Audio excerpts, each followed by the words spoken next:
All right. Let's try this again, huh?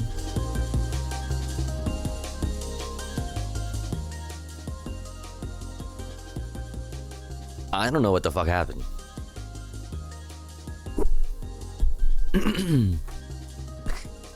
I don't know what the fuck happened, but I guess we're back, I think. Alu to electric boogaloo. Boogaloo. You can't spell boogaloo without alu. Chat, you ever think about that? You ever think about that? What's up, Hapsley? I've been telling all my favorite streamers this, but I gotta share. My test results came back. I don't have... Oh my goodness. I don't have cancer. My tumor was benign. And I'm just mad they took a piece of me. They refused to give me back.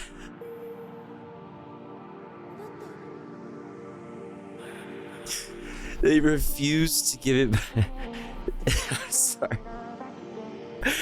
They refused to give me back to me, Lamau. But no, I'm happy as fuck tonight, and I graduate in 2 days. Yo, that is so amazing. I am so happy to hear that. And congratulate, they stole it. Give it back. I'd be mad too. Give it back. Congratulations for both of those things. But wow, that makes me so very happy. I'm so I don't know what to say. That's awesome. Put it back in. Put it back. I'm so happy for you. That is such a huge W. Let's get some fucking dank hugs. Let's get some W's in the chat. You love to see the community winning, fam. That's huge. 1 centimeter. Oh my goodness. Yeah, that's huge in more ways than one. My god. My goodness. But thank you for sharing that. That's really awesome. Hell yeah. Huge W. We can't stop winning, folks.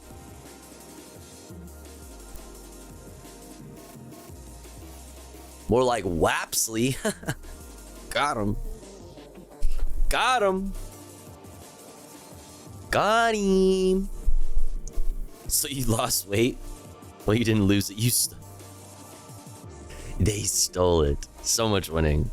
But what's up, everybody? Again, we're back. I don't know what happened. So the camera wasn't on, and then I couldn't even try to turn it on in OBS. It just like nothing was doing anything.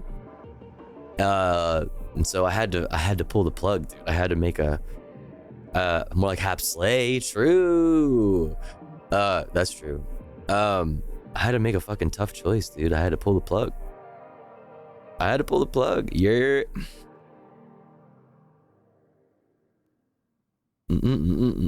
But I guess we're back. I think, does everything look and sound okay to you guys? I hope so. I don't know. I'm a little flustered now. Let's see. Let me pull up all my shit. I had to turn everything off, then turn it back on again. You know, it's super tough, super hard. Another example of why the streamer's life is the hardest life. Okay. And I'm signed out of everything. Oh my god, I'm gonna lose it. I'm gonna fucking lose it. 1 second. Classic technology. Listen, do we not have? We don't have boomer. Boomer. I don't appreciate that. That's called ageism.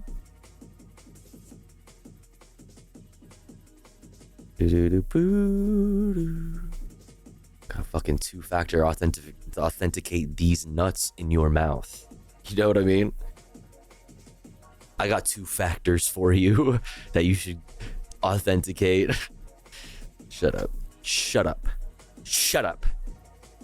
No, I don't want to do this. Just let me in. Let me in.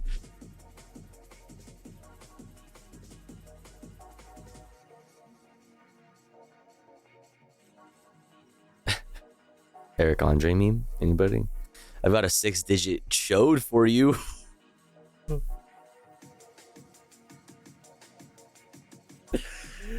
Not the chode. I haven't thought about the word chode in a long time. That's a funny ass word. Bring back chode. Did it ever go away and I just haven't had a reason to use it and I just haven't heard? I don't know. That song by Mark Ribier, Let Me In Cause I Wanna Fuck. Yeah. I can't think of the song off the top of my head, but I have a feeling that it is exactly what I'm going for. Tofu yelling at the computer again. Listen, I get angry, okay? Wouldn't you? Hold on, let's fucking sign into all my things, dude. Oh my god, I'm a mess. Oh my goodness gracious, I'm a mess. Anyway, how are you guys, chat? Enough about me. Let's talk about you. What's going on in the world of you? How are you all feeling today? These nuts. What's up with the fuck, Donnie? Chode never went away. It was always close to you and your hole.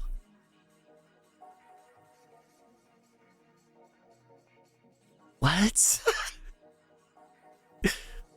What? It fell out of fashion. That's more like along the lines of what I was thinking, but apparently not all of us are on the same page with that. You're sleepy? Okay. If y'all had to use one word like that to describe the way you're feeling, what would it be? What would it be? Hold on. Why are you logging me out of everything? Like, why is everything, I guess, is for the best?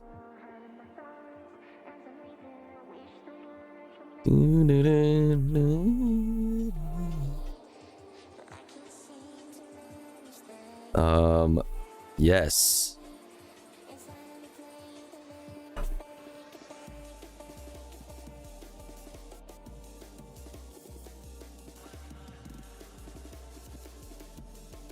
Sorry, chat. I'm a mess. I'm a mess. I'm all over the place. Somebody come clean me up. I'm a mess.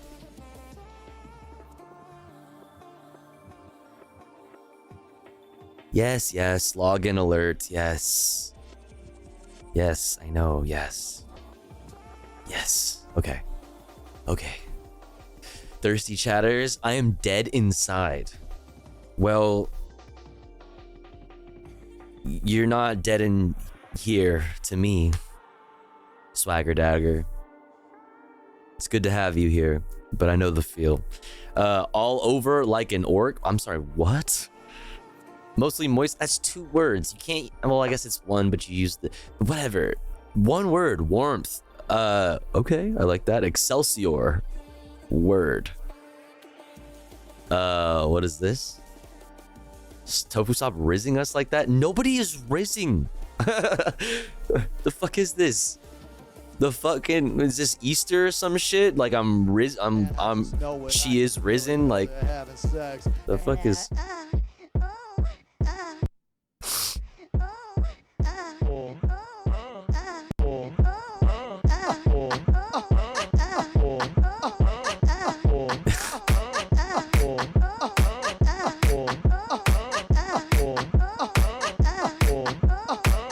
Let me in, I'm trying to fuck. Let me in, I'm trying to fuck. Let me in, I'm trying to fuck now. I said, let me in. You gotta let me have it. Let me get a party now. Hey, yeah. I think this is one of the first videos I saw of his. Banger. Banger. Talk about Riz overload. So true. Talk about it. Let's talk about it. Anyways, what a rough start to stream. My God. My goodness. All right, I think everything's good. I think we're okay right now. So that's good. I think we're free to continue on in the stream. Yo, Ligma Nuts, let's go. Thank you so much. Thanks for having me for 14 months. Hi, chat room. Hey, thanks for being here for 14 months. Thanks for being a part of this community for over a year. I really appreciate it. It's good to have you here. Thank you, thank you, thank you. Napoleon Dynamite got a DJ gig. Have you never seen Mark Rebillet? I think I say his name right. Rebillet. Banger, I hardly know her. So true. He did this in public, yeah. Dun dun dun dun dun. Well, chat, we have plenty of actual shit to look at, even though, man, we've had a rough start to stream. Or at least I have. You guys are fine. You're fine. You're fine. What's up, Biden's second brain cell? Yes, you're saying it right? Okay. I love Mark Tribbler with all my heart. Yes. Yes, same. Samesies. Okay. That's good. This is good. We're good. We have shit, you know? We have stuff. We have stuff to look at. Now my fucking Zoom thing. Okay. Oh my God. Oh my God.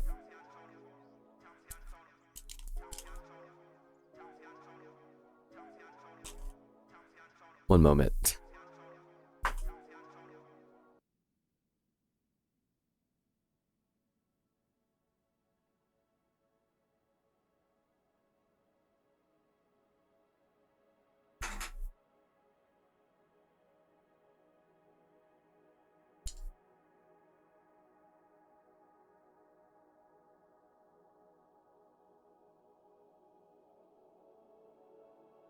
Oh, we're so back.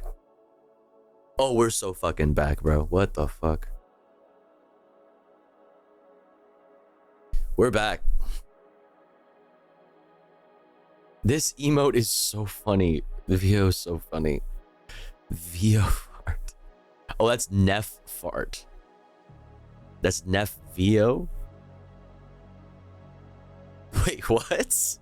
These are Will Neff fucking emotes? The plot thickens. Imagine RFK's brainworm driving his flesh suit like a MODOK, but from his dome. I love that. Honestly, I love that. Violent farting. Oh, okay. Now it makes more sense, okay? But the VO fart is perfect. Oh boy. Anyways, we have no daily dose of internet or anything like that. We got no like, you know, silly shit to look at first. But I got a couple like interesting things. This is just interesting, and this one is just fucking crazy. This one's just like, holy crap. New dash cam video shows semi-truck driver nearly falling off Louisville Bridge. Fucking insane. She's fine, like she's fine, and she was like 100% okay, but it's like the most fucking insane shit. Like I need you guys to help process it with me.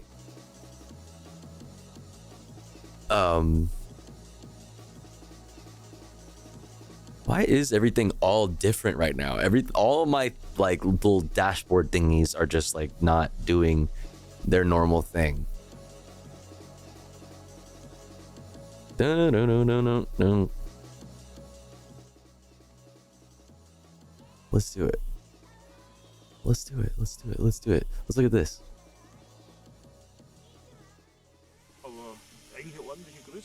This 6,800-year-old skeleton was unearthed by archaeologists in Germany. That's old as fuck. That's almost as old as our president. Oh, bro, don't do that. Wait. Experts believe the man was a village leader given the number of goods found in his grave. It is a body burial that was placed in the grave with many grave goods. A lot of pottery, about 4 times the normal amount for his period, and several stone tools and a small bag with the boar's tooth trimming is particularly interesting.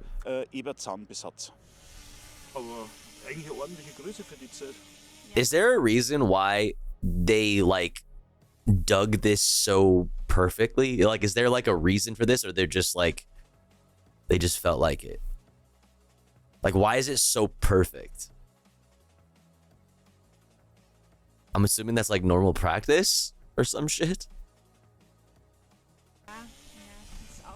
Excavation grid. Oh, okay, that makes sense. So that you can kind of label everything. Okay, so you can map it out. That makes sense.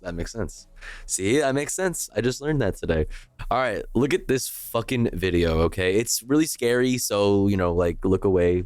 But everybody was fine in this. But it's fucking insane.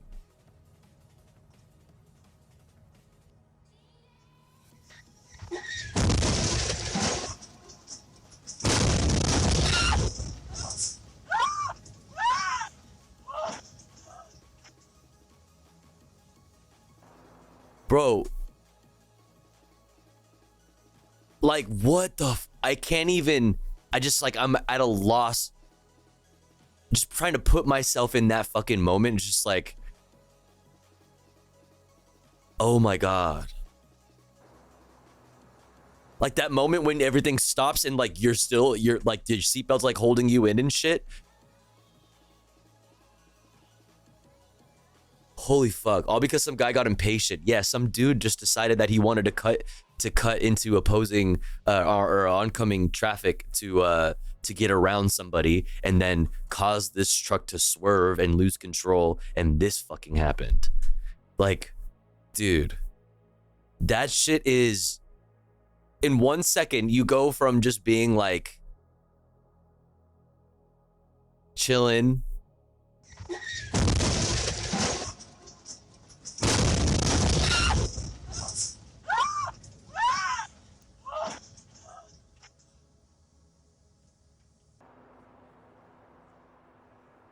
holy shit, dude.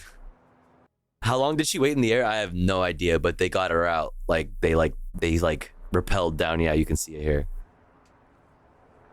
Just like absolutely bonkers shit. Looks like the guy at fault was swerving to avoid a disabled car. Oh really? Oh, okay. I didn't know that. I thought, because I saw that he was like they were like, there was pictures of him I saw at court. Like I didn't feel the need to like look into the like to everything. Just like that footage is scary as hell. What's up, Blurg? What's up, Kairos? What's up, a random topic? Gotta bring emergency parachute? Yeah, I guess so, man.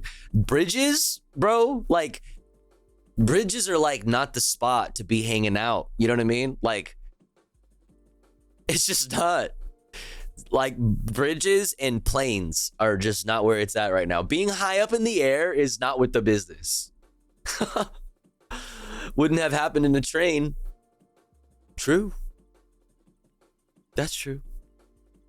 The strength of that trailer hitch, holy moly. I can't even believe that, like, it just stood there. It blows my mind. Yo, Bounce House, thank you for almost a year. I appreciate it. Let's go. Let's go. Tofu slay. Hey, it sounds like you're saying tofu slay, like like, you know, abbreviation for tofu. You slay. Thank you so much. I really appreciate it. Thank you, thank you, thank you. That bridge probably saved her from going over completely. Yeah, probably. I mean, you know, because the railing, I mean, the bridge also like partly collapsed. Like, you'll see. Not collapse, but like, you'll see. I mean,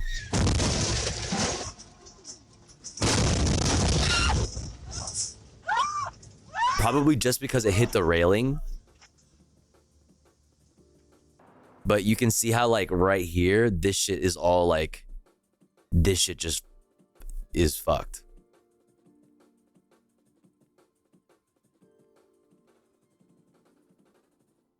Fucking insane. What's up, Freedom EV? What type of tofu are you today? Soy, chickpea, fava bean, or yellow pea? I have never had any kind of tofu other than like soybean tofu. I know that you can make tofu out of all kinds of shit, but I've never had it. We've watched some videos of people making it on stream, but I would be down. Like, yeah, like you said, fava bean or chickpea. I feel like chickpea probably would be good. I have high hopes that chickpea tofu, like if you fried it up or something, would be bomb. Split green peas tofu is also split green peas tofu. Yo, definitely Donated $3. Tofu beats best music. Hey, thank you so much for the $3. I really appreciate that. Definitely. Very kind of you. Thank you, thank you, thank you. Can we watch more Chef John? Which one is Chef John? I don't remember which one Chef John is. I have Dirty Water Dogs that we could watch. You're welcome. Thank you, a random topic, if that was you. I appreciate it. Split green peas tofu. I don't know how I feel about that.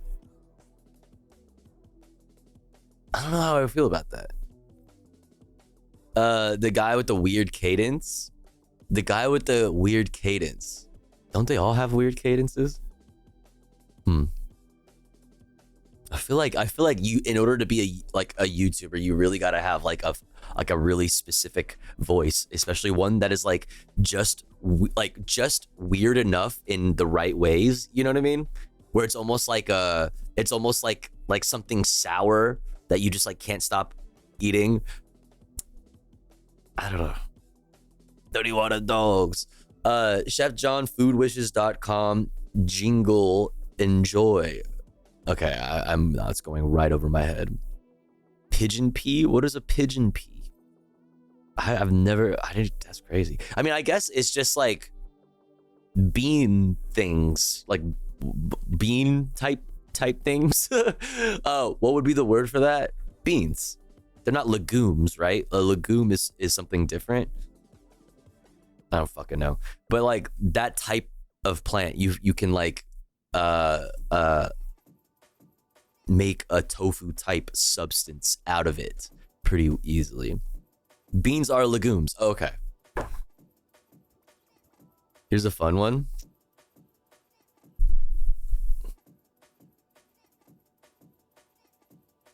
Comrade Woof Woof. The police canine bit an officer for being too aggressive toward protesters.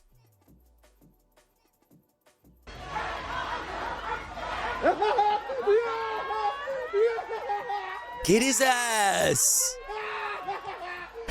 The laughing. Yeah, good boy. Good boy.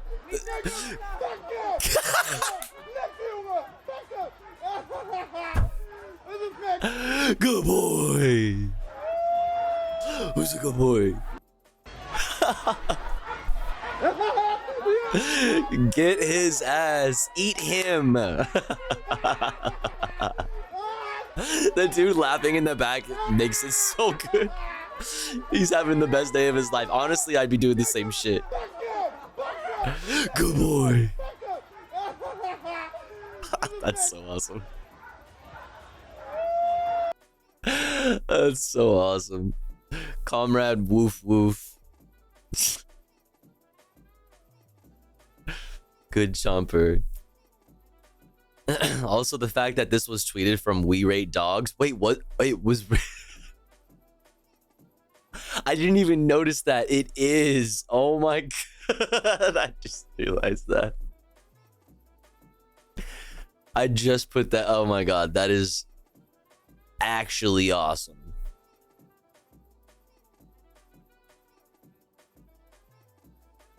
Hope the dog is okay. Best boy. Good doggo. So good. Amazing. 10 out of 10. Extra treats for that puppo tonight. Extra treats.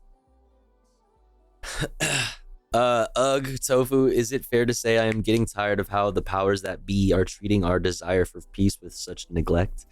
While I was waiting for my results, I thought a lot about life, and like I understand even less how people can cheer on violence against people.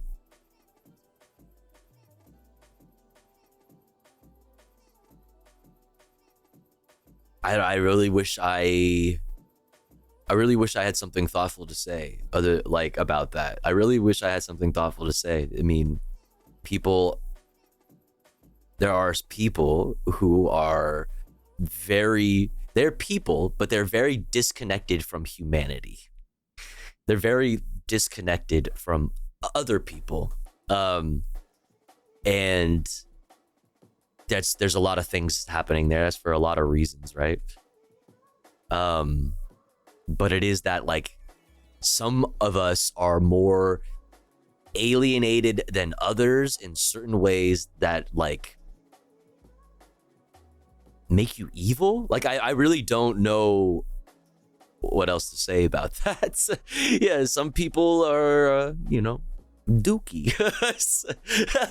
True, yes. Couldn't have said it better myself. Humanity sucks. I mean, it's like, I don't want to say humanity sucks. It's not that humanity sucks, right? Because, like, right, that's not the truth. Kind of. Depends on what we're talking about. But, systems, society. Like I said, some people are alienated in the right kinds of ways, and it's easier to be reactionary than it is to not be reactionary. Like we talked about yesterday. It takes effort. You have to. We're all reactionary. It's easy for any one of us to fall into reactionary tendencies. In order to not, it requires like a little bit of thinking. It requires like a little bit of assessment. You know what I mean? Some material analysis, some historical context, some sort of compassion, some kind of empathy.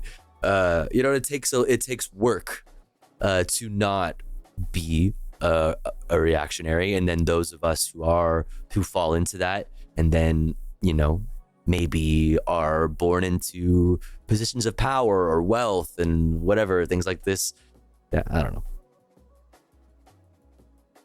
It's not difficult to understand why people resort to violent oppression rather than fixing the underlying problems, which requires more empathy rather than our current system, which is all about serving us above others. Humanity hasn't won yet over the few true evil ones among us. Mogus? I don't know. That feels like that some people are like ontologically like evil. I think I know what you mean or what you're saying, but like, I don't know. Technically, like, I don't know that it's like we have to rid ourselves of the evil that exists, like a tumor or whatever. Like the disease or like whatever. It's something that needs upkeeping. It's more like a garden. It's like a garden, right? And in order for the flowers that we want to grow, I don't know, we have to, pull the weeds that grow along the way and then nurture the flower. I don't fucking know. I don't know. Tribalism. More random observations before you start the show.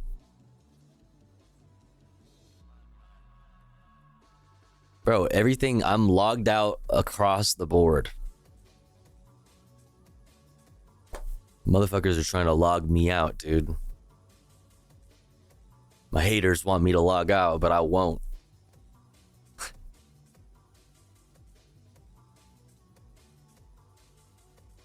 I'll never log out. Can't make me.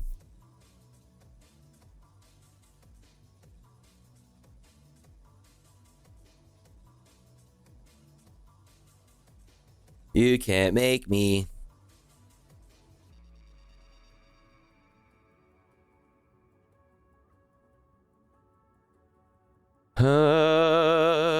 Are you in incognito mode? No, my computer, I had to shut my computer off and turn it back on again, and so it just everything, decided to clean itself up. It decided to clean itself up a little bit. All right, what is this? And they're still Boop, boop. designed to be the leading cause of armpit bruises. Do they not have like a navigation thing? I have to. These things could crush diamonds. And the belt displays in stores are also terrible because the belts hang from their buckles, which are closed loops, so you have to pull out like 10 other belts to get to the ones in the back. Also, I don't get why most cars have their rear AC vents on the center console. Like we're refreshing. I don't know why that was so hard for me to say. Fuck, it's already playing. It's deflated, and the texture on the fuzzy side is such a sensory nightmare. Same thing with crutches. It's 2024 and they're still designed to be the leading cause of armpit bruises. Like the padding on these things could crush diamonds. And the belt displays in stores are also terrible because the belts hang from their buckles, which are closed loops, so you have to pull out like 10 other belts to get to the ones in the back. Also, I don't get why most cars have their rear AC vents on the center console. Like it just forces whoever is sitting in the middle to expose their knees to Arctic conditions. These napkin dispensers need to be outlawed. Like it's impossible to grab a single napkin without pulling out its entire family. Like this design is just superior. Shopping baskets have no business having their handles attached on the long side, because why am I holding this basket as if I was going to do a bicep curl with it? Public bathrooms are the worst offender. That I feel like it kind of closes the basket. And it's also that way it can like you can hold it from a center, like a central point. You know what I mean? And you're not holding the sides of something. Otherwise, like where would you put the handle? Like it has to be over the center. So like that's the way it's like balanced that way. And that way it stacks easily. That one makes sense. No, that one makes sense. Mm-hmm. Like, first of all, we have the infamous stall gap. Like, if I lock a door and I can still lock eyes with somebody outside, yeah, that's an issue. And why do they always have these self-closing faucets? Like, why am I racing against a clock to wash my hands? That's because the idea was to push it so that you don't use your hand, so you can kind of just go like this, which in theory like works, but we all know those things are fucking ass and very unsanitary. So like the obvious way to go is like touchless or whatever.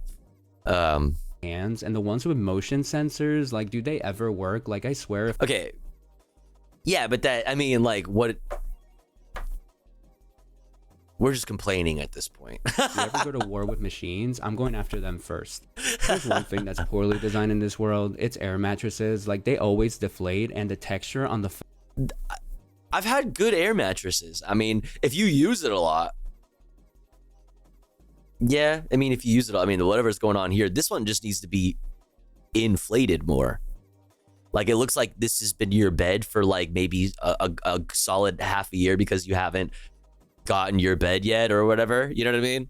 Looks like you just moved into this spot and you just like haven't gotten around to buying a bed, which like, honestly, I get it. But you've just been on this fucking thing. I've been there. I've done that. Put a sheet on it. Yeah. So like I've fucked up my nice blow up air mattress because I used it a ton before I got like the bed that I have now. There needs to be a cat proof air mattress. Cat proof? Oh, because the cheap air mattresses leak, yeah. And my ass always like has my keys like on my belt loop or some shit, or like I'll have something in my pocket like a pen because I'm a dumbass, and then I'll like woohoo! I'm in my bed and then just ruin everything. You know what I mean? Target mattresses have been the worst offenders for me. I miss my old water bed. Water beds are the dumbest shit ever. Like they're cool in theory. Like they're not anymore. I feel like nobody has a water bed now. Like there was like a time in the 90s where motherfuckers were like, yeah, water beds are like sick, right? It's like water, but it's like, it's not sick, dude. They're fucking very uncomfortable, and you keep moving, and it's not chill. Well, like when you wake up in the middle of the night and you kind of you kind of just like shift your position, like you flip sides. Like I'm a side sleeper, so like I have to like flip sides like I gotta like cook on one side and then I gotta cook on the other side. So like every time I do that, it's just like, okay, cool.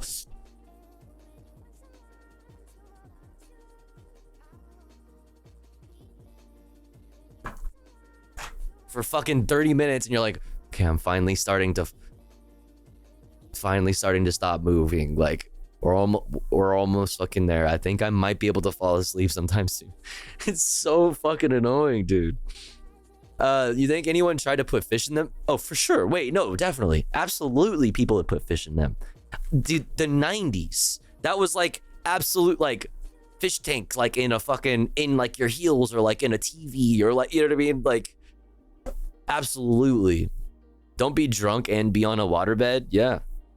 That sounds like a bad idea. I love sleeping in hammocks because they move, but hammocks are different because they move, like they rock you.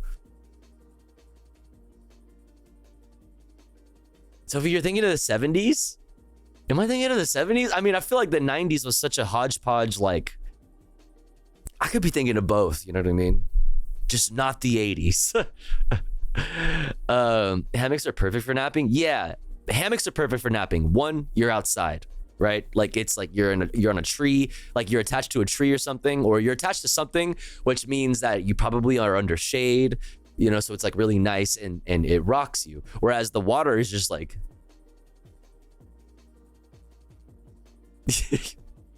you know. And hammock sleeping while camping is the best. You know what?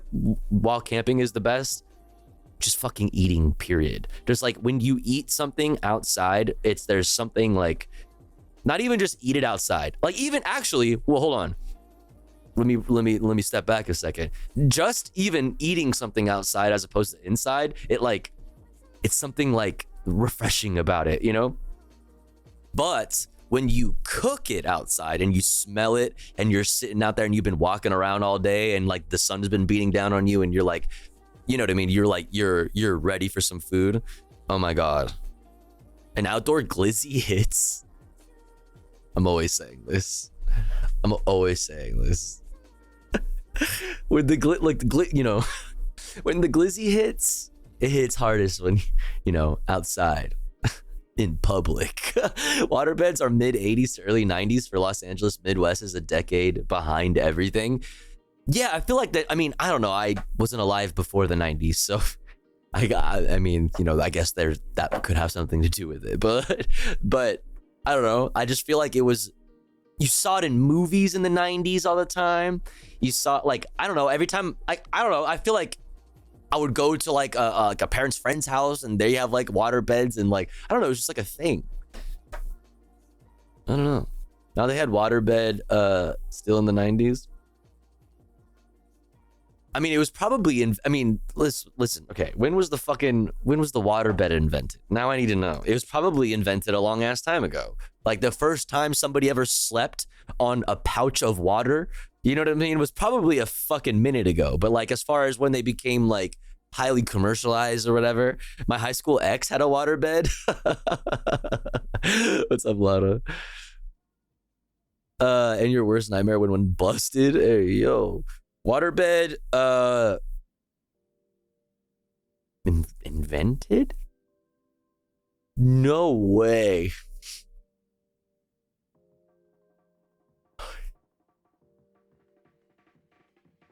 This guy invented the waterbed? I told your ass this shit is old. Like, the first time somebody slept on a sack of water was a fucking minute ago. Also, it logged me out of my fucking shit, so now everything is in light mode, which is horrible. Dr. Neil Arnott, FRS LLD, what are those things? Was a Scottish physician and inventor. He was the inventor of one of the first forms of the waterbed, the Arnott waterbed, and was awarded the Rumford Medal in 1852 for a waterbed? I must say, sir, this bed is exquisite, sir. You deserve a medal, sir. And was awarded the Rumford Medal in 1852 for the construction of the not for the bed, for the construction of the smokeless fire grate. The smokeless fire grate. A grate? Isn't that like a metal plate that is like over like a sewer or something like that, or like a drain?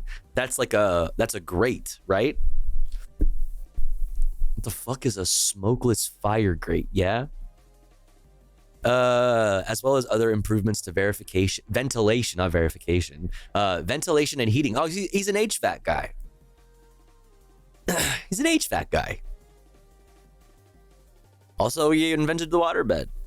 When was the waterbed invented? 1968. Okay, well, now I'm getting mixed signals here. The modern waterbed, okay, so there's a difference. The modern waterbed was created by Charles Pryor Hall in 1968 while he was a design student at San Francisco State University. Of course, he was at SFSU in the 60s. Of fucking course he was. His first prototype was a vinyl bag chair with 300 pounds of cornstarch. Oh, wait. Is that normal for it to not be water? What's up, Doom Nukem?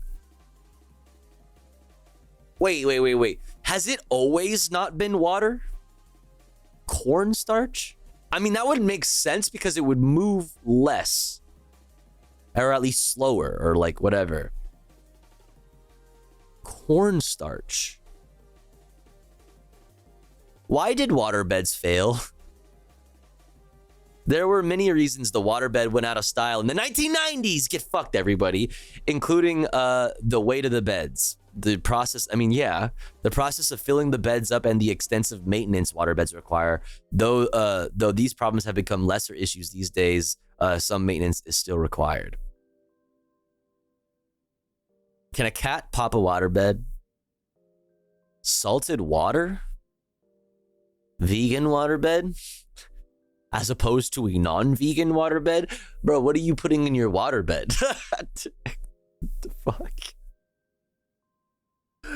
Yeah, this baby's got about 30 fucking gallons.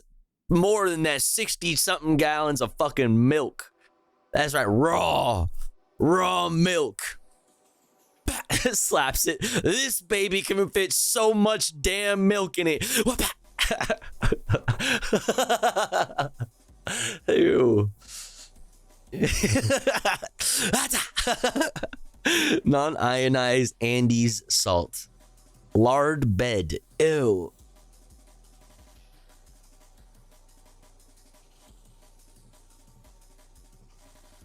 Stop it. It's like sleeping on a giant boob. When you put it like that.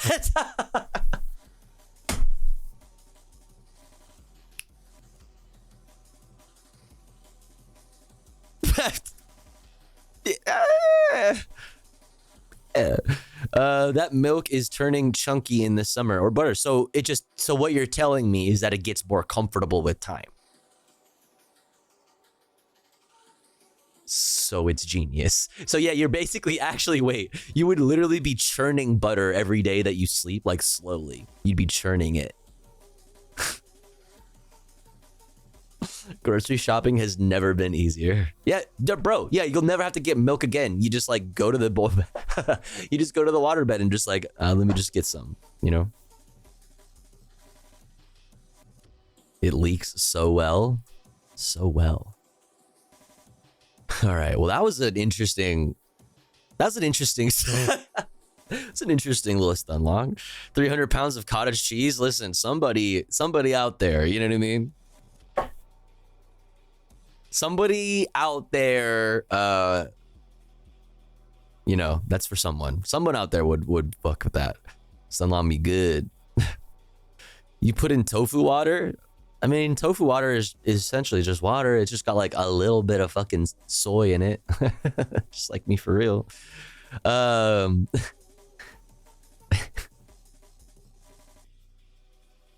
Churning butter, also known as a motorboat. What the fuck?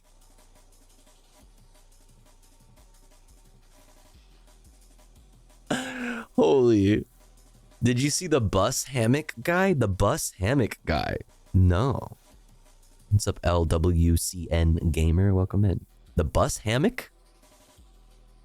Why does the driver of the truck look scared? Oh, you mean this one? Oh, I don't know. Tofu water? What kind of tofu? Yeah, right. So many kinds. Okay, what about this? Tell me that isn't appealing. Is it latex? Bed furniture boutique. That sounds like beds are expensive, but bed furniture boutique light luxury hotel electric bed theme hotel sexy round bed luxury modern couple water bed. So it's a water bed, or is it the frame? But it's round. The thing is, it's round. Whoa, this one's fun. This is what Barney sleeps on. I feel like. Look at this room. Do not go around this room with a black light. You will pass away. This one is kind of fun. What are those, like balloons? It's like sprinkles. It's like a clown. Actually, now I'm freaked out. See, like this is cool, but also like you could die here. You know what I mean? Like this is sexy and cool and it's very aesthetic, but also like, you know what I mean? This might be the last bed you ever sleep on. You know what I mean? Like in a bad way. There's a stripper pole. Well, of course there's a stripper pole.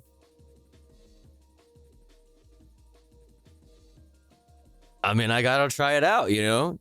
Oh, extra 5% off with coins? Well, that's cool.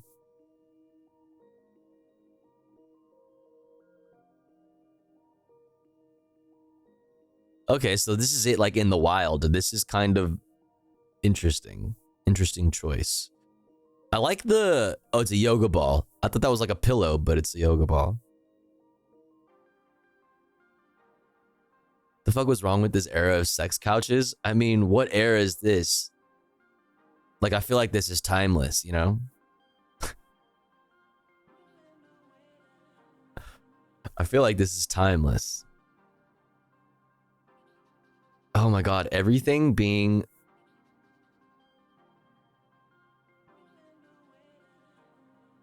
Everything fucking being logged out in light mode now is killing my fucking vibe, bro. I would like to see the sign that says no hammocks. We've got a whole... Where's the no hammock sign? We got a whole list of things. No, I can see you can't see me. If you don't come out of that... I'm not here. Call the police. No. What? No. Oh my god. No. Oh my god. Oh my You god. can't stop me. Well, oh my I god. won't be stopped. Whoa. I said I won't be stopped. You see Oh that? my god. You're gonna get out of there, man. Yeah? How are you gonna get out of there? I'm like an anaconda. Yeah, he's going into a chrysalis state. What the? You're gonna give yourself a concussion. You Come on, can't have a hammock in here, dude. Come on, just drive the bus. Everyone's got places to go. I don't think we can. Can you get down so we can get where we're going? Please? What? Dude, please? I'm staying in the hammock. I'm not moving this bus. You know to what? get out of the There's hammock. AC in here. Dude, get down. I I'm not getting down. Get down. Bus is not moving. Get down. Get down. We have Just drive the bus. Oh my god, you like flew out. Fake. That's fake. That was staged. Yeah, you're not fooling me. You're not fooling me. There's 2 exits for a reason. Yeah, pussy. Fucking go under him. What are you like the fuck? You some kind of bitch? Gonna piss myself laughing? Don't do that. Speaking of piss myself, the ads are about to start, chat. We'll get into the actual stream now after this. All right. But first we're gonna run an ad break. Don't you worry though, because here at the Tofu Ghost broadcast, when we run ads, we run them while I'm away from the stream. That way, even if you're unsubscribed, you don't miss out on any of the content. But if you would like to support the stream and get access to cool Tofu Ghost emotes as well as an ad-free viewing experience, all you gotta do is subscribe for $5 or for free with a Twitch Prime. Or let's say you're already subscribed to the channel and you're feeling generous and you have the means to. Maybe consider gifting a sub to one of our unsubbed friends in the chat that may not be able to afford a sub this month. That way they can also enjoy the Tofu Ghost emotes and an ad-free viewing experience with the rest of the community. We are just starting the day off at 1 out of 25 for the daily sub goal. If you enjoyed the content, if you enjoyed the stream, please do consider helping out, whether that's by gifting a sub, subbing yourself, throwing some bits, throwing a dono my way. All of these things contribute to helping me continue the stream full time. I'll be back in 3 minutes. BRB.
Okay.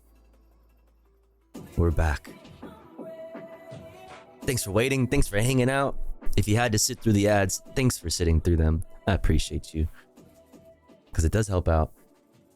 But we're back. Creationism. Yeah, you want to see?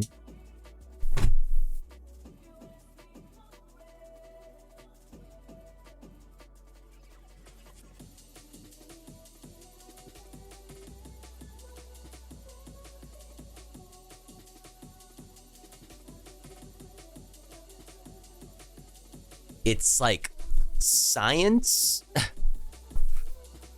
but it's God. I worked with a creationist before. He gave me a VHS to watch, but I never did.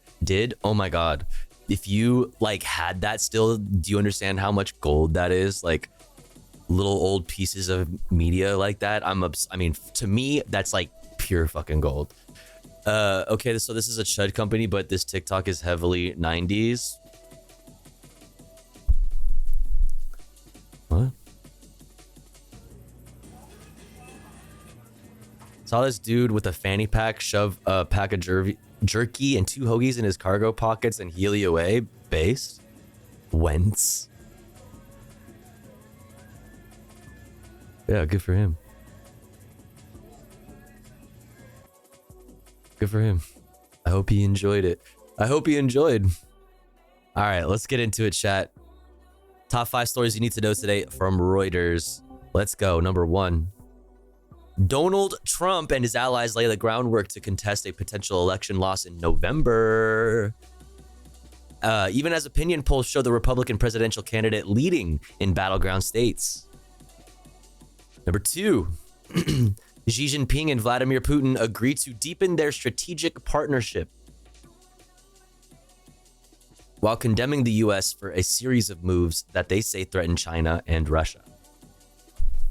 Number 3. Police took back an occupied lecture hall. The police took it back, right? Okay. Police took back an occupied lecture hall from pro-Palestinian protesters at University of California, Irvine. I mean, this is kind of old news. Unless there was an update from yesterday. They didn't actually take the hall as far as I'm concerned too, which we talked about yesterday. Whatever.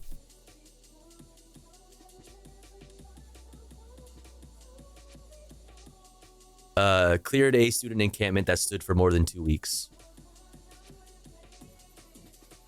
Number 4. Slovak Prime Minister Robert Fico is in a very serious but stable condition, a hospital official says, after he was shot in an assassination attempt that has laid bare political divisions in the country. Number 5. Israel's tanks push into the heart of Jabalia in northern Gaza, while its forces pounded the southern city of Rafah without advancing. Okay, let's look at the Associated Press top stories now. Donald Trump's hush money trial resumed with former attorney Michael Cohen back on the witness stand. Defense lawyers pressed Cohen on his criminal history and past lies to discredit his testimony. Russian President Vladimir Putin and China's Xi Jinping reaffirmed their no limits partnership. No limits? Sounds kind of gay. I'm just gonna throw that out there. Pause, okay? Pause. No limits. Yo. Putin's visit comes as Russian forces are pounding Ukraine's Kharkiv region. Slovak authorities have charged a man with attempting to assassinate Prime Minister Robert Fico, saying he acted alone in a politically motivated attack. Fico's condition is still described as very serious. The U.S. Justice Department has taken formal steps to reclassify marijuana as a less dangerous drug. It's a major shift in drug policy, but it doesn't provide a blanket authorization for recreational use. That's kind of old news too, right? All right. Let's get into the PBS News Wrap now. The U.S. military finished work on a floating pier off the Gaza Strip today. Officials say at least 500 tons of food will begin arriving on shore in the coming days. The aid is vital to helping the hundreds of thousands of Gazans who are at risk of famine. Meanwhile, South Africa is asking the top UN court to impose new emergency measures on Israel. That's right. Yesterday, yes, was it yesterday? Or no, this morning. Yesterday for me. This morning, there was a hearing at the ICJ. Military operation in Rafah. South Africa has accused Israel of genocide and says the war is at a, quote, new and horrific stage. The key point today is that Israel's declared aim of wiping Gaza from the map is about to be realized. Further, evidence of appalling crimes and atrocities is literally being destroyed and bulldozed.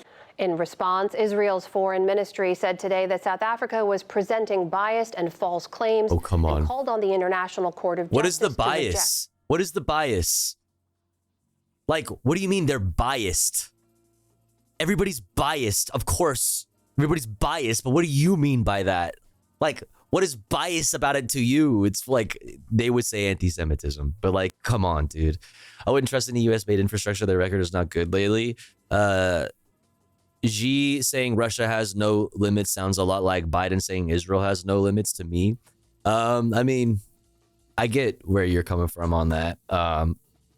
I just will give you what's up, Paul Wall? I'll give you my very basic take of like, no good states, but multipolarity is good. There are no good states, like, I don't, right? But multipolarity is good. I mean, I don't know. That's kind of like my basic, most zoomed out take on that. Yeah, I'm pretty biased towards stopping a genocide too. Yeah, right. The appeal. Here in the U.S., the House of Representatives pro-humanity bias. Yeah, sorry, my bad. This afternoon My fault. Seeks to force the transfer of bombs to Israel. The bill passed by a vote of 224 to 187. Republicans drafted the legislation as a challenge to President Biden's plan to withhold a shipment of 3,500 bombs. That was meant to discourage Israel from further military action in the Gazan city of Rafah. The bill is unlikely to pass the Senate, and the White House has said it would veto any such measure. In Slovakia, authorities confirmed today that the man charged with shooting populist Prime Minister Robert Fico acted alone. They say the suspect, seen in the cap in this video, had previously participated in anti-government protests and became radicalized after the last election. Slovakia's interior minister described him as a lone wolf. I want to affirm that today the police are working with only one version of the attack, that the perpetrator is currently charged with the premeditated crime of attempted murder, and that we are working with only one version, that it was a politically motivated act. The hospital treating Fico says he's in very serious but stable condition. I was about to ask myself, like, is it possible to do, like, is like an assassination attempt of a what's it called, a president or a prime minister, like an official, not political, but I guess it's possible. I don't know. But it's kind of like no matter what, you know what I mean? It has political implications, right? The prime minister is considered a divisive figure in Slovakia and abroad because of his pro-Russian and anti-American positions. The U.S. Supreme Court rejected a conservative-led attempt to weaken the Consumer Financial Protection Bureau today. The justices ruled 7-2 that the way the CFPB is funded does not violate the Constitution. Unlike most federal agencies, the Bureau gets its money from the Federal Reserve rather than a congressional budget process. Writing the majority opinion, Justice Clarence Thomas said the system, quote, fits comfortably with the first Congress's appropriations practice. Texas Governor Greg Abbott has pardoned a former U.S. Army sergeant who had been convicted of fatally shooting a protester during a Black Lives Matter demonstration in 2020. The announcement came just minutes after Texas parole officials announced they were recommending a pardon. Like when Mitch's brother beat his ass? Wait, when did that happen? When Mitch's brother beat his ass? why do I feel like I mean, I should know this, but I'm like, what? Perry. He was convicted last year and sentenced to 25 years in prison for the death of Garrett Foster. Abbott had previously ordered the parole board to review Perry's case. The Justice Department began the formal process today to declassify marijuana as a less dangerous drug. The Biden administration wants to move cannabis from being a Schedule I drug, alongside heroin and LSD, to Schedule III, which includes ketamine and some anabolic steroids. The president called it, quote, an important move toward reversing long-standing inequities. Oh my God, dog. Yeah, I guess so. Sure. Like you could do, it's just so annoying. Like we're moving in the right direction, Jack. Like at a pace that has never been slower, fam. Like, come on. The plan is subject to a 60-day public comment period and a possible judicial review. It also does not legalize marijuana outright. Yeah, like it really doesn't do anything yet. Like it could, but like, I don't know, man. For recreational use. What does Marcus call them? The dingleberries? Just like, bro, thanks for the crumbs, fam. Thank you. Senator Bob Menendez announced today that his wife, Nadine Menendez, has breast cancer and will require a mastectomy. The announcement comes during the first week of the New Jersey Democrats' bribery trial in New York. His wife was also charged in the case, but her trial was postponed. They've been charged with accepting... Are they still married? Even though he like is ratting her out and throwing her on the bus and saying that it was all his wife's fault. I got it. Oh my God, to be a fly on the wall, you know what I mean?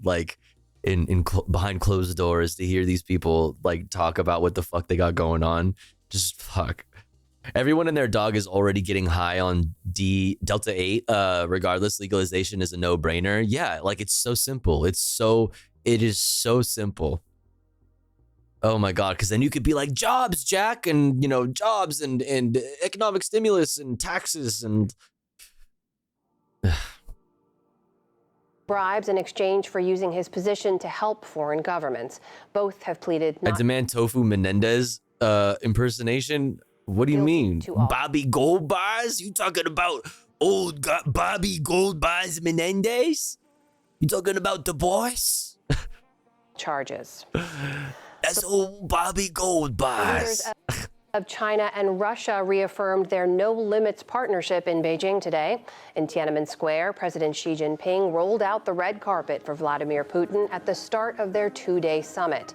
China is one of Russia's closest allies as both nations face deepening tensions with the West. Russia and China are truly united by the common goals of national development and ensuring joint prosperity on the principles of mutual respect, good neighborliness, and mutual benefit. The two leaders then signed a joint statement ushering in what they called a new era of partnership.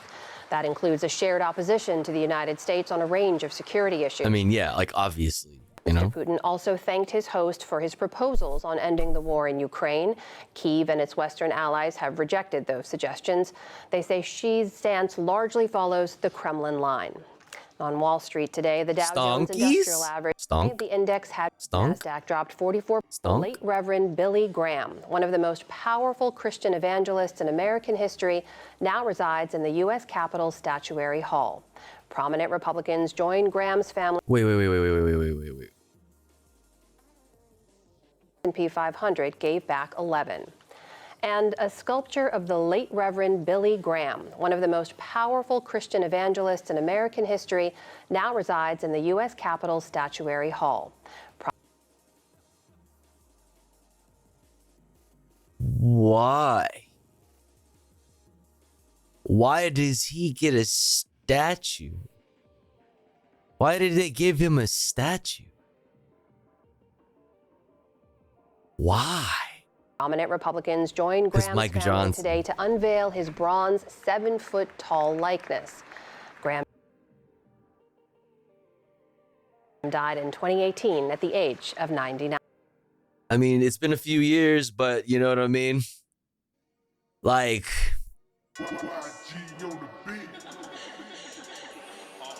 Fuck your statue, okay? Your statue sucks, because you suck. Fuck you. fuck you, fuck your statue, fuck your legacy, fuck everything about you, period. Wow. Rot in hell. Burn in fucking hell, you piece of shit. Holy fuck, dude. One day, that statue will be taken down too.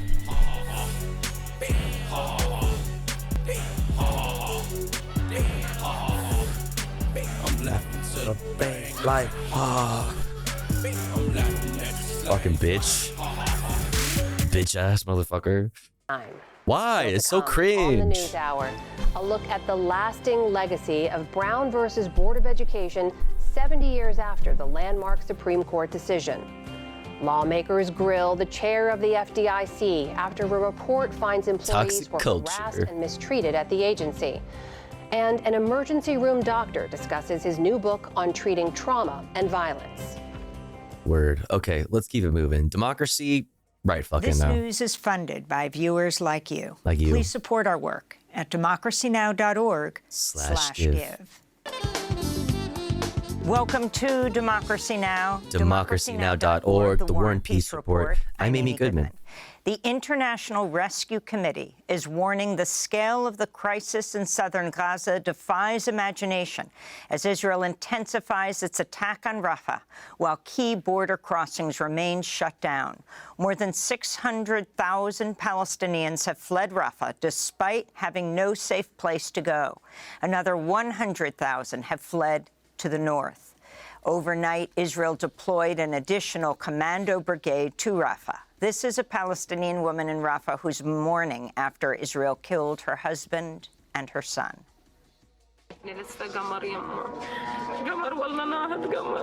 My son was beautiful as a moon. He was a groom. He went inside to his bride. Thank God. There's no safe place, not in Rafah, not in Khan Yunis. They slaughtered Jabalia, they slaughtered Ar-Nusayrat, and they slaughtered Rafah. Safety is only with God. May God have mercy on us. On Wednesday, Yo, Dorang Thing, thank you so much for hooking up Eva with the sub. Yeah, I appreciate it also. What's up, Eva? Israel shelled a clinic in Gaza City run by the UN aid agency UNRWA, killing at least 10. Also, I just realized I said your name 2 different ways in the same sentence. Eva or Eva? Displaced Palestinians, including children. Earlier today, Israeli forces targeted residential buildings and an ambulance in Jabalia, killing many Palestinians, including a pregnant woman. Separately, 5 Israeli soldiers were killed Wednesday in Jabalia when they were shelled by an Israeli tank. 7 other Israeli troops were injured in what's being described as a friendly fire incident. This all comes as the University Network for Human Rights has concluded.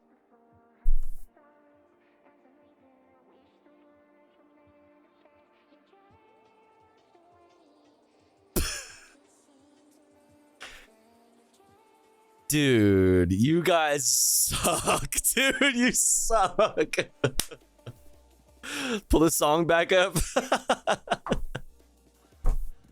You guys are bad at this, dude. Come on. Just like evil plus incompetent. You know what I mean? Just like all of the things. You're just like,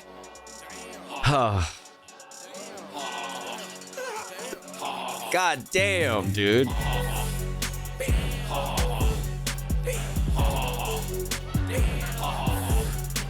I'm laughing to the bank like,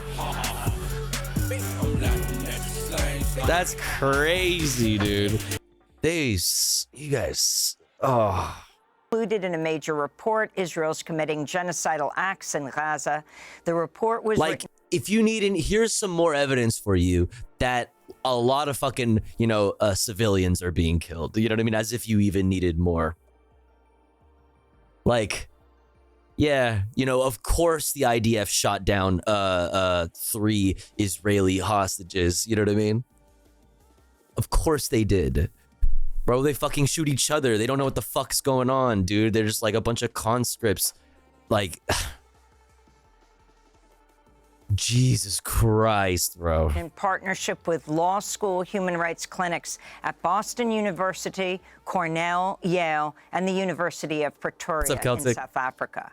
In The Hague, the International Court of Justice is hearing arguments today from South Africa in its genocide case against Israel. South Africa is requesting emergency measures over Israel's escalating attack on Rafah.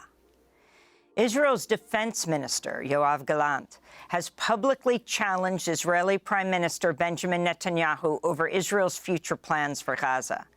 Gallant said he opposes Israeli military or civilian rule over the Gaza Strip. We must dismantle Hamas' governing capabilities in Gaza.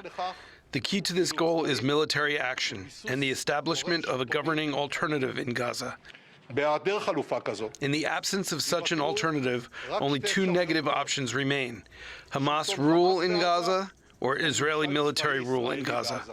Gallant's comments came a day after another... So wait, but his position was what? It was that they shouldn't, that there should be no Israeli presence post-Hamas? Is that what he's saying? We must dismantle Hamas' governing capabilities. Wait, what did Amy say? From South Africa in its genocide case against Israel. South Africa is requesting emergency measures over Israel's escalating attack on Rafah. Israel's defense minister, Yoav Gallant, has publicly challenged Israeli Prime Minister Benjamin Netanyahu over Israel's future plans for Gaza. Gallant said he opposes Israeli military or civilian rule over the Gaza Strip. Okay, I mean, you're going against your, like, everybody around you with that, which is a weird, it's like a weird place to put your foot down, considering you're like I'm willing, you're like I just want to genocide everybody, you know what I'm saying? I don't want to be there afterwards. It's like, okay, like okay, I mean, that's kind of goes against the whole like settle Gaza thing that everybody else around you really wants to do. It's like a really confusing position to take. Like where are you're like writing a fence that is like, doesn't make sense that the fence is there. Like there's no reason for the fence to be in this position. It's like, I don't know. It's like, it doesn't make sense. To develop a secular government, it seems, Tofu, where Bibi wants Israel to rule it. My point is that like, he wants to do everything up until actually like he wants to do all of the ethnic cleansing and all of the forced displacement without any of the like Gaza is Israel's after that happens or whatever. I mean, I guess I'm just surprised because like this is the dude who was like, we're cutting off fucking electricity, water, fucking, you know, everything. You know what I mean? These fucking human animals or whatever the fuck he called them. You know what I mean? So I'm just like, I don't know. Either way, Israel wins in his mind. I mean, like I said, there's no like it. I don't know. It's just like it doesn't really change anything for me, but it's just confusing. Here's the relevant quote. The day after Hamas will only be achieved. The day after Hamas, in quotes, will only be achieved with Palestinian entities taking control of Gaza, accompanied by international actors establishing a governing alternative to Hamas rule, Gallant said in his live speech. Unfortunately, the plan was not brought for discussion, and worse, an alternative discussion was not raised in its place. I think also what confuses me about it is that like the day after Hamas like is such an obviously vague concept. It's such an obviously vague concept and very vague. So it's like it's still a weird position for me from where I stand for you to take, because it's like you actually thought that there was going to be like a day after Hamas. Like, does he believe that the Palestinian Authority should be that entity? Like, what entity is it that he thinks? Like, we like a new one? I have just so many questions. We must dismantle Hamas governing capabilities in Gaza. The key to this goal is military action and the establishment of a governing alternative in Gaza. In the absence of such an alternative, only two negative options remain: Hamas rule in Gaza or Israeli military rule in Gaza. Gallant's I comments think the UN has to be in control. Like, if that's his take, that makes even less sense, given like the context of the fucking government that he is in. You know what I mean? Like, y'all don't fuck with international bodies. Like, you guys do not like the UN. That is your stance. Like, why are you taking such a weird, confusing stance? It just seems like pointless. I don't know.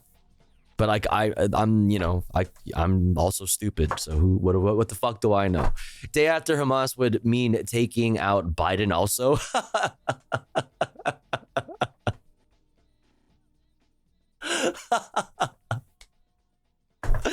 True. Oh my god. Fuck. But that's what I'm saying. Like, that's a great example, because like he's drawing a line in the sand between him and the rest of the people in Israeli government, you know what I mean? Who feel like that. Just like, okay, they're gonna fucking, I don't know, Bibi's gonna fucking get a new defense minister or some shit. Like, I don't know what's going on here. The member of Netanyahu's government, National Security Minister Itamar Ben-Gvir, took part in a march calling for Israel to resettle Gaza. Yeah, like this is what I'm talking about. Like we talked about this obviously, but like that's a very like big contrast between him and those around him. Like the whole point is the resettlement, the settlement of Gaza. You know? When I read about it, I was really confused. Yeah, I'm pretty lost. Expel Palestinians living there. Another member of the Biden administration has resigned to protest the president's policies on Gaza. Lily Greenberg Call has become the first known Jewish... Yeah, exactly, Beard Tweezer. That's what I'm saying. Is like, where does this guy get off having this really confusing position? I don't know. Yeah, I don't know. He's just like breaking with the rest of the Israeli government and just like to me, from where I stand, a really strange way. Let Israeli officials fight, I guess. Yeah, no, I'm just trying to understand. Like, I just don't get it. You know what I mean? But you know, whatever, I guess. I mean, that's the thing. Like, well, worst case scenario, what they you know, I don't know what the process is within Israeli government to like for somebody to be like, is the defense minister elected in the Israeli government? Does anybody know? Or is he appointed? Who appoints him? Who has the, you know, the authoritative power to remove him from office or replace him? Is that even a thing? Like, I don't know. Lately, I'm all for some UAP to be unfrozen from a glacier, and we all unite and smoke some weed with space creatures. That sounds great. He just likes killing Palestinians. Yeah, he's just here for the party. Like, he, you know, he didn't really think too hard about like what he thought would happen after. Seems like he wants points for being anti-Netanyahu. Maybe, yeah, maybe like it's signaling within the government that like people are breaking from him. You know what I mean? They think they maybe see Netanyahu as a danger to their movement or whatever, which like, I mean, he's absolutely a danger to Israel. Yeah, maybe it could be like, you know, like, yeah, it could be just like the beginning of people peeling away from Netanyahu publicly. Maybe, I don't know, maybe. All right, let's look at this. Political appointee Biden administration has resigned to protest the president's policies on Gaza. Lily Greenberg Call has become the first known Jewish political appointee to resign over the war. She had been working as special assistant to the chief of staff at the... Say Kappa. 4 and 6. I like your PFP. Say Kappa. Kapow is not the right thing. Kappa. Okay, there you go. Interior Department. In a resignation letter, she wrote, quote, "I can no longer in good conscience continue to represent this administration amidst President Biden's disastrous continued support for Israel's genocide in Gaza." She went on to write, quote, "Biden is making Jews the face of the American war machine, and that is so deeply wrong." Greenberg calls views on Israel have shifted over the years. In 2019, as a college student at the University of California, Berkeley, she served as president of Bears for Israel, which is affiliated with AIPAC, the American Israel Public Affairs Committee. Bears for Israel? Okay. Oh, 1 second. I also had this. Yeah, good for her. No, this is great. We talked about it yesterday, but I also have this if we feel like covering it more closely. Stand by. Hold. This Washington Post piece about it. That, talks about, obviously goes in deeper, so maybe we can read that. The acclaimed historian Ilan Pappé has revealed he was interrogated for 2 hours by federal agents at an airport in Detroit after flying into the United States. The agents questioned him about his Arab and Muslim friends in the United States, as well as... I just want to say I really appreciate what you do, and also that's a cute top. Thank you, Kate. I really appreciate that. That's very kind of you to say. Thank you. His views on Hamas. And good to have you here. Thanks for, hanging out and being a part of the community. And if he thought Israel is committing genocide in Gaza.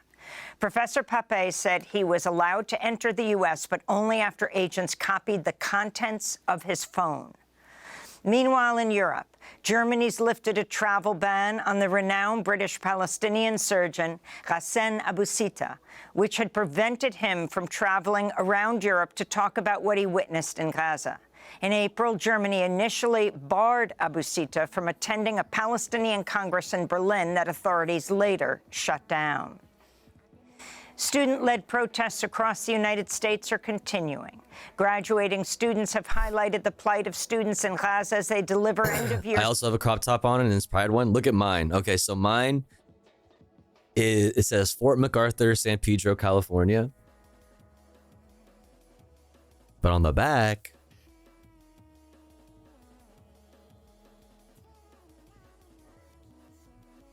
you can't really tell. It says Fort MacArthur, San Pedro, California, but it's like like an army dog, like an army pit bull, and he's got Hitler in his mouth. Nazi killers. Yeah, he's a army dog, and he's got Hitler in his mouth, and he's got like X's on his eyes and shit. He did. Speeches, while many have waved Palestinian flags and displayed messages of solidarity as they take to the stage to receive their diplomas.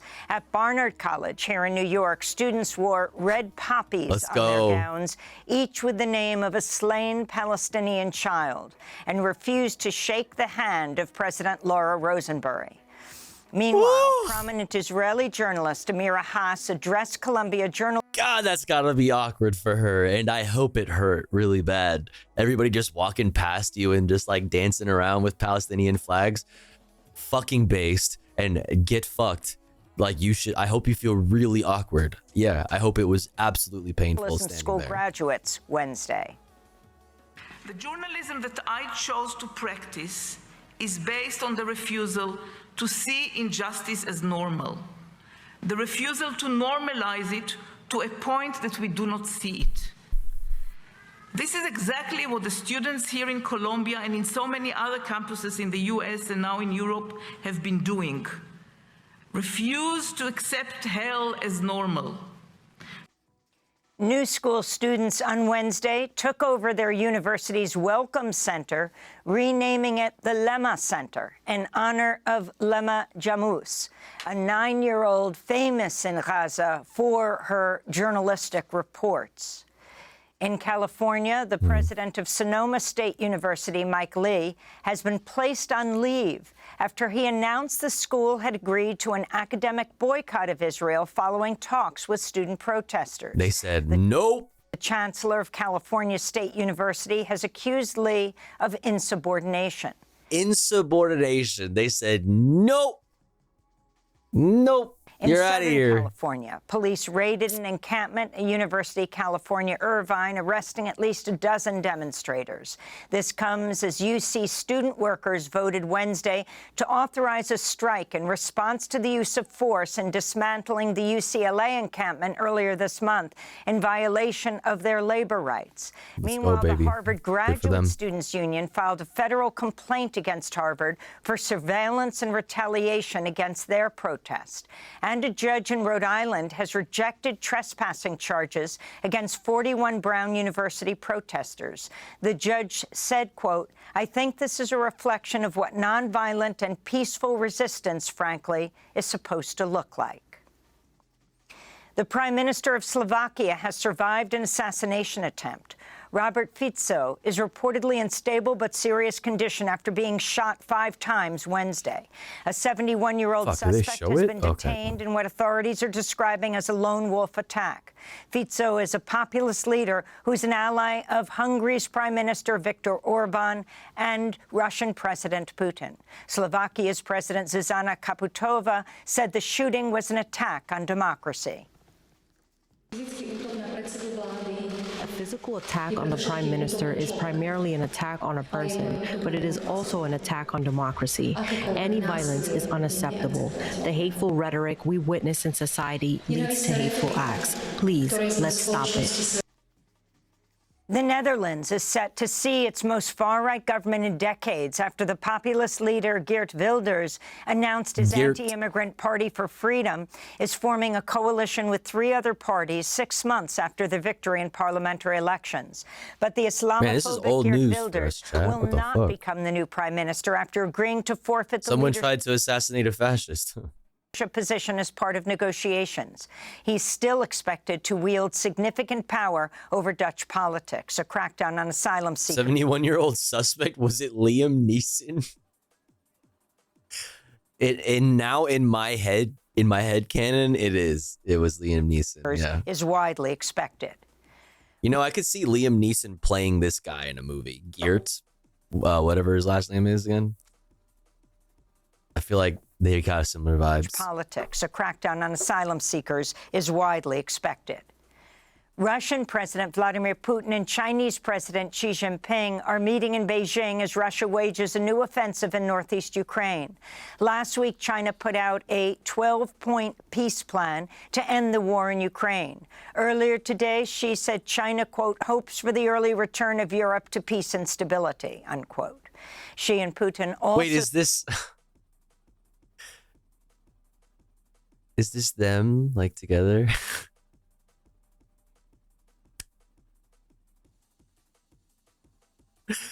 Okay, that's cute. No way, dude. They got little cute animal characters. This one's the Russian one. And this one's the Chinese one. Pog. They're best friends. Oh.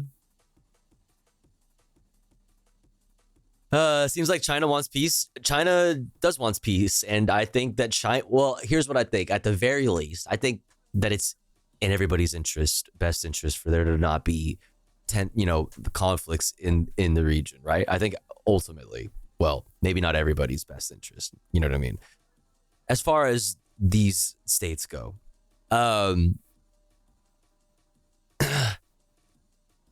Xi, at the very least, definitely wants to, like, raise the, like, the leadership, the perceived leadership role of China in the world. You know what I mean? Like if Xi can like establish China as like the you know, as like the new America, you know, like brokering peace deals and things like this, you know, they can gain significant influence and you know, yeah. Signed a joint statement to deepen their partnership on trade as well as on nuclear and energy cooperation. France has declared a state of emergency and is deploying its forces to New Caledonia amidst mounting unrest in the Pacific archipelago. At least 4 people were killed in clashes this week. Tensions have been rising as indigenous Kanak communities protest plans to allow French residents who've lived in New Caledonia for 10 years to vote in provincial elections.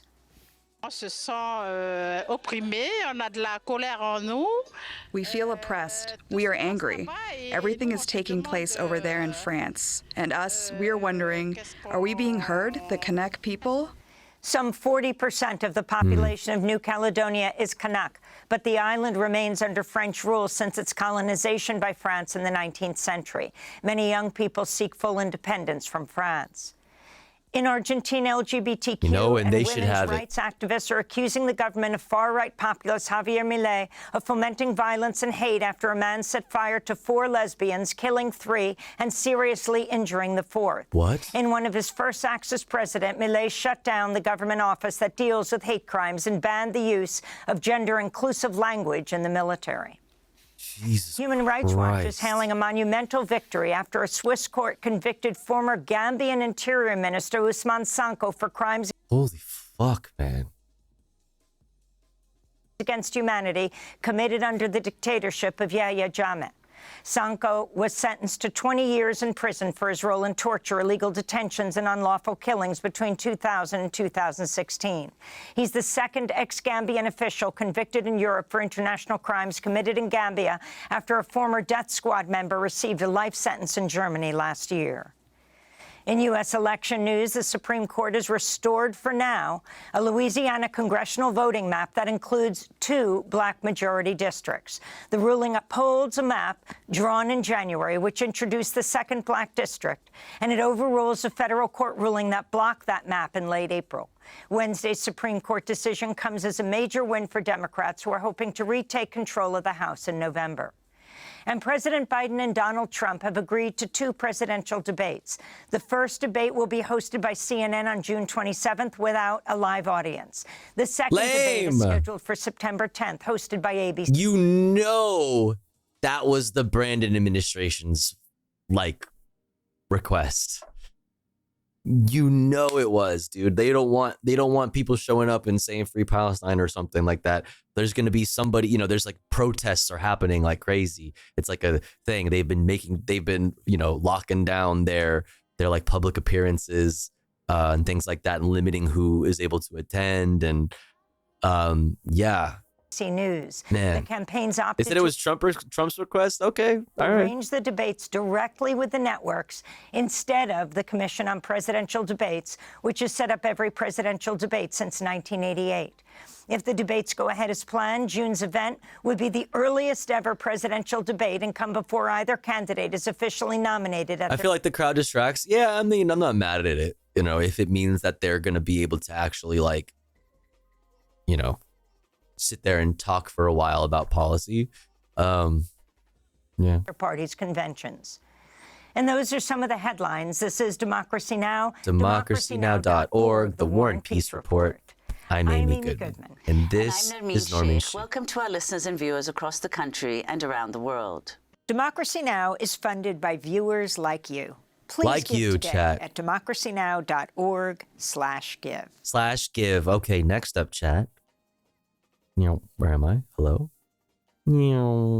Next up, we're going to look at some updates from the Tejas barge collision. 2,000 gallons of oil have spilled. Not very pog. The White House has blocked audio of Brandon's special counsel interview from being used in court, I believe. I don't really understand what's going on with all that, so we'll check it out. We might have to skip this one because this was from yesterday, so we'll skip this. This is definitely what I would like to look at. from Associated Press. What happens if U.S. prisoners assigned dangerous jobs are hurt or killed? Good question. Very interesting question. We'll take a look at that. Then we have international news, ! Watching in the chat for a link to this playlist. If you would like to, get a link to any of these videos or whatever. But first, chat, we must run an ad break because it's been an hour since our last ad break. Don't you worry, though, because here at the Tofu Ghost broadcast, when I run ads, I run them while I'm away from the stream. That way, even if you're unsubscribed, you don't miss out on any of the content. But if you would like to support the stream and get access to cool Tofu Ghost emotes and an ad-free viewing experience, all you got to do is subscribe for $5 or for free with the Twitch Prime. Or let's say you're already subscribed to the channel and you're feeling generous and you have the means to, maybe consider gifting a sub to one of our unsubscribed friends in the chat that may not be able to afford a sub this month. That way they can also enjoy the Tofu Ghost emotes and an ad-free viewing experience with the rest of us. We are just starting the day off at 2 out of 25 for the daily sub goal. If you enjoy the content, if you enjoy the stream, please do consider supporting in some way, whether that's gifting a sub to somebody, subbing yourself, throwing some bits or a dono my way. All of these things go towards helping us continue the stream full time. I'll be back in 3 minutes. BRB.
Okay, we're back.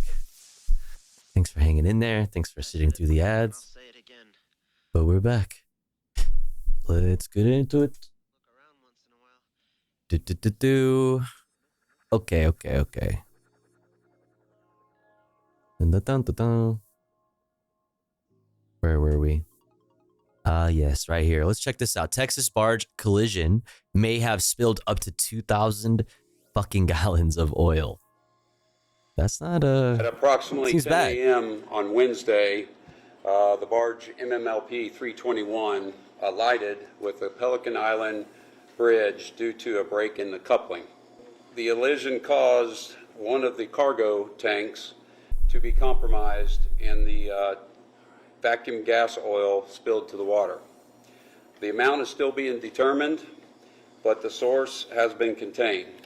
We're pretty confident there was much less oil introduced to the water than we initially estimated. We're estimating between 1,000 and 2,000 gallons, but we will not have details on that until we get a final survey from the vessel.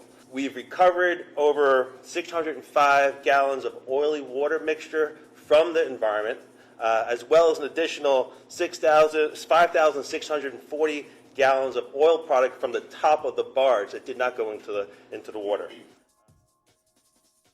President Joe Biden on Thursday. There he is. So dank. That shit is not good. Trump is backed out of debates. Oh, you guys are talking about something else. If Trump backs out of the debate. I mean, this is what I said yesterday about that, you guys. That whoever backs out is going to be the subject of so much fucking campaign, that's going to be the subject of all of the campaign ads, from the opposing person who didn't back out. You know what I mean? So I don't know. It'll look really bad for whoever does it, and the ads will be scathing. All right, let's look at this. White House blocks audio of Biden's special counsel interview. President Joe Biden on Thursday invoked executive privilege. No captions. Sorry, over the audio recording of his interview with special counsel Robert Hur last year. We've seen the transcript of that interview that was released not long after Hur's report was made available to Congress and then to the public. And it was a source of a lot of controversy over what Hur described as lapses in the president's memory that were contained in that interview. But Biden blocked that report, which prevented it from being transmitted to Congress, which has requested it from the Department of Justice. And now the House Judiciary Committee is moving forward with an effort to try to hold Attorney General Merrick Garland in contempt because the White House has blocked the release of that audio. We have gone to extraordinary lengths to ensure that the committees get responses to their legitimate requests, but this is not one. As part of the reason for invoking executive privilege, the White House relied on a memo from the Attorney General essentially saying that there was a need to safeguard law enforcement materials in a closed investigation now that the special counsel's probe into the president's handling of classified documents has ended. There's also an obvious political undertone to all of this, both from the White House perspective and on the part of House Republicans. The American people will not be able to hear why prosecutors felt the President of the United States was, in Special Counsel Robert Hur's words, a, quote, elderly man with a poor memory, and thus shouldn't be charged. Everything about this was going to be, in some degrees, bad news for the White House, the existence of the special counsel investigation. Damn, what are these shoes he's got going on here? The discovery of heavy classified heel documents in President Biden's possession improperly. Bro's like gliding across the fucking... You got a Chad posture, dude. That fucking frame is unbroken. Are those like Jordans or some shit? Like, what the fuck? The release of the report, the interview itself, the release of the transcript wasn't great. And had this audio come out, it probably would have been bad for the White House. Geezer drip, What the White House tried to do is by allowing the transcript to be released, drawing the line at the audio is to sort of thread the needle a little bit, and while minimizing the political harm as best thanks they for can. lurking during things. That's not certainly what House Republicans are saying, and there may be Americans who want to listen to that audio for themselves, but they won't be given that opportunity. But the White House is wagering that because imagine if Brandon was a sneakerhead. I mean, Trump is a sneakerhead. That's all we need. This story won't have as many legs as it would otherwise. One of these presidential candidates has a sneaker, okay? The choice is easy. Okay. Come on. Obviously, Air Force Ones just got out the plane. True.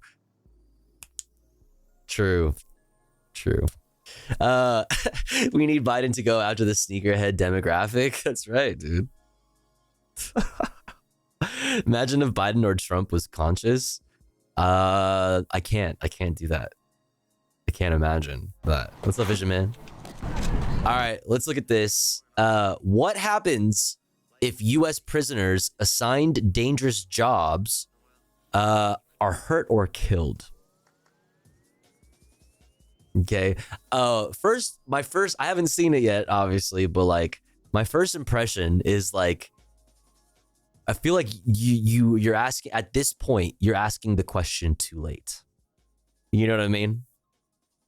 What happens after somebody gets seriously hurt or killed? Like, my question for you is, why was that even happening in the fucking first place? Considering how little money they're being paid and the conditions that they get to work under because they don't have rights. I have a lot of questions for you. How were you even allowed to fucking hurt somebody or kill somebody? Let's check it out.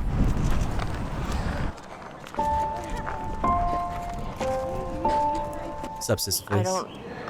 I don't think most people understand what freedom really means.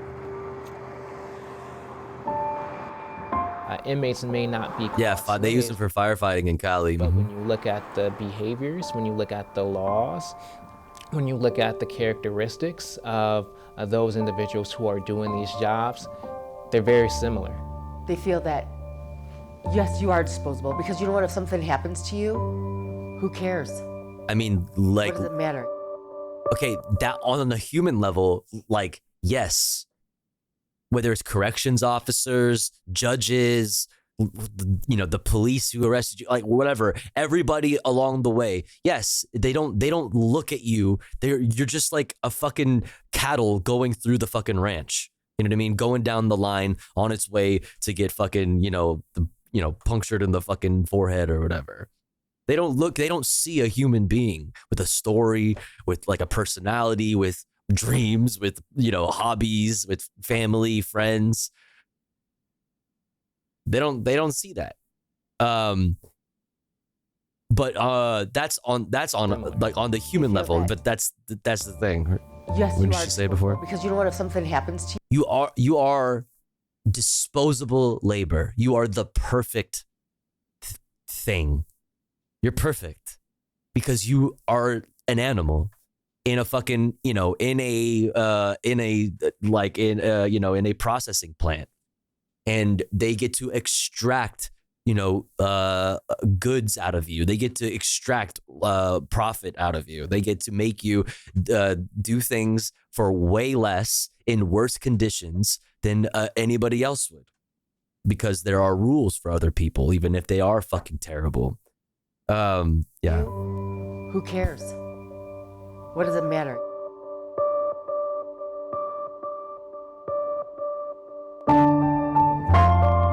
Why is this so dang?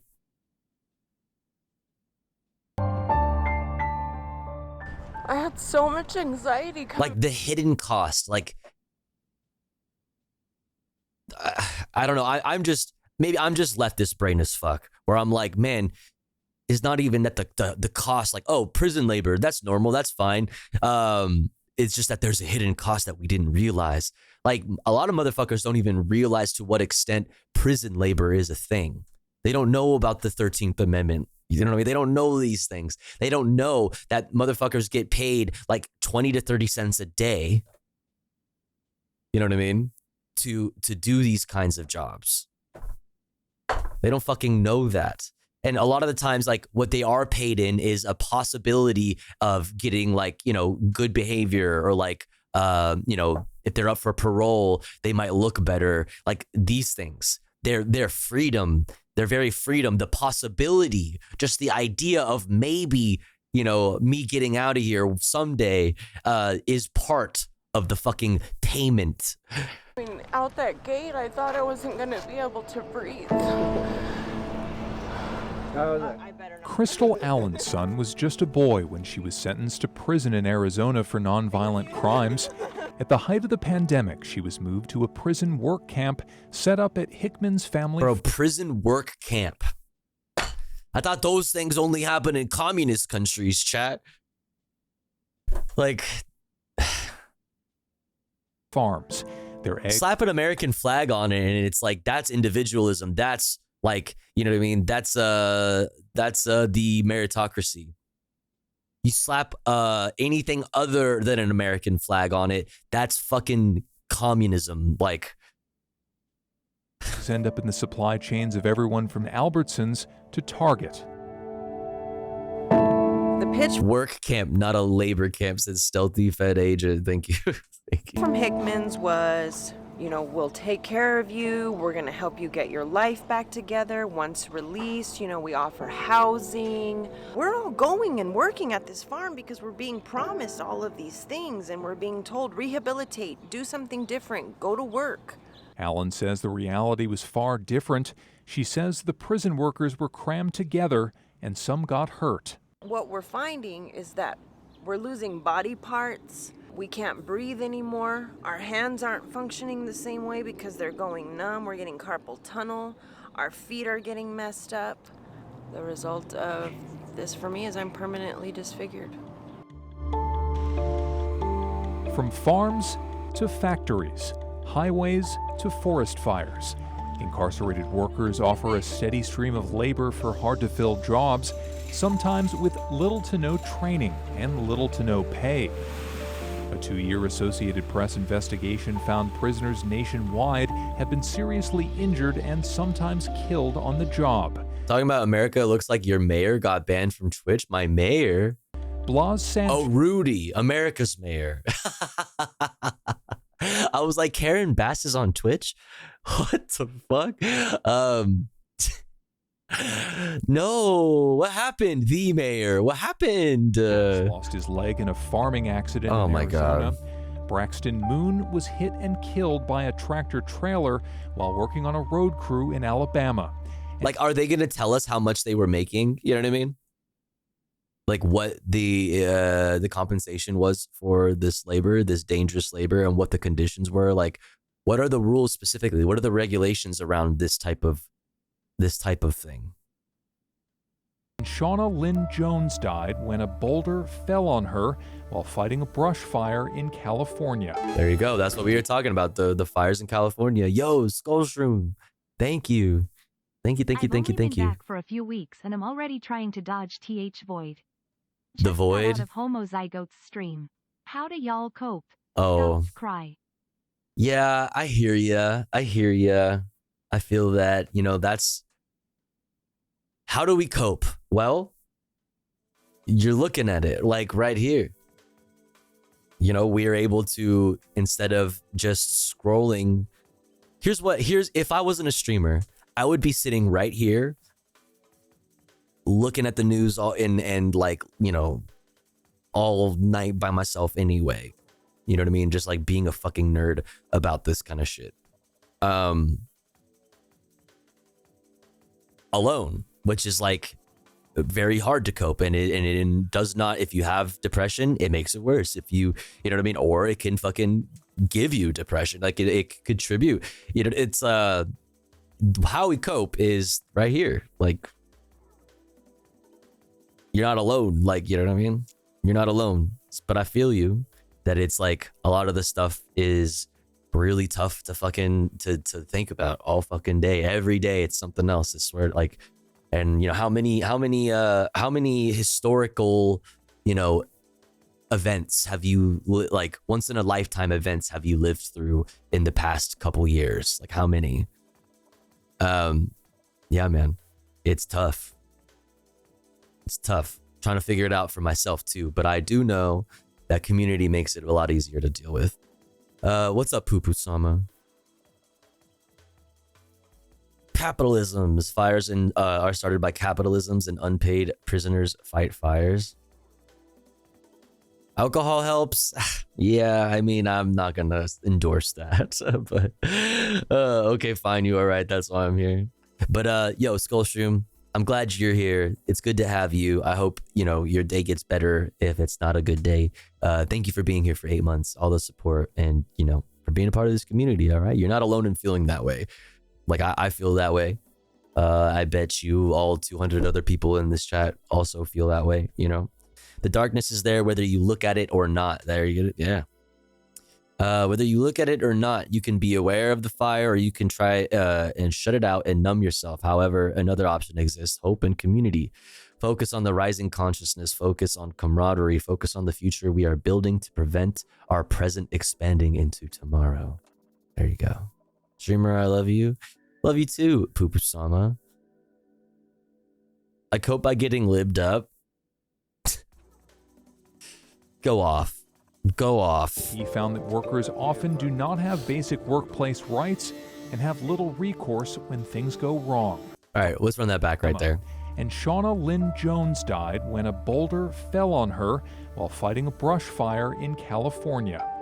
The AP found that workers often do not have basic workplace rights and have little recourse when things go wrong.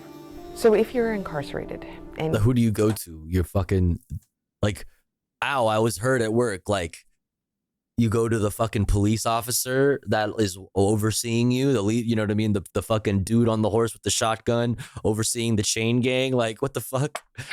Knowing why things are messed up is my ultimate therapy. That's real. That's super fucking valid. I mean, I feel like in a way for me too, it helps me feel better about the darkness when I start to feel it out. You know what I mean? I put my hands deep into the darkness. I go,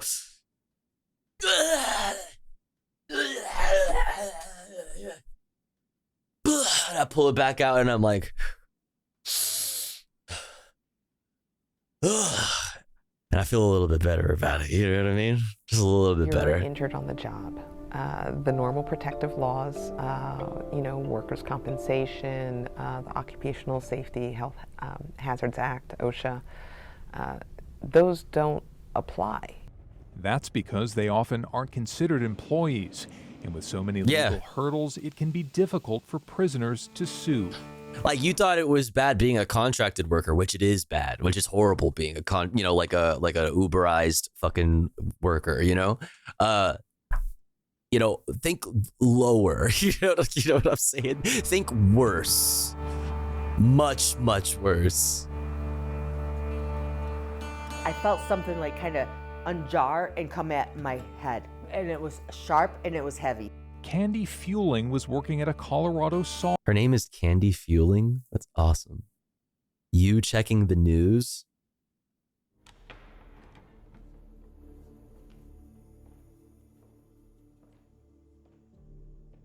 This is me logging on right now. Turning on the computer, hitting go live.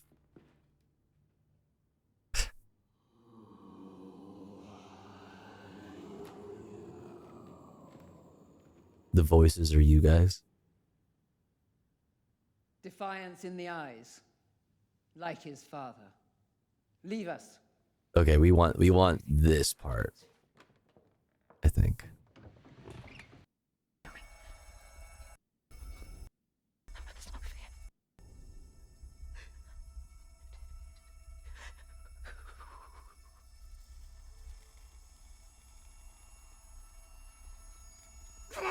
Silence.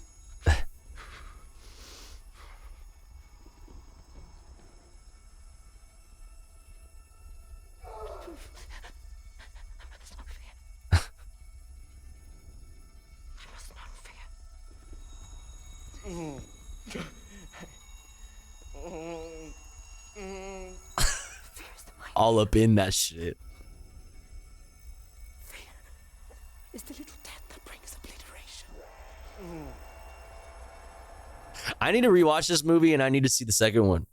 I want to go from this part to the part where we're riding the fucking worm. Yeah. Hey yo, what's in the box? What's in the box? What's in the box? Mill as part of a work release program when a saw jammed. I could feel this gush, like it was warm. I could feel the warmth, and I was like, and it was coming down into my mouth. And we had no first aid, so they stick Maxi stay-free pads to my head. No first aid. The Colorado Department of Corrections declined to comment to the AP. Fueling's lawsuit was dismissed. Years later, she's still struggling with medical issues. What have I done to warrant any of this? Today, to this day. How can this be even right?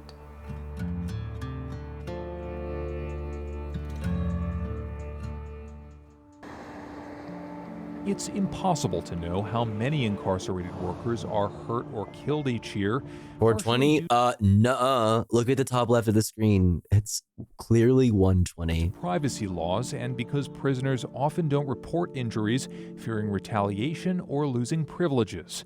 But the AP found that from 2018 to 2022, around 250 Arizona prisoners logged injuries that occurred at the egg farm. Most were minor, but some were serious, like crushed hands or cut off fingertips. Yeah, that's pretty serious, I'd say. The Arizona Corrections Department said it is striving to improve staff and workplace safety training. We're a family. Yeah, don't belittle the time zone. How dare you? Take it very seriously. How dare you? You know, that people are safe and secure. Hickman's invited the AP on a day-long tour of its facilities and to talk with current and former incarcerated workers. I'm just learning new things, working with other people, having a routine, being able to say, hey, I got a real job. You need to follow the instructions carefully. We work on a farm with machinery and live animals. We continue to work and double down on the safety training and the guidance that we could give people. Crystal Allen did receive an undisclosed settlement from the company, but following a rising number... Like, we're not talking enough about how much they're compensated. That's like this is part of the dehumanization. Like, it doesn't stop at the prison, obviously, because the news, you know what I mean? And, you know, and thus through the news, like society, you know, looks at people in prison as like bad people who deserve bad things. So when bad shit is happening to them, you're just like, you don't think about it. You don't feel anything. You don't care. lawsuits, Hickman's helped form a nonprofit that lobbied for a bill that would potentially limit settlement payouts for injured workers. You've passed House Bill 2328. It was signed into law in 2022. Since they're doing difficult jobs. Reginald Boulding was one of the Arizona state lawmakers who opposed it. No matter if you consider yourself pro-business or pro-worker, this is just being ethical. And, if full you stand, are right. hurt Yeah, if they had decent pay, people would be more upset than when they got hurt, right? job and it's your employer's Upside down world. employer's doing, there should be some type of action that you're able to take. Do the same to disabled people? I mean, true, sure, absolutely. And I mean, and now, follow it back, you know what I mean? Like, think of what it's like to be fucking disabled in prison. Man. While the 13th Amendment made it legal to force prisoners to work, it says nothing about how they should be treated. There's a really easy fix for that. A legislature, if it was so inclined, could pass a law that recognizes that people who work behind bars are in fact employees and therefore are protected. Nobody wants to sign their name on that bill. No Democrat, no Republican wants to sign their name on that bill and be the pro-crime guy. You know what I mean? Or gal. They don't want to be the soft on crime person who wants violent rapists and murderers to have money so that they can, buy and sell drugs in their vast, crime networks from within the prisons. It's like criminals getting money that dirty criminals don't deserve money or rights or the ability to vote / sarcasm, but also true, unfortunately, yeah. Upon the end of slavery, America failed to deal with the cultural and legal apparatus manifested by the most brutal economic system ever seen as it ventured forward into Reconstruction. It very much achieved the cruel idea of the name, though debt peonage and other systems, the institutions of slavery were rebuilt, but now slavery could be applied to anyone criminalized by the state, a reality that only outraged the majority when a white teen was whipped to death laboring. Go to prison and you'll be disabled soon enough, it seems. Yeah, I mean, if you're learning anything from this, yeah. Because all criminals do all the crimes, it is known as all of them. You absorb the crimes of everybody else in the prison. Once you enter the prison zone, you all become one in your criminal history. Instruments that protect you and me. Guess what? I could show you pictures now for free. Yes, it's not going to cost 50 cents.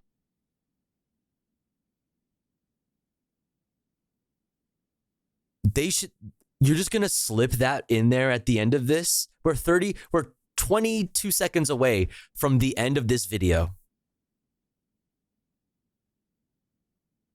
And they just want to slip that in there as if this isn't extremely important to what we're talking about.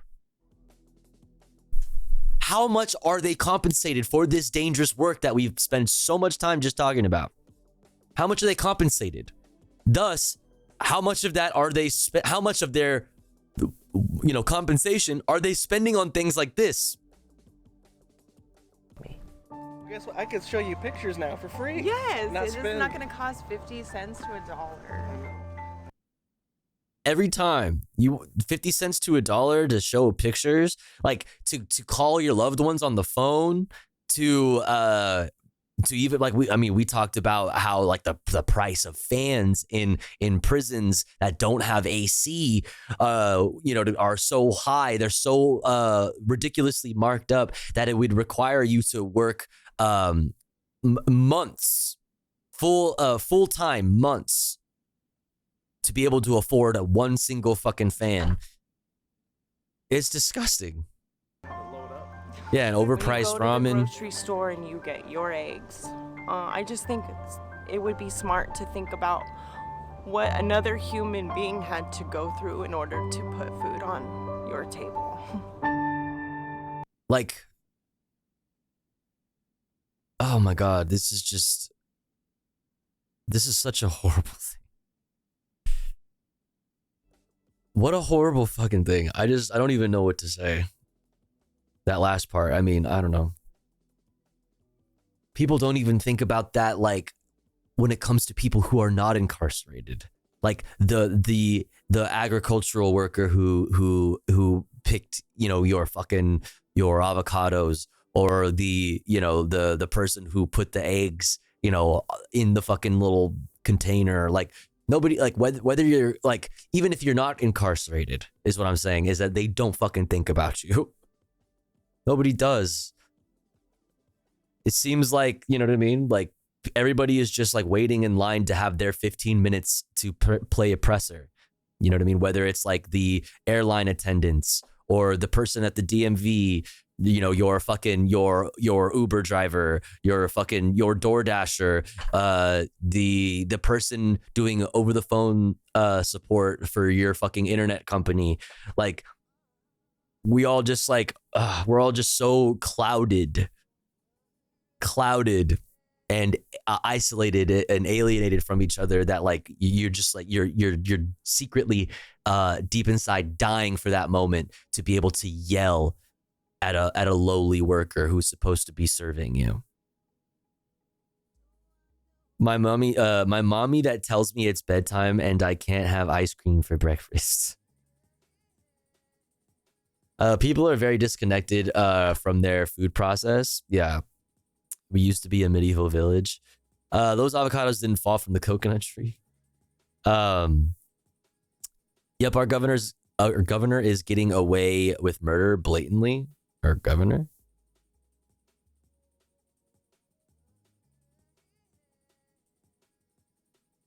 Florida just nullified all local requirements to give workers shade. Oh my God. Okay, yeah.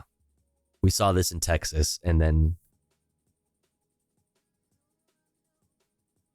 Oh, geez. Very eager to hear the justification. Are you serious? What do you mean? Profits. Hello? And freedom for companies. You know what I mean? Deregulation for deregulation's sake. Freedom. Literally freedom and profits.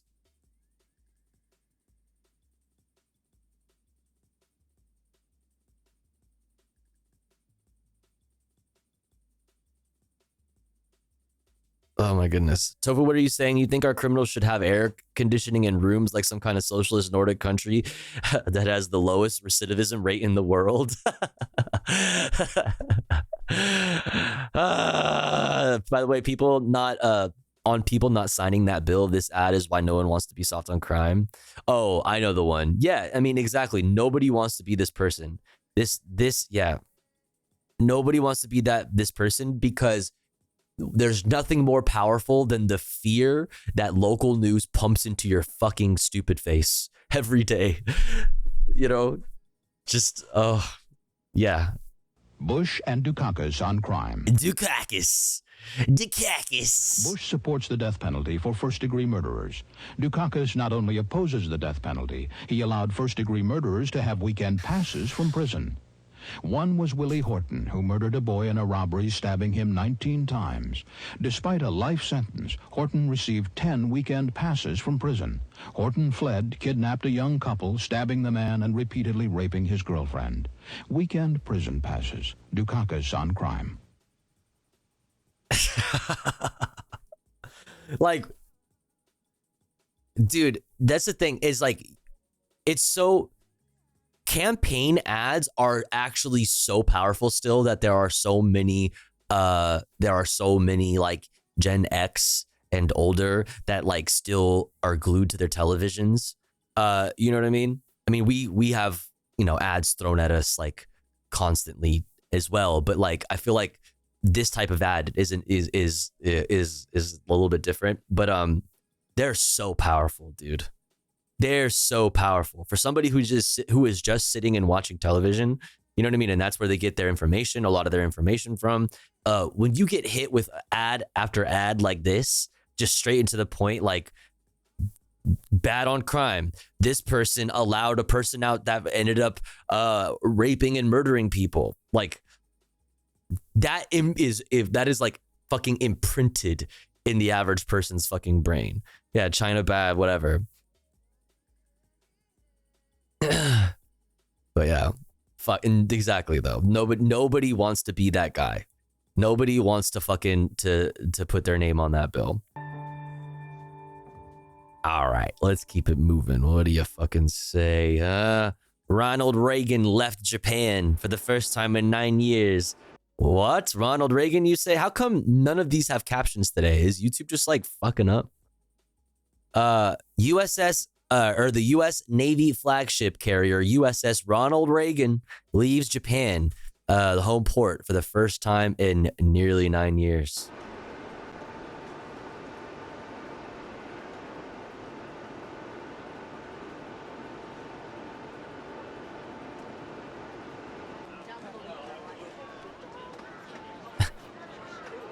Bye. Sayonara.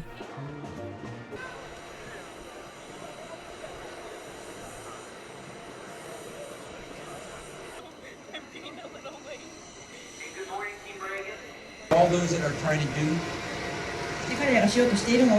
try to change the accepted international rules-based system. International rules-based system, huh? Okay. In the Navy. Okay. Not me just saying, okay, was that a Grand Theft Auto 3? My brain went immediately to Grand Theft Auto 3. They should know that there's going to be a seamless transition between the USS Ronald Reagan and the USS George Washington.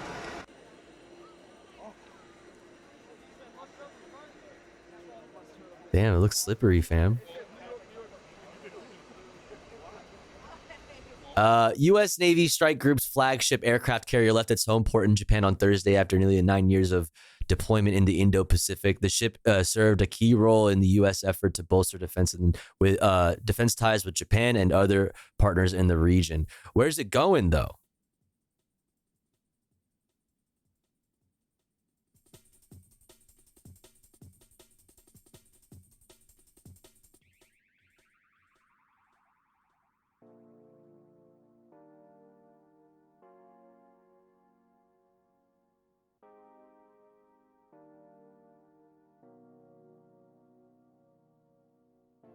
That's what I wanted to talk about. U.S. Navy Airstrike Group's flagship aircraft carrier left its home port. Blah blah blah. Departure of USS Ronald Reagan, one of America's largest warships and nuclear-powered Nimitz-class aircraft carrier, comes at a time of growing tension in the face of increasingly assertive China in the Indo-Pacific. It will be replaced later this year by USS George Washington, another Nimitz-class carrier, now on assignment near South America. Are they just like switching them out? I don't get it. Japan has been accelerating the buildup of its military capability and significantly increased joint naval operations with the United States. Family members and friends of the crew, blah, blah, blah, blah, blah. It is scheduled to transit in Bremerton, Washington later this year before heading to a next home port assignment. Okay, so they're just kind of getting switched out, I guess. That's what I thought this was going in this direction here. I was like, okay, where are they going? Where are they going? What's going on there? But let's continue on. Speaking of which, Chinese and Cambodian soldiers join annual joint military training drills.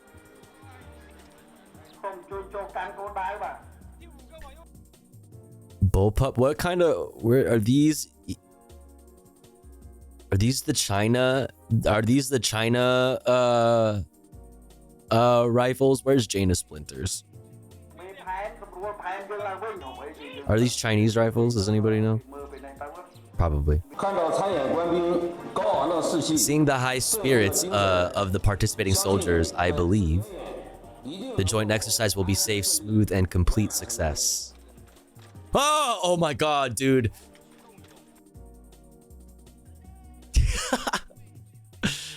Yes, they are. Yeah, bullpup configuration. I'm pretty sure those are the Chinese like standard rifles or whatever. They strapped one to a fucking dog though. Oh my God. Okay. Okay, guys, move.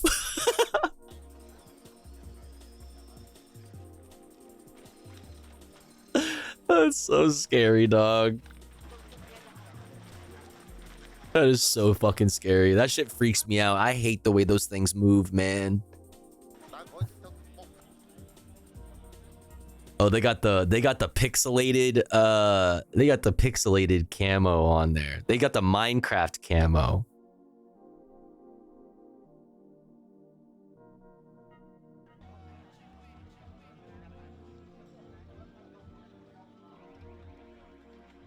Damn.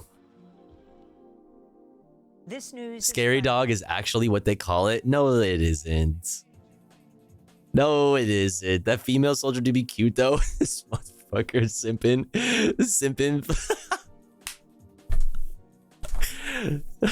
Simping. Simping for the enemy. Really mad. How dare you? How dare you? Am I wrong? I didn't notice which one you were talking about. Those robot dogs give me big Metroid Dread vibes. A Chihuahua robot. Chihuahua bot. All right, now let's look at this piece from. How are we doing on time? We have 19 minutes till the ads. Perfect. Let's look at this piece from Democracy Now. Rampage of killings, looting, torture, and rape. Ethnic cleansing in Sudan's Darfur region. So, you know, fucking content warning, Jesus. By viewers like you. Please support our work at democracynow.org/give. Well, Belkis, we want to turn now to a conflict that is very rarely covered, and certainly not covered to the extent that it should be, which is in Sudan, where a humanitarian catastrophe in North Darfur is escalating, as Human Rights Watch has documented. On Wednesday, the United Nations Humanitarian Coordinator for Sudan said people are, quote, trapped in an inferno of brutal violence between the army and paramilitary forces, which has made it hard to deliver aid. And now, quote, famine is closing in for more than 4 million people. Also on Wednesday, the United States imposed sanctions against 2 commanders of Sudan's paramilitary rapid support forces. This is human rights lawyer Jamal Abdul Khamis describing how he nearly escaped a massacre orchestrated by the Rapid Security Forces, or RSF. He spoke in a video for a new Human Rights Watch report titled Sudan, Ethnic Cleansing in West Darfur. I was accompanying my injured friend, Youssef Arun Kabalo. Minutes later, around 8 militiamen wearing Rapid Support Forces uniforms appeared.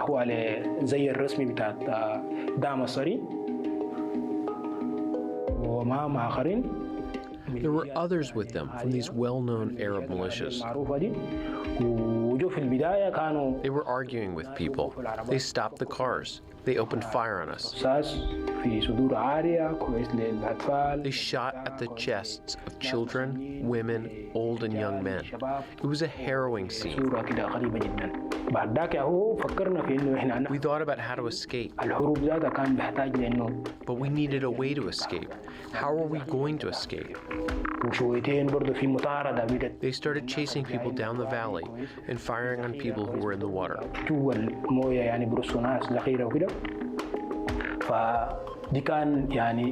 It was terrifying. So Belkis Villa, that was an excerpt from the video that accompanied your report, Human Rights Watch's report on Sudan. If you could talk about the key findings in the report and why Human Rights Watch has concluded that the RSF may have committed genocide. So this report is about a period last year between April and June, and then subsequently in November. And we've centered the report around events that occurred in the capital of West Darfur, the city of El Geneina. The reason we focus there is because though there has been fighting across Sudan since last April, when there was a split between the Sudanese armed forces and the Rapid Support Forces, the RSF, the violence has been perhaps most acute there. And this is, you know, an area that since 2003 has faced waves of violence and horrific killings. Last April, with this split and fighting that developed in Khartoum, the capital, we saw the RSF proceed to encircle the city of El Geneina, where there was a limited presence of the Sudanese armed forces. They pulled out of the city at that point, leaving civilians in the city to the hands of the RSF. The RSF brought in allied militia, and these allied militia and the RSF then, from April until June, conducted a rampage of killings, of looting, of torture, of rape, targeting a specific ethnic group, the Masalit population, and a few other specific ethnic groups. And this was a campaign, as you say, of ethnic cleansing that we saw conducted over about 6 weeks. And over that time, these armed forces encircled this population, pushing them into a smaller and smaller sector of the city, and then ultimately pushed them out of the city in one mass wave of killing, where you had tens of thousands of people on the street, mostly Masalit, walking, trying to get to safety, and rapid support forces along the sides of the road just opening fire and shooting them. People started running. They jumped into the river, which was deep. They were drowning. As they were drowning, they were being shot and killed. Some then turned around and ran in the direction of the border with Chad, and they, along that road, were also rounded up by forces, and many were killed. At the end of last summer, my colleague and I interviewed. What is that? Is it like melted metal?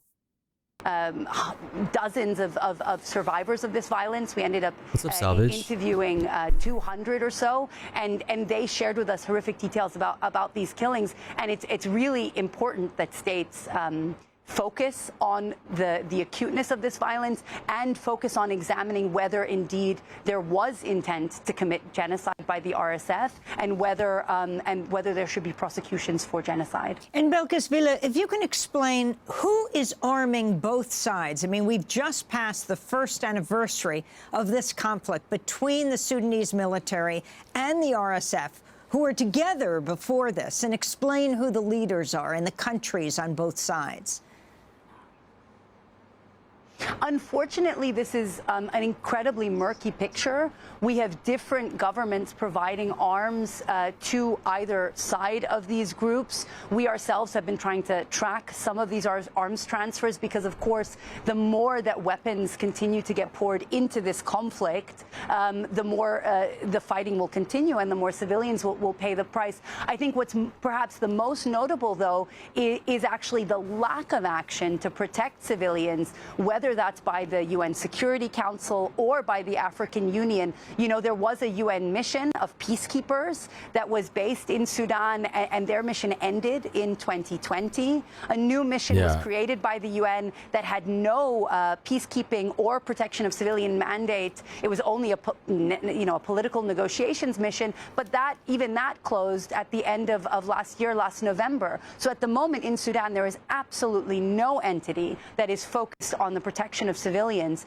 And so what we're calling for in this report is a new mission that needs to be created both by the UN and the African Union, sent into Sudan with a mission to protect civilians. And at the same time, we need to see an effective arms embargo. Currently, there's an arms embargo in place in the context of Darfur. It's not being complied with. As you said, there are different states pouring weapons into the country, and that needs to be complied with in order to better protect civilians. If I may just add one thing, which is there is another city, a city in northern Darfur, which you mentioned, El Fasher.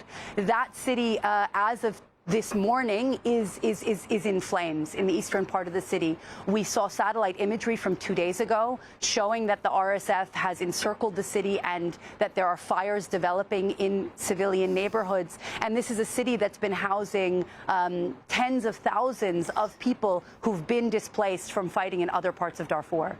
Belkis, as you mentioned, there is an existing arms embargo.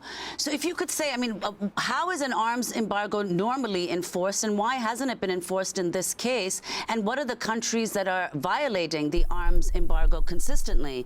Outside powers who are involved in this conflict include the United Arab Emirates, Iran, Egypt, and no doubt others. Absolutely. So, you know, I mean, the effectiveness of arms embargoes really comes also from political will to impose those arms embargoes. Political will on the sides of states not to send weapons to specific conflict zones, but then also on the side of the international community, the watchdog community, the UN Security Council, to hold states accountable when they are breaking that arms embargo. And that's something that we're not seeing happening in the context of Darfur specifically. You mentioned the name of a few states like the United Arab Emirates and others that are shipping weapons into this conflict and context. But as I said, it's extremely murky. There is limited tracking of what kind of weapons are being brought into the country and how they're being used by these warring parties. Exactly the reason that indeed there should be an arms embargo, a complete arms embargo in place that is being effective. We have no idea. Is there not pictures of anybody holding any firearms? And maybe we can make at least an assumption about where they were made. You know what I mean? I feel like there's no idea, not a single idea. I mean, the reason why we don't hear people talking about what's going on in the region very often is because we have very few reporters. There's very few journalists in like international news outlets doing work in the region. What's up, Nori? Last job overnight watch for Chapman. Oh, really? Is that where you're at right now? I wonder where the Saudis got their weapons from. It's capitalism is gonna kill us all, man. We're death spiraling, chat. Oh my goodness gracious. Actively enforced by the UN and the global community. And Belkis, if you could say, I'm eating hamburgers. I'm so hungry. I want a hamburger. That's what I want to eat. I want to eat a hamburger. I found that sounds delicious. Fuck. I found people knew more about the UAE human rights abuses than about the war going on in Palestine. Yeah, that's probably fair. I wouldn't say that anymore. I feel like more, there is like it is such a prominent conversation, thing going on in I hate to say this, but like I guess in popular culture, like it is a greater like subject throughout the world right now. I just had some baba ganoush. Fuck, dude, you guys are fucked. Oh my god, why are you doing this, dude? You're gonna make me fucking end stream, dog. Fuck, I want some. Oh my god, I've been craving a damn burger for at least 6 hours now, and I still haven't eaten dinner because I don't want to go out in the storm or cook anything because I accidentally got a cut up my hand. Oh fuck, I hate that. Damn. Well, I feel that. I have falafel today, dude. I'm so hungry, dude. Fuck, dude. Oh, it sounds so good. Baba ganoush and falafel, even with the burger on the side. Imagine your plate is a burger. And there's falafel and there's some baba ganoush. You gonna complain? Like, come on. Baba ganoush is so good, yeah. I kind of want to try deep fried baklava. Deep fried baklava? I feel like that's probably bomb. Because it's baklava, but like fried. So it's like better. Like you just like gain taste points. You know what I mean? Wait. Yeah, that probably slaps. Deep fried baklava is probably like amazing, actually. What? Deep fried would get burnt? Think so? I have hummus and tzatziki, but no pita. Pita chips, naan, carrots, or celery. Just fucking, just scoop that shit with your hands. What the scale of the crisis is for refugees and internally displaced people in Sudan. A new report from the International Organization for Migration has found 20,000 people are forced to flee their homes in Sudan every day. 20,000 people every day, half of them children. What do you think needs to be done to help these people get to a place that's safe? As you say, I mean, the scale of the conflict really can't be understated. We have areas in the country that are approaching famine. We have areas of the country like Darfur where the violence and Oops. The conditions have been so bad and the violence so acute that over 500,000 people have had to flee across the border into Chad. We've seen many people have to flee to other neighboring countries, including South Sudan and elsewhere. So it really speaks to the horrifying situation that civilians are facing. Unfortunately, as long as the fighting continues and as long as that there is no entity to put in place, a civilian protection strategy, we're going to continue to see the conditions that you're describing. There are so many areas that are completely outside of the... I'm so hungry now. Now I'm thinking about this Palestinian spot that I like in LA. Oh my god, dog. Access of aid groups and aid workers. The falafel is so fucking good, dude. It's so moist and like it's just, oh my god. It's not dry and like boring. It's just like so flavorful. It's there's so much falafel in LA. There's tons of falafel in LA, but like specifically, I mean, there's probably other places that are similarly as good, but there's this fucking Palestinian spot that like makes them like I've never fucking had before. Like it's way different than Greek, like falafel, which I'm used to eating more often. I want Lebanese food now. Dude, damn, I'm so jealous we don't have it that good down here. Yeah, I feel it. I used to have a place like that around the corner from my apartment in college. Damn it, a falafel sub is bomb, dude. The only thing that I ever get from Fat Sal's is their vegan fat falafel or whatever. It's just like falafel, cucumbers, tomatoes, fucking tzatziki, hummus, French fries, and falafel.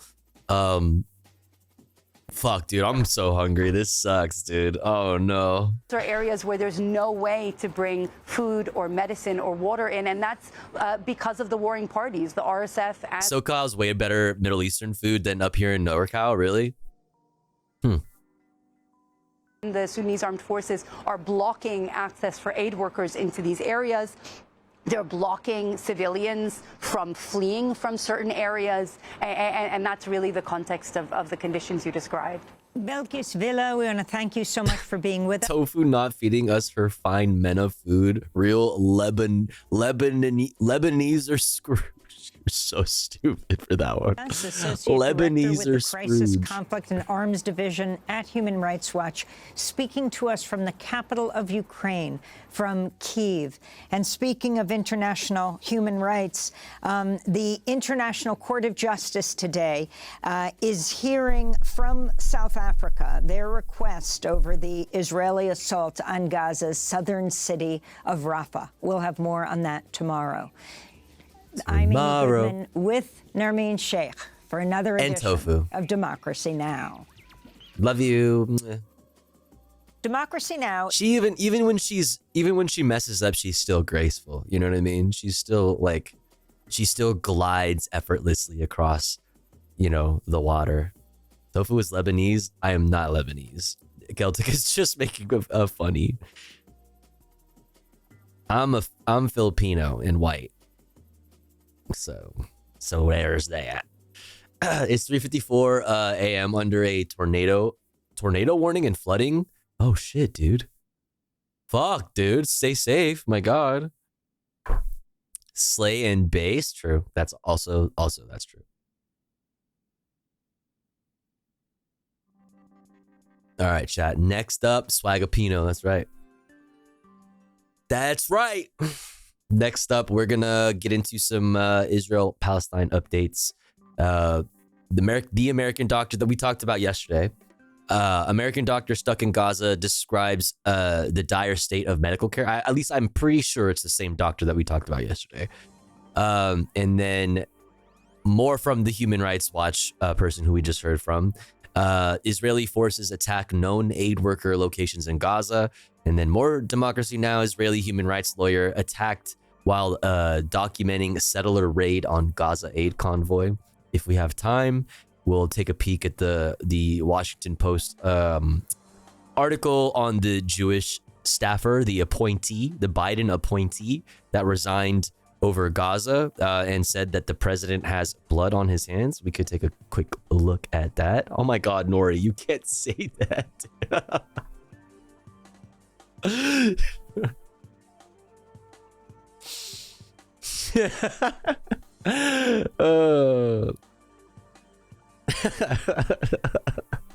your own good. I was trying to do that, but for your own good, because we love you. We don't want to see you go. That was a food comment. Yeah, we're talking about food right now.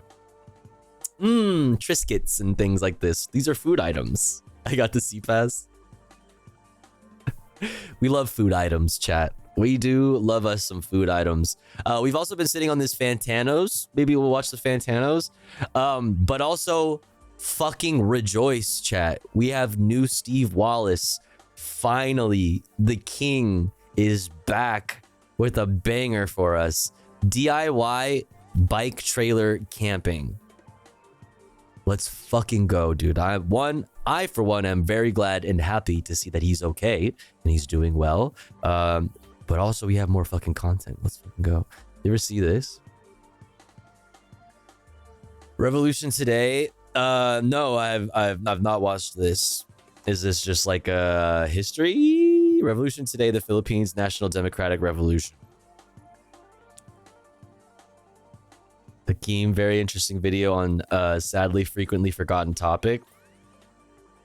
Yeah, history. Think chat. You can make a bike trailer out of an aluminum ladder.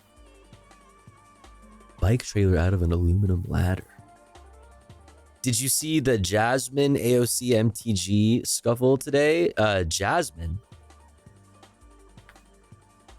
No. No. Crockett? No, what happened? What happened? What happened? What's the tea, sis? What's the tea? Oh, actually, you're gonna have to save the tea because the ads are about to run anyways. Womp womp. Okay, chat. Next up.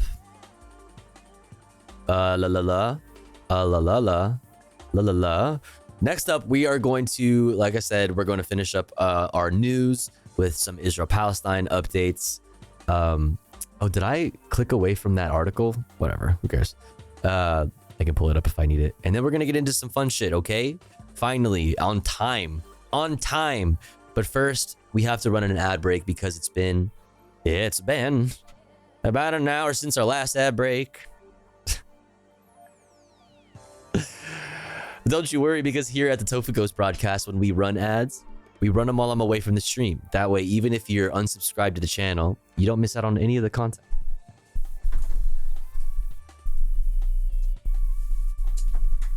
But if you would like to support the stream and get access to cool Tofu Ghost emotes, as well as an ad-free viewing experience, all you got to do is subscribe for $5 or for free with a Twitch Prime. Or let's say you're already subscribed to the channel and you're feeling generous and you have the means to. Maybe consider gifting a sub to one of our unsubbed friends in the chat that may not be able to afford a sub this month. That way, they can also enjoy the Tofu Ghost emotes and an ad-free viewing experience with the rest of the community. We are currently at 2 out of 25 for the daily sub goal. Chat, if you enjoy the content, if you enjoy the stream, if you would like to see this stream continue on, full time, please do consider supporting in some way. Let's try to hit that sub goal. That way, I can pay my rent and we can fucking continue fucking having a blast every fucking night. Okay? All right. I'll be back in 3 minutes, chat. Don't you go anywhere. BRB.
Let me look at what's going on in here.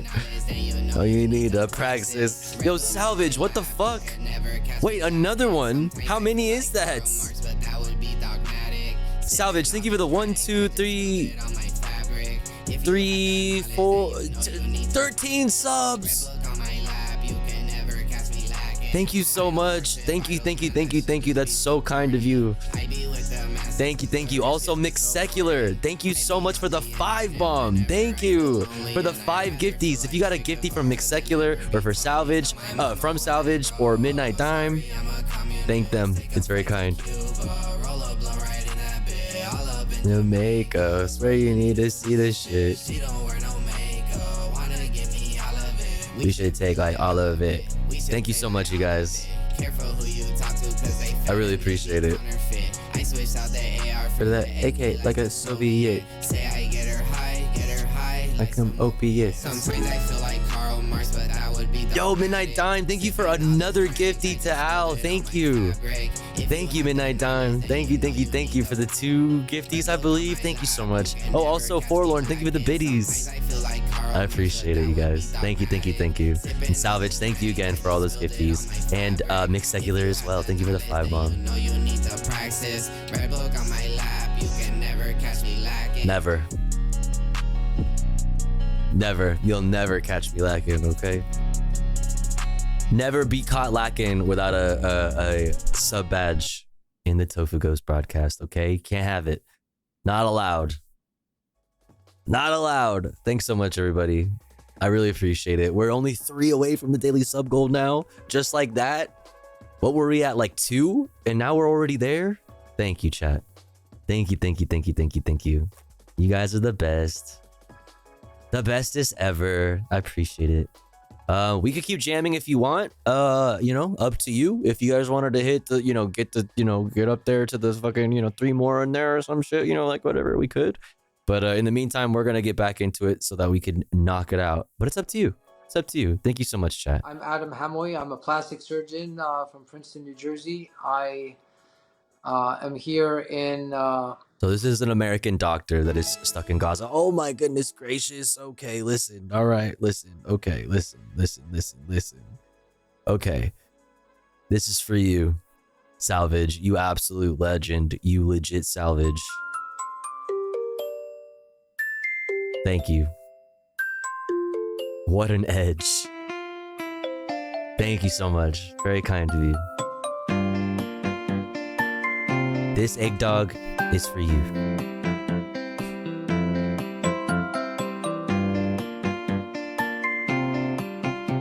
Oh, you want this. Watching.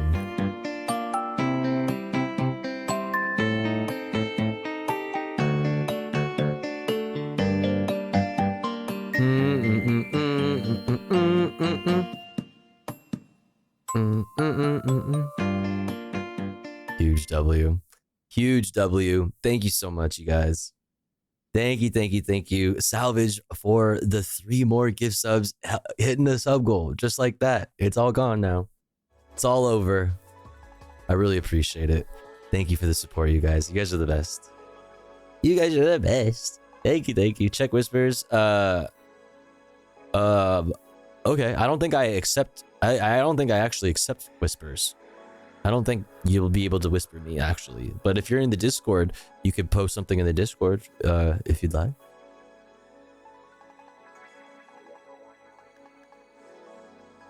Yeah, I don't think my DMs are open. Yeah, unless I whisper first, or I don't know if that's how that works. Sub or Tofu goes mad. Oh my god.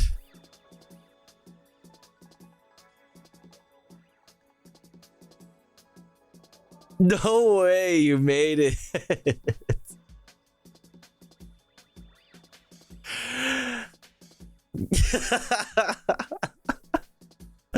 Wait, how come I can't see it? I want to see the better TTV or the BTTV emote. I want to add it. That's amazing. Oh, there you go. I just had to like, or maybe not. You know what I could do actually, chat? Hold up. Save. Let's see how this looks. What do we think? Hold on.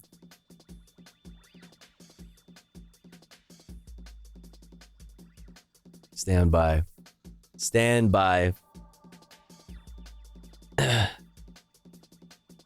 Oh my god. I hate you for fucking logging me out of all my accounts.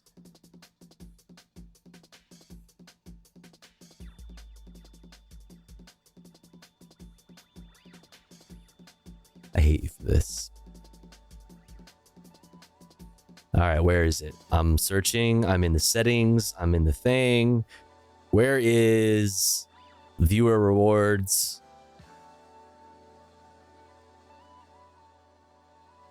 Open sluts. I mean, slots.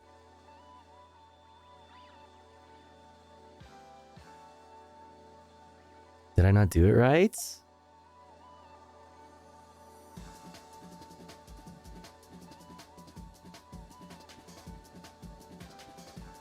Oh, I can't. I need the fucking... I need the... What the hell, man?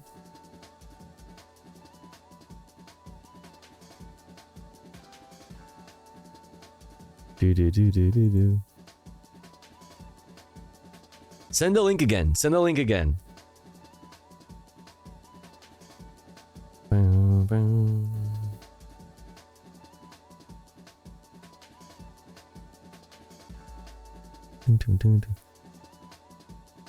I don't know. It's gotta be... Why does it have the CD? Okay, let's see. What if I go like this? Does that work? No. What if I go like this? Does this work? No.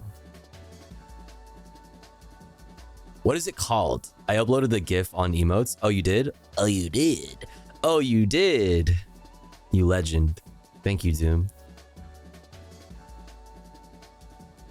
Thank you. All right, I guess I could do this on the side. I guess I could do this on the side. Yo, are we still on a hype train?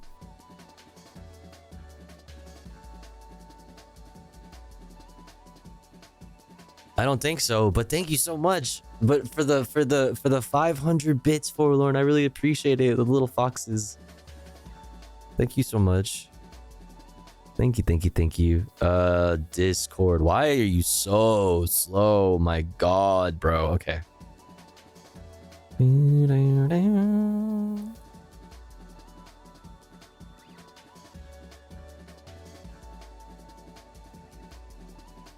There it is. There it is.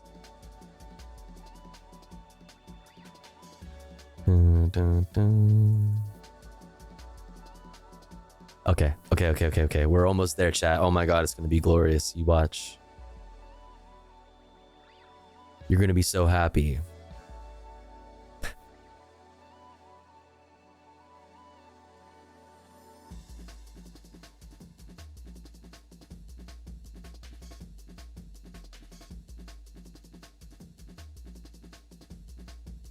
Doom Nukin.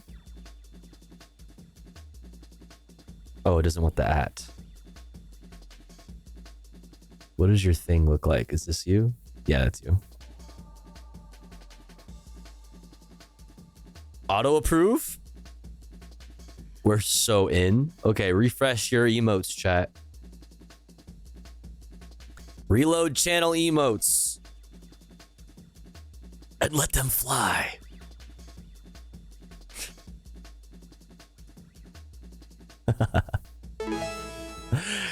Yo, Salvage. Thank you for getting to not my best, but thank you so much. Good username. Thank you so much. Oh my gosh. All right, you know what? You guys are so sweet.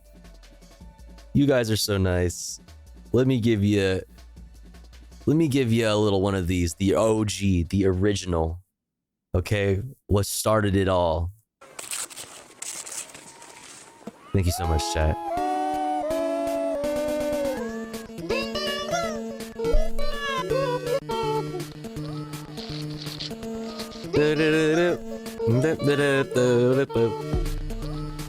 Yo, Nori 420. Nori _ 420 donated $10. Yo, my crackers.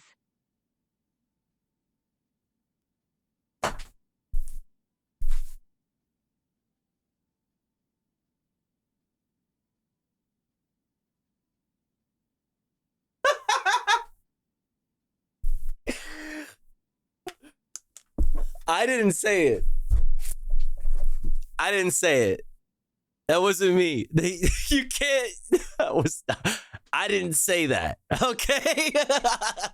It was not me. All right. That was. I did not say that. Twitch. It was not me. Twitch. Okay.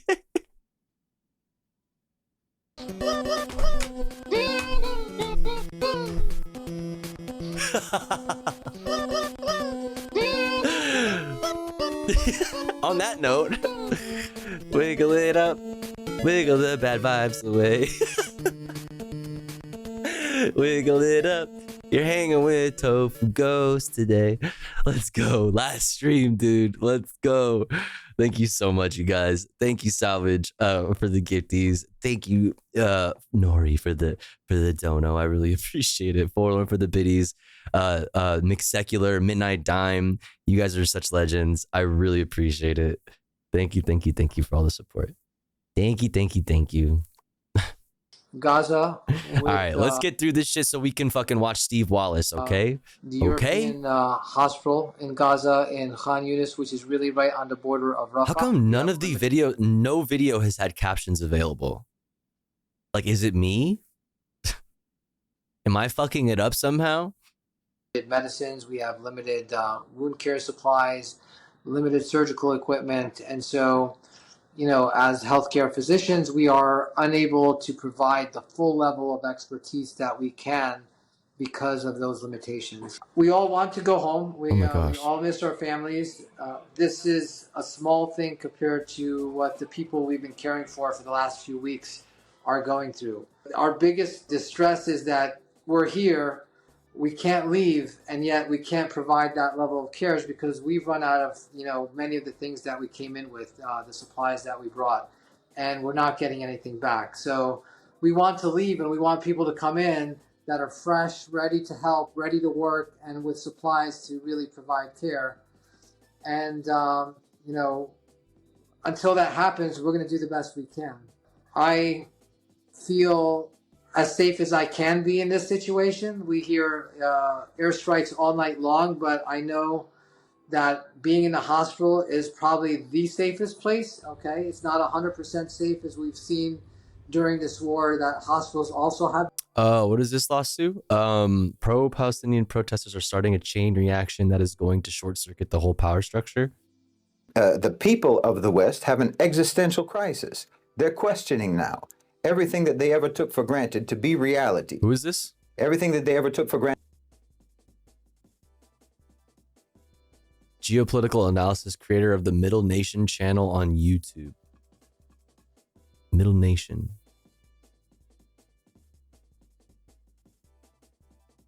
To be true, all the unquestioned assumptions that had ever been programmed into them to believe, they don't believe anymore.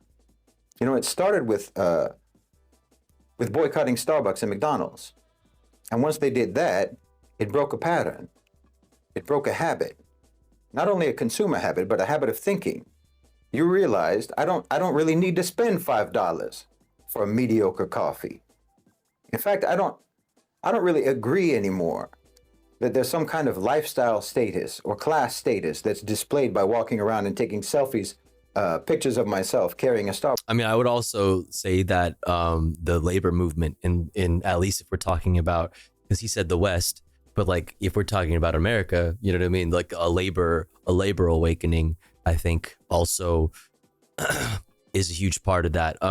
Like I thinking about it now, that like I think it is actually extremely possible, definitely the case, that the labor movement gaining so much popularity and like high approval ratings, like unions getting like high approval ratings, and like the stigma around unionizing being like kind of thrown away, really laid the groundwork for people to have the confidence to stand up to these structures. For sure, I think that like that is a big part of what laid the pandemic and what happened to the economy and everybody's jobs, which is what led to probably a big part of what led us to the labor awakening, which is laid the groundwork for a massive movement, pro-Palestinian movement. More and more people are like aware of the stigma D's. God damn it. Aware of these structures, you know what I mean? And they're not afraid of them. They can see them and they're not afraid of them. Protests need to target capital to get real change. Yeah, and I think that like we talked about on What's Left LA with Brett, talked about how like you can see the evolution of that, at least in the United States, going from like Occupy to Ferguson to the Black Lives Matter movement, to now with the pro-Palestinian, movement and the campus protests. Like, it is much more focused and aware of capital and its importance, I guess, in that it's everything. For sure. All right. This is 10 minutes. Okay, I don't even know who this guy is, but I don't know if we're going to do 10 minutes. And come to think of it, I'm actually kind of exhausted by the whole concept of displaying class status or a lifestyle status for other people to see and admire, a lifestyle that I don't have and can't afford, and no one that I know has, and no one that I know can afford. Come to think of it, it's pretty messed up that we're all Why does he have also, what is with the angles? Who is this guy? Is this his YouTube video? Does he have like 5 different angles of him in this like interrogation room? Is he in a fucking closet right now? Pretending the whole time, just so that we can somehow emulate the lives of the rich and famous, when we're not rich and we're not famous. And you know what? Who are these rich and famous people anyway? All of this is happening to the States. Who are these rich people? Who are these celebrities anyway? What kind of people are they? Yeah, I mean, I don't know who this guy is, but I mean, I fall asleep listening to one of your lectures. Who is this guy?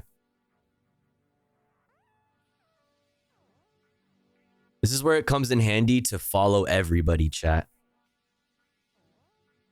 Okay, J-Town Solidarity. Meme Industrial Complex. Vinny Paz. That could go any direction. We got Rob Rousseau. We got Yashar. Caitlin Johnston. Yo, Salvage, have a good night. Thanks for hanging out. He was spitting. Yeah, he's spitting. I just don't know. I just like don't know who he is. I don't know if I'm gonna sit through the 10 minutes though. But yeah. But Salvage, thank you so much for all the support. I really appreciate you. I hope you have a good night. See you next time. Targets, but it is the safest place that I think we can be in this situation. Compared to some of the people living in the tents and in the shelters, we have some water, we have some food. When they have nothing, I spoke to a nurse this morning who I hadn't seen for a week because he had to take his family out of the evacuation zone. He was told to go to a safe area.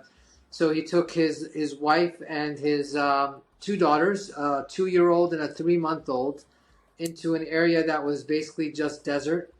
He had no tent or shelter. He had no bathrooms. He had no water. And he had no food. And he had no electricity. When I saw him, he basically broke down and started. Oh yeah, I'll definitely check it out. Thanks for sharing, Lasu. Sorry, I'm skipping through it, but thank you for sharing. I appreciate it. This is not like how a human live, and I feel like an animal. The hardest thing for me is honestly the little children that are coming in with life-changing injuries. It's the boy that I took care of today that lost an arm, 2 legs, and part of his remaining hand. Bro. It is the 4-year-old boy that came in with burns over all his body that did not survive the emergency room, and we had to, declare dead and killed. It's the, it's the little girl with a giant blast injury to her back that really took off most of her buttock and the back of her leg, a broken leg on the other side, and burns over her face and body. It's becoming a blur now because all the stories are, each one is more horrible than the next. I just left the ICU about half an hour ago where we basically had to, come to terms where there's a patient that we have reached the end of our line. We've done everything we can, and there's nothing else for us to do other than to watch and, and let him pass away in peace, because there's nothing else we can do. Everyone keeps saying, according to the Ministry of Health, What we're seeing, children are getting killed according to us. And doctors have been targeted according to us, okay? Whatever the Ministry of Health is telling you, whatever anyone else is telling you, this is what we have seen.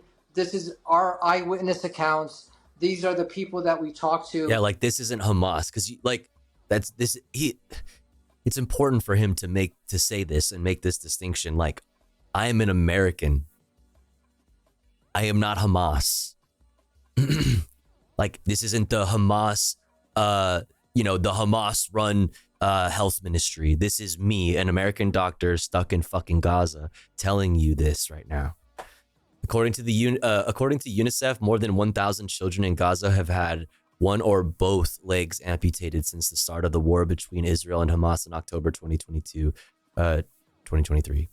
This is the largest number of pediatric amputees in history.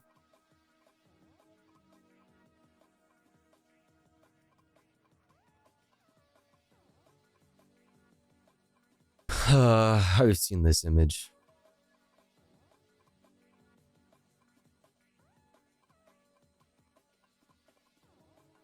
This is so sad.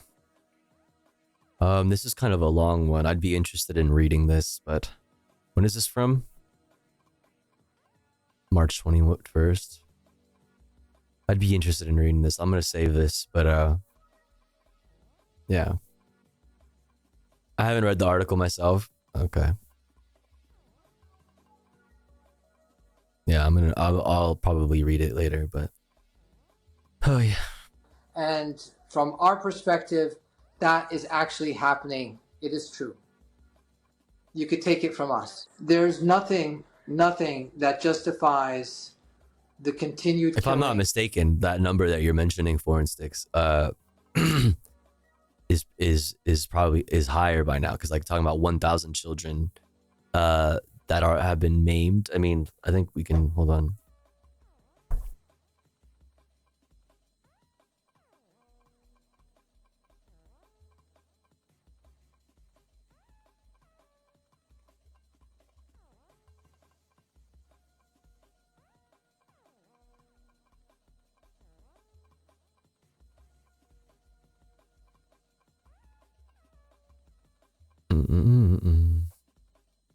Oops, not that. Don't do that.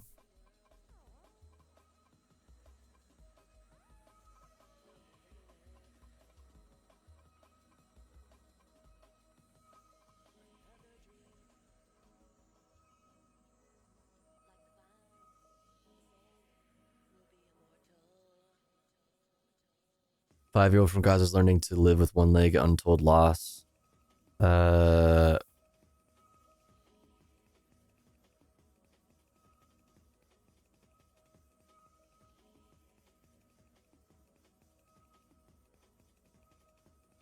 $77,000 people.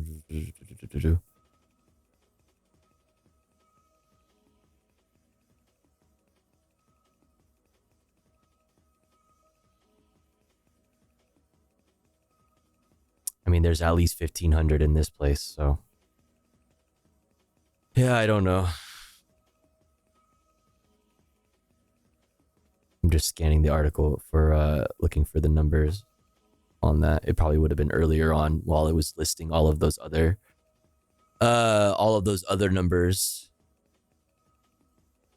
If it had it, it would be probably around here.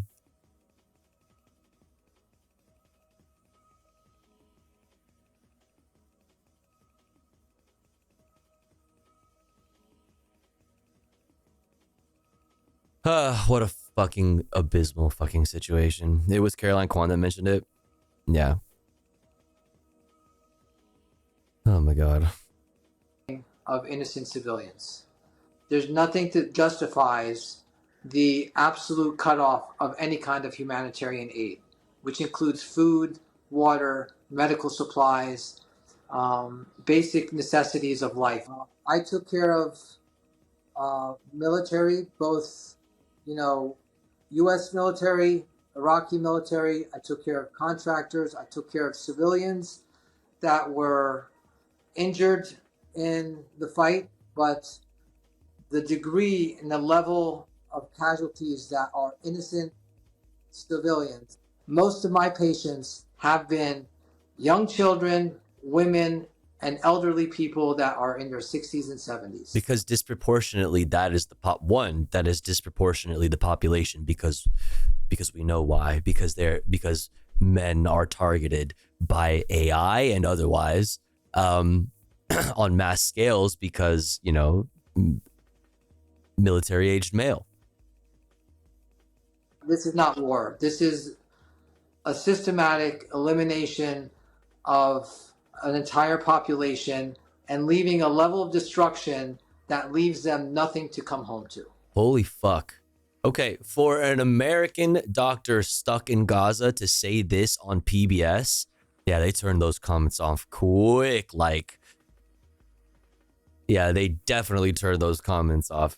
That's actually big.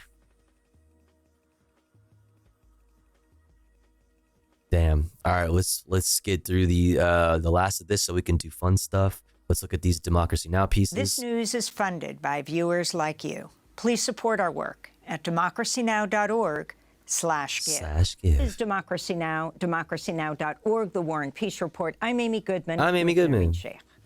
Israeli forces have attacked humanitarian aid convoys and buildings in Gaza at least 8 times since October, despite being given coordinates to ensure their protection. That's according to a new report by Human Rights Watch published this week. Israeli authorities did not issue advance warnings to any of the aid organizations before the attacks. In the 8 incidents documented by Human Rights Watch, Israeli forces killed at least 15 people, including 2 children, and injured at least 16 others. More than 250 aid workers have been killed in Gaza over the past 7 months, according to the UN. For more, we're joined by Belkis Villa, Associate Director with the Crisis, Conflict and Arms Division at Human Rights Watch. Their new report titled Gaza, Israelis Attacking Known Aid Worker Locations. Belkis Villa is joining us from the capital of Ukraine in Kyiv, and we're going to talk about Ukraine in a minute. But first, Gaza, Belkis, thanks so much for being. Just got done listening to Israel to ICJ. I don't know why I do this to myself. I am right there with you, Chris. Yeah, I hear you. I'm with you. Can you describe sending love and dank hugs your way? It's interesting that in the last few days, yet another UN worker was killed, and Israel claimed alternate universe. They weren't given the coordinates of where they were. But if you can talk about the fact that when they know the coordinates, these places, these aid workers and areas are attacked. Absolutely. You know, in armed conflicts around the world, there's something known as a humanitarian deconfliction system. This is a system employed where aid organizations, UN agencies will transmit to the warring parties GPS coordinates of their locations, both moving convoys and fixed locations like guest houses where their staff are sleeping, or, you know, hospitals, other facilities where they're operating.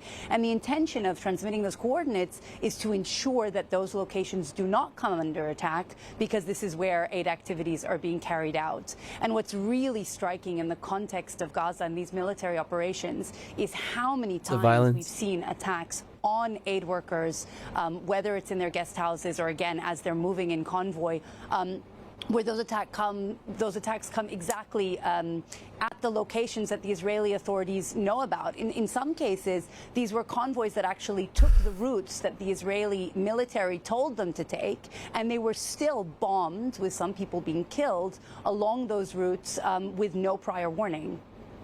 I mean, which is why you know UNRWA is Hamas. You know what I mean? Which is why, like, that kind of shit is required. You need to be constantly casting doubt on these organizations. You know, otherwise, like, it just flat out looks really bad for you, because it is really bad. And Belkis, if you could just give us a comparative sense, how effective is this deconfliction system in other war zones that you've worked in? And then talk about some of the incidents that you document in this report, the attacks on convoys from Doctors Without Borders to the International Rescue Committee, the World Central Kitchen, and so on. Absolutely. You know, aid workers, unfortunately, die in conflict zones. That's not something unique. But I think what's really unique in the context of Gaza is the high number. Yeah, I mean, what is very clearly and obviously unique is the fucking difference, the disparity in the amount here. We setting new records, man. Such a short period of time. As you said earlier, over 250 aid workers have been killed since October in Gaza. That is extremely high. I cannot think of seeing a number that high in any other conflict that I've worked on in that same period of time. Deconfliction is a process that normally works, and sophisticated militaries have a way of doing deconfliction effectively when they want to do it effectively. Yeah, they're giving us attack coordinates. Oh, look, a guy. All right, we're running out of things to target, guys. Oh, I just got one. Here, target this. In this report, we look at various incidents. As you said, there were attacks on guest houses of Doctors Without Borders, MSF, and indeed one of their convoys. What does UN spell? Hamas, right? That spells Hamas, I'm pretty sure. There was also one particularly egregious attack. It was on a guest house of a medical team that was a joint team of an... Oh, I get what happened. It was the tinted windows. Those are illegal. That's a violation. Yeah, like, oh, UN. Sound it out. Hamas. Gospel can't find anymore. Thank God the news exists, right, dude? When Lavender isn't pumping out fucking coordinates for you, you just see what the fucking aid organizations are up to, you know? Called MAP and IRC, the International Rescue Committee, and this guest house was surrounded by nothing. It's near the beach, so it was just sand all around. Exactly. The UN is Hamas, UNRWA is Hamas. Joe fucking Biden is Hamas. Like, motherfucking family members of hostages held in Gaza by Hamas are Hamas. They're fucking everywhere. They're everywhere. You know the meme? You know the meme, the trans meme? The trans SpongeBob walls meme. Hold on. It's this. Like it's this, but you know, Hamas or whatever. It's fucking no other buildings, no vehicles, and there was a massive airstrike on the wall next to the guest house. It blew through the wall. It damaged the guest house significantly, injured people inside. And this again was an incident where we know both MAP and IRC had multiple times shared their coordinates directly with the Israeli authorities, with the UN, which shared it with the Israeli authorities, and even with the British government, which shared it with the Israeli authorities, and yet they came under attack. And if you could talk about, Bilkis, I mean, all of this Crazy. happening in the context of this massive humanitarian... Trans investigators seeing trans people everywhere so much that they become gender abolitionists. Oh, wait, you're onto something. ...and crisis unfolding in Gaza, Human Rights Watch has... Everybody's trans. Are you trans? Oh my God! Oh my God. No! Accused Israel of using starvation as a weapon of war. If you could talk about that, as well as the attacks on health facilities, on so many hospitals in Gaza in the last 7 months. Absolutely. As you said, it's so important to see these attacks within the broader context. Every single aid group that we have spoken to that is operating right now inside of Gaza, those that came under attack and those who are also operating in Gaza and fearful of coming under attack, have told us very clearly that these attacks on aid workers have significantly limited their ability to meet the ongoing famine in some areas, as you said, impending famine in others.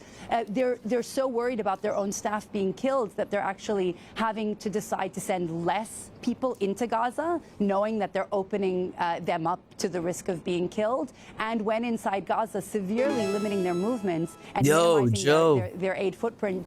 Thank you so much for a half a year of support. You are incredible for everything you do. Purple heart, purple heart, purple heart, purple heart, Purple heart, purple heart, purple heart, purple heart, purple heart. Hey, yo, thank you so much, Joe. I really appreciate that. Thanks for being a part of this community for so long. Thank you for being here, and thank you for the support. You know, just so that and I'm glad you enjoy it. I'm glad you enjoy the content of coming under attack. As you said, these attacks have hit hospitals. Purple heart, purple heart, purple heart. Severe restriction put in place by the Israeli military, preventing aid organizations and the UN bringing aid directly to northern Gaza, where the humanitarian situation is by far the worst. And Bilquis, let's talk about the support that Israel continues to receive from the U.S., despite the fact that a recent long-awaited State Department report has laid out several suspected international human rights violations by Israel, and says that Israel likely used U.S.-supplied weapons in, quote, incidents that raise concerns. And yet, despite this report, the Biden administration suggests no changes in policy or any consequences against Israel. What are you calling on the U.S. to do? Personally, I'm calling on them to fucking have more heated phone calls and, behind the scenes, say more curse words, you know what I mean, about your partners in the region. Well, first, to take that report head on, frankly, it is surprising to have seen this conclusion that the U.S. government does not have enough information to be sure whether. I mean, she said that with a little lie, or a little lie. She said that with a little laugh, a little giggle, because like.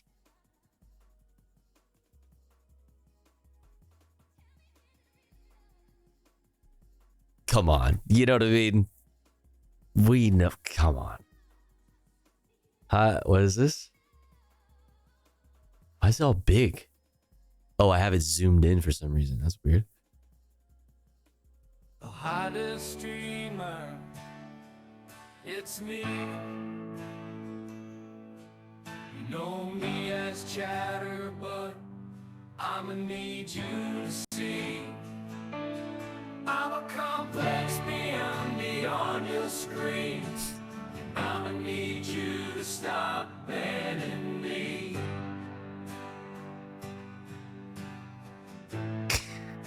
So stupid. You to stop banning me.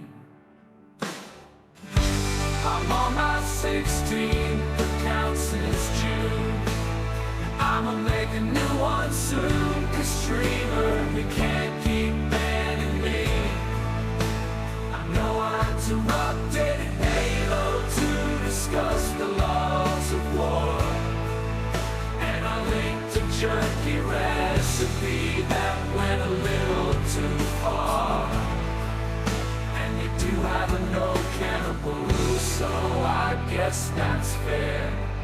Did you ever think to ask, do I care? Do I care?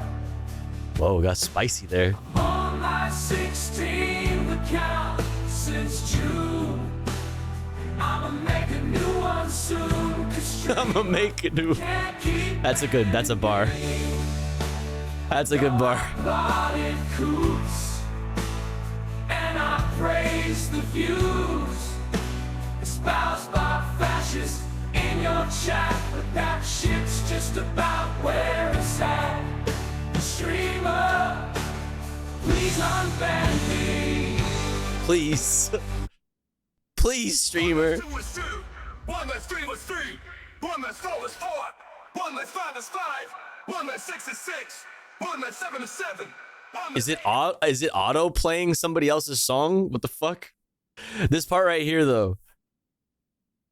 I'm on my 16th account since June, and I'm gonna make a new one soon. 'Cause streamer, you can't keep banning me.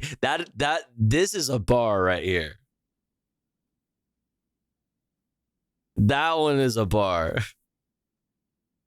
I'm gonna get that tatted.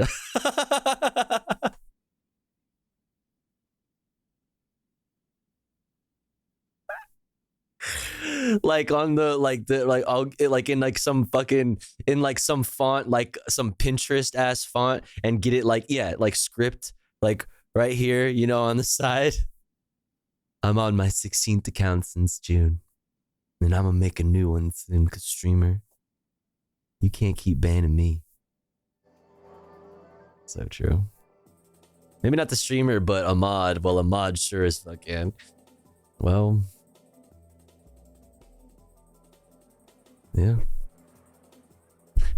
All right, let's continue this fucking video. Does not have enough information to be sure whether violations of international humanitarian law have occurred, specific ones. Human Rights Watch, Amnesty International, Oxfam, and many other organizations provided hundreds of pages of evidence to the U.S. government exactly about international humanitarian law violations being conducted. This shit freaks me out, dude. Exactly. Like, who's that? Yeah, and then I realized it's a picture immediately after, and, you know, I got less worried. But at first, about international humanitarian law violations being conducted by Israel in Gaza. And this report also said that it could not determine and did not have enough information about whether Israel was blocking aid into Gaza or these violations of international humanitarian law. That is shocking coming from the U.S., such a close partner to Israel that surely should have access to this kind of information, including their rules of engagement, including... Why don't you play my Pupu Sama song? Did you link it? You didn't even link it.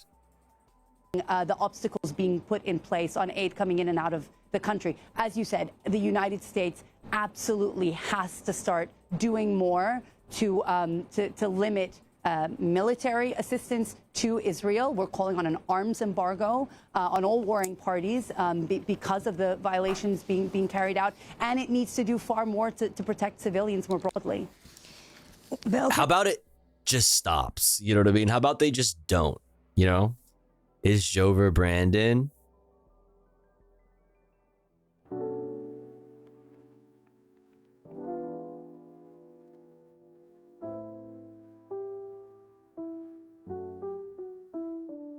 It's Jover Brandon. You could have had him, but you had to hand it to him. You a sleaze, you could have won with ease. But we all know it's as real. You please sitting by the phone waiting for BB's cheese. But your mind is lagging. The way that like the AI vocal like has like a, you know, like the hip hop swag on the way it's talking, it like you don't really notice it specifically, like the tone, you know, or the, what's the word I'm looking for?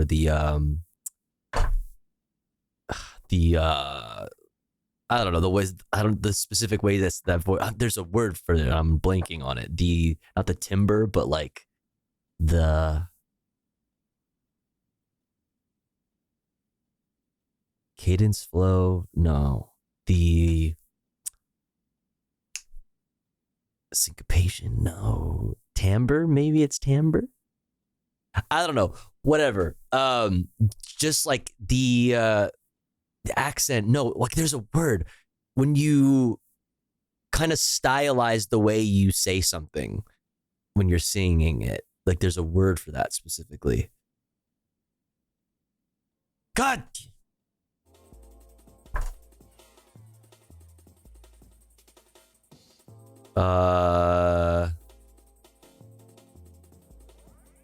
Inflection.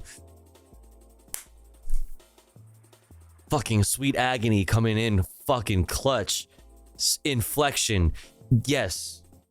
Thank you. God damn it. That was gonna fucking break my brain. Sonic inflection. That's right. Wait, that's hilarious actually. That's a joke. The way it puts the hip hop inflection on the voice is extra fucking spooky to me. But anyway. Cause if you ride with Biden, you don't see the genocide. Or that trans people are dying, you only see your opponent lying. But you do the same while folks keep trying to make it. But our economy is sliding inside, you're hiding this jumper. Please don't vote for Biden. You only see your opponent lying, but you do the same while folks keep trying to make it. But our economy sliding inside your hiding. Like the bars, the rapping sucks because it's AI. Like it's not good at that yet. But this beat and this fucking like hook thing, like It's your, but please don't vote for Biden. But our economy is sliding inside your hiding. It's your, but please don't vote for Biden. 95, but you do the same while folks keep trying to make it. But our economy is sliding inside your hiding. It's sliding inside your hiding. It's your, but please don't vote for Biden. all right, last one. So we can get to the oh, that's right. Poo Poo Sama is Kaya. I forgot. Here's a story about a dog named Poo Poo Sama. She's the big dog that poops a lot, causing all the drama. She lives with the streamer Hassan. They're an unlikely duo, but when they're together, you know the laughs will flow. Hassan streams and entertains while Poo Poo Sama just chills, but don't be fooled by a lazy demeanor. Oh my god, she's so cute. She's got mad skills. She can poop on command with the precision of an artist, leaving no doubt in anyone's mind. She's the true pooping specialist. Poo Poo Sama, the big dog that poops a lot, bringing joy and laughter, hitting every spot. Oh my god, is that Kaya? Please, that's so cute. Spreading happiness and memes like in a tree. That's big Kaya. Poo Poo Sama.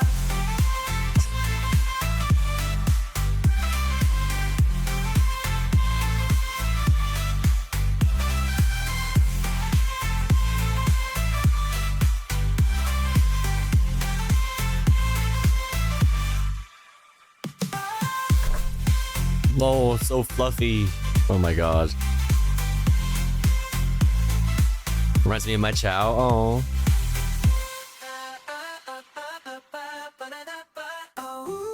So cute. LGBT folk Kaya. Nuh-uh. Take it back. So fucking cute. So fucking cute. That dog is so fucking insanely massive. Now it's bonkers. Bonkers. All right, let's finish this shit. We want to have you stay with us, Associate Director of the Crisis, Conflict, and Arms Division at over. Human Rights Watch. We're going to link to your report on Gaza. Oh, it's over. Okay, well. And she will get bigger? How do you even get bigger than that? The dog is fucking massive. How do you even get bigger than that? Seriously? Bigger? That's crazy. That's crazy to me. This news is funded by all right, viewers last piece of news. Let's fucking knock it out of the park and we'll fucking watch Steve Wallace. like you. Please support our work at democracynow.org. /give. Ongoing offensive. /give. Aid agencies are running out. Yo, Brett, thank you so much for the raid. I hope you had a wonderful stream. What's good? One more year of being a grower. Hey, yo. Hey, yo. Brett, I hope you had a good stream. What were y'all up to? Were y'all gaming? Were y'all chilling? Y'all were reacting earlier. I was in there earlier in the night. I hope you had a good stream. Welcome in, welcome in. We're just finishing up our news for the day. This is our last little piece of news, and then we're gonna watch Steve Wallace. New fucking Steve just dropped. DIY bike trailer camping. Let's fucking go. But first, we're gonna watch this last piece of news for us. From Democracy Now! Israeli human rights lawyer attacks while documenting settler raid on Gaza aid convoy. If you'd like to see all the videos that we've covered already this evening, you can say !watching in the chat for a link to the playlist. Yeah. Reacting in a game of Valo. Dope. Did you get some W's? Did you get some W's? This news is funded by viewers like you. Please support our work at democracynow.org/give. Aid agencies are running out of food in southern Gaza amid Israel's ongoing offensive in Rafah. The World Food Programme says it's run out of stocks in Rafah and has suspended food aid distributions there for several days.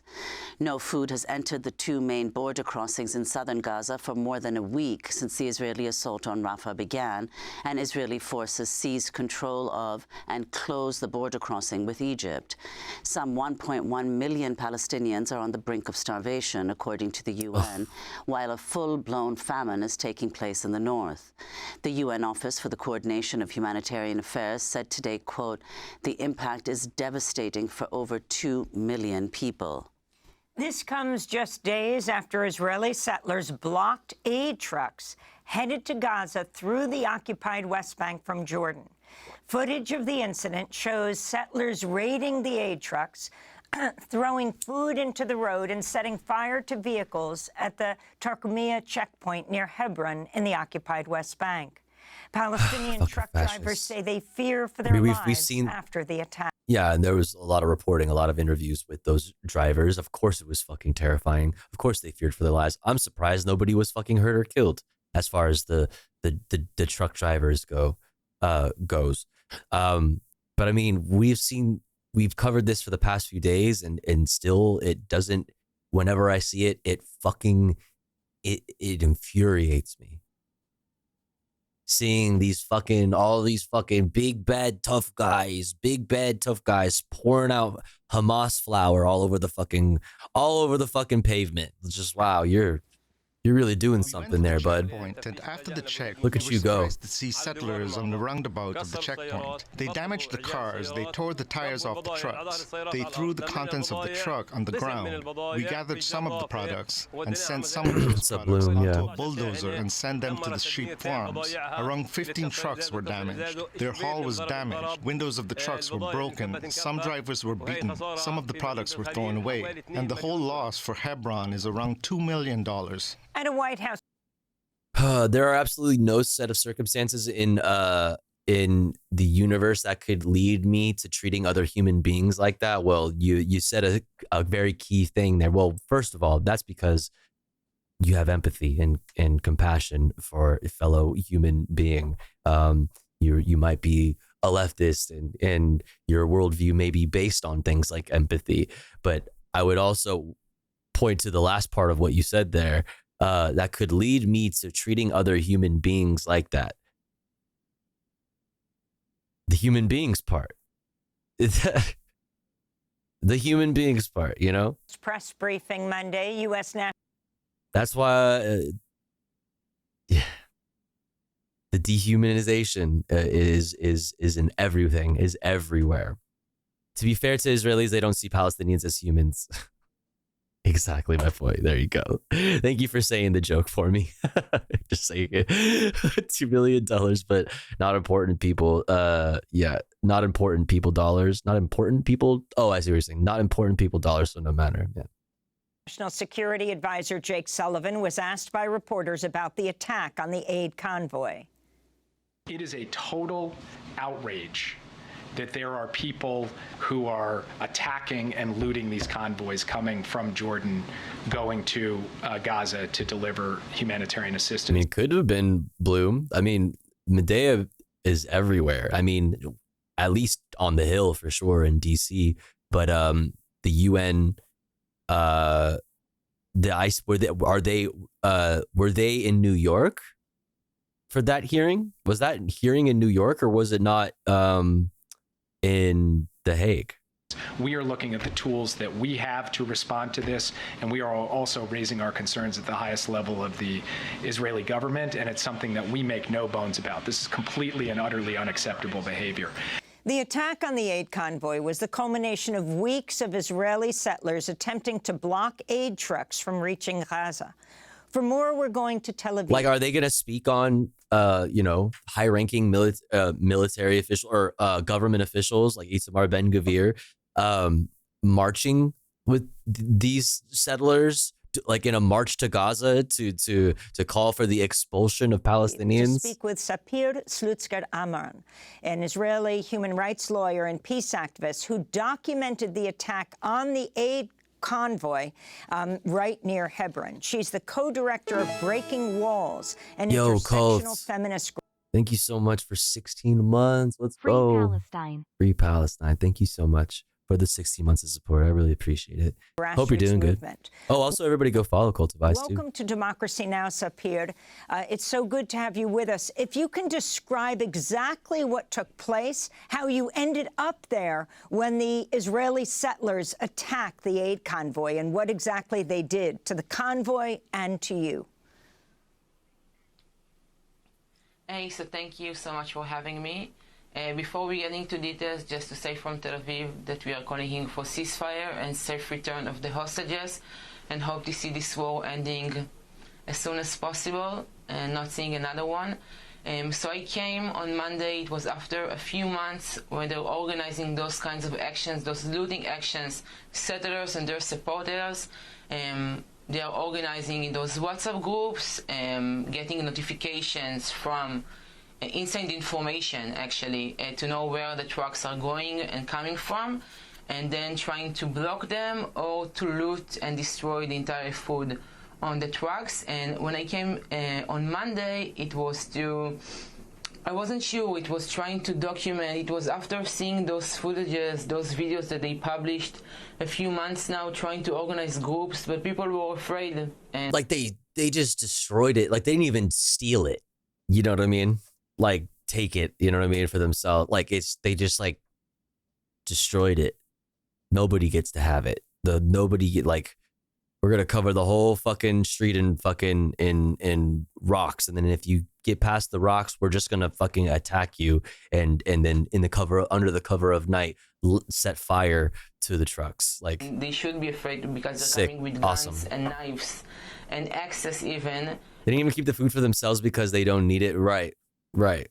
Yeah, but that's what I'm saying. It's like, it's just, oh, there's so much happening there. They're throwing it, and that's somehow more evil instead of letting Palestinians starve to death. If they're starving to death, if they're throwing it. Oh, I wrote the same thing you're saying. Oh, I thought you said that after. I that's so funny. Yeah. And the police and the IDF is totally on their side and not protecting us. But when I was there, I came to document to understand a bit what's going on. And then after they had this like first round of looting the convoy there, they started to go to another crossing in order to see if there was more trucks there, because they got an inside information again that there might be other trucks a few minutes drive from that crossing. I was there with another activist. We went to the drivers of the trucks to see. Yo, Car Talk. Thank you for 23 months. Let's go. Thank you. Tofu L. Thank you for almost 2 years of support. Holy fucking shit. Let's go. Thank you. I really appreciate it. Thank you. Hope you're good. And they were very surprised. They didn't understand why there are Jewish people, Israelis, that want to help them. Yeah, what can Israel do? I mean, there is an investigation. Apparently, the Israeli police are looking into it, guys. I'm sure they'll get right to the bottom of it all. We need to understand that we are Arabs, but not Palestinians. We are Arab Jews, and we are with them. So we started to pack everything again in one of the trucks, and we almost finished, and then they came back. More people, I think there were around a few dozens, and then it became almost 150 people. At that time, they did whatever they want. So I want to be specific. This event, I got a message on WhatsApp that this event is starting, and they are asking people to come around 9:30 in the morning. They were there on their way. So they were there at 10 a.m. I came at 12. I left there for my own safety around 3 p.m. And there were dozens of people, and people kept coming. So it happened for hours. There were a few soldiers there without a supervisor. They didn't know what to do. They were just going around, maybe 2 policemen, and that's it. And what the settlers did is tearing up the entire food that was there. There were bags of rice bags of sugar, instant noodles in bags, and they did it in a way that we cannot repair it. They did it in a way that they're tearing everything down, jumping on the instant Nobody noodles, gets it. so we cannot save it. And yeah, that was the situation. We saw a lot of families there. I think that the youngest person that was there was maybe 3-year-old. I mean, we saw, was it yesterday or the day before, the video of a mother with her baby in a stroller fucking walking in front of a truck to stop the truck.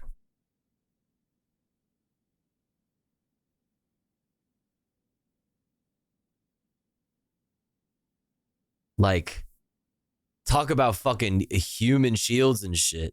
Holy fucking Christ. With his father, like it was like a fun day, a festival day, and more teenagers that were there.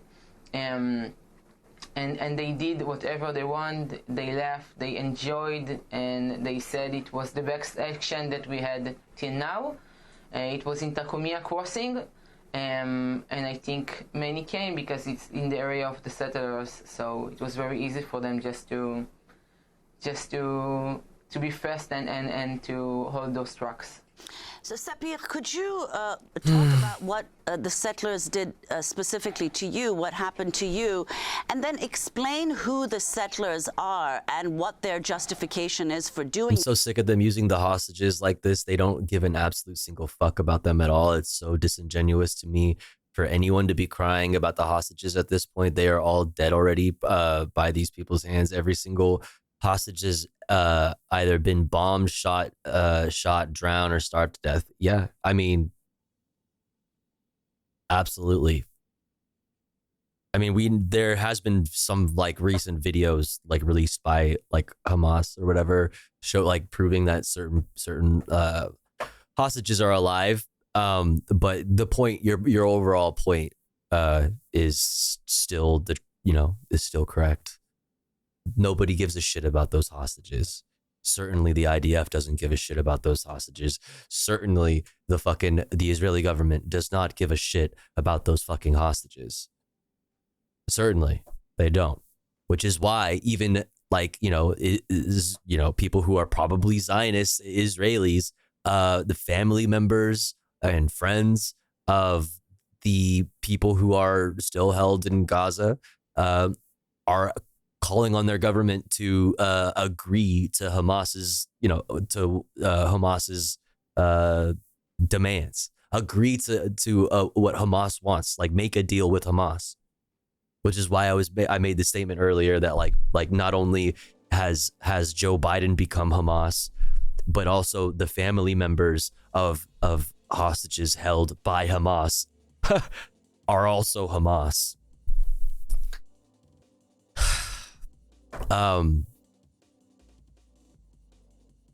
They don't give a shit. Like you said, a lot of them are dead. I mean, we know for a fact that hostages have been killed by the IDF. We know that as a fact. And it's like even easier to believe, you know what I mean? Especially knowing like today, or not today, but yesterday, like 5 IDF soldiers died due to a fucking friendly fire incident. Because an Israeli tank shot an Israeli tank or some shit, and I don't know, 44 total. What do you mean? You're talking about something different. I'm talking about the 5 IDF.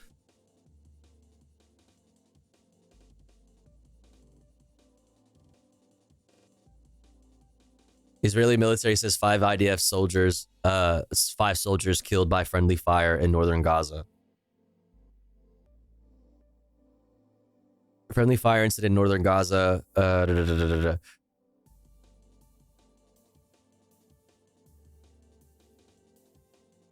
Yeah, there was a tank that's shelled 5 soldiers. I don't know if they were also in a vehicle or what, but they were shelled by a tank.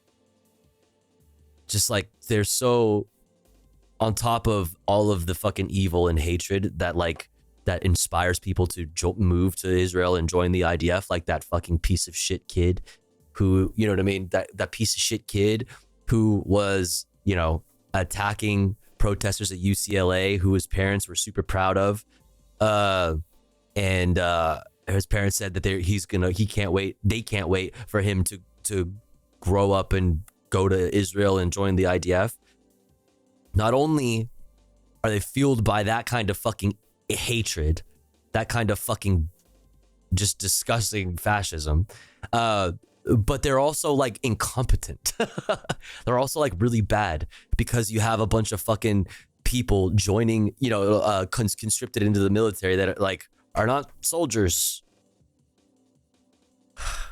You're like bad at it. All you have is the weaponry and the technology because hello, United States. Hello. That's it.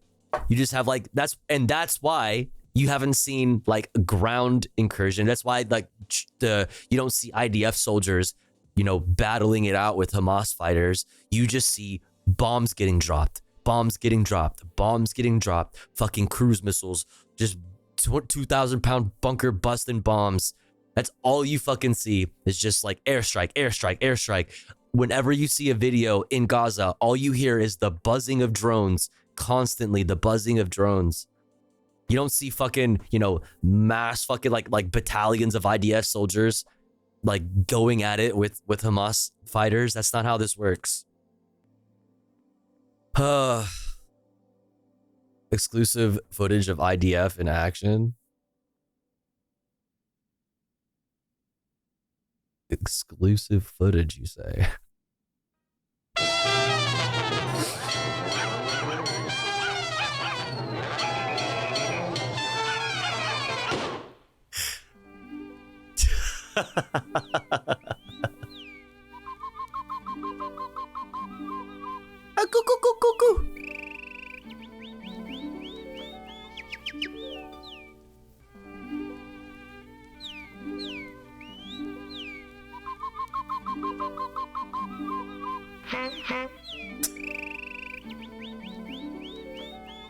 They're just a bunch of silly guys.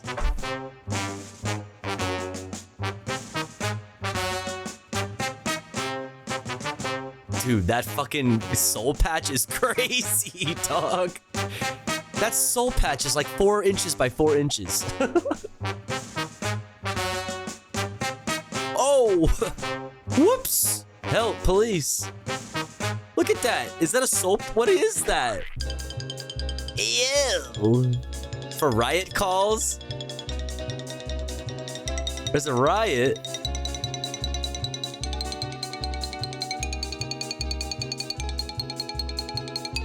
Uh-oh. About to go down. Bunch of silly billies. Look at these guys. They're so silly. Oh my god.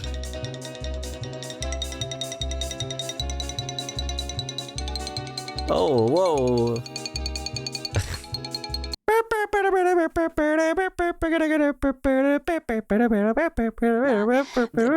Disrupting the aid convoys and destroying all the aid. They say that the aid is helping Hamas and they want to obstruct its delivery until the hostages are released. Who are the settlers and do they have any connection to the government?